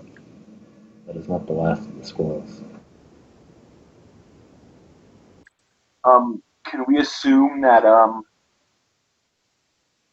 for cow stuff that it's like we're firecast, so it's 2 steps less rare?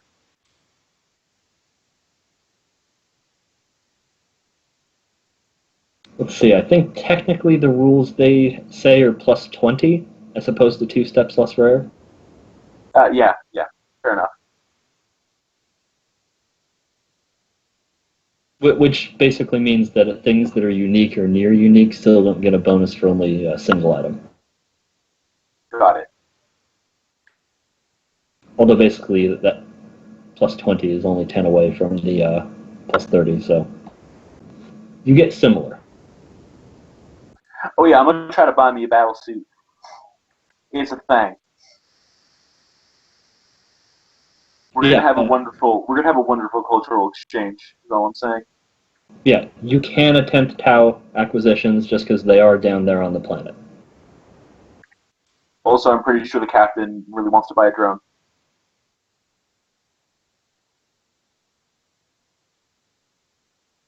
Anywho, so, yep, see you guys next Tuesday, and whatever questions See you. that week. Some point during the week, we'll have to figure out what skills are consolidated and what are not. Yes, that is an important thing. Yeah.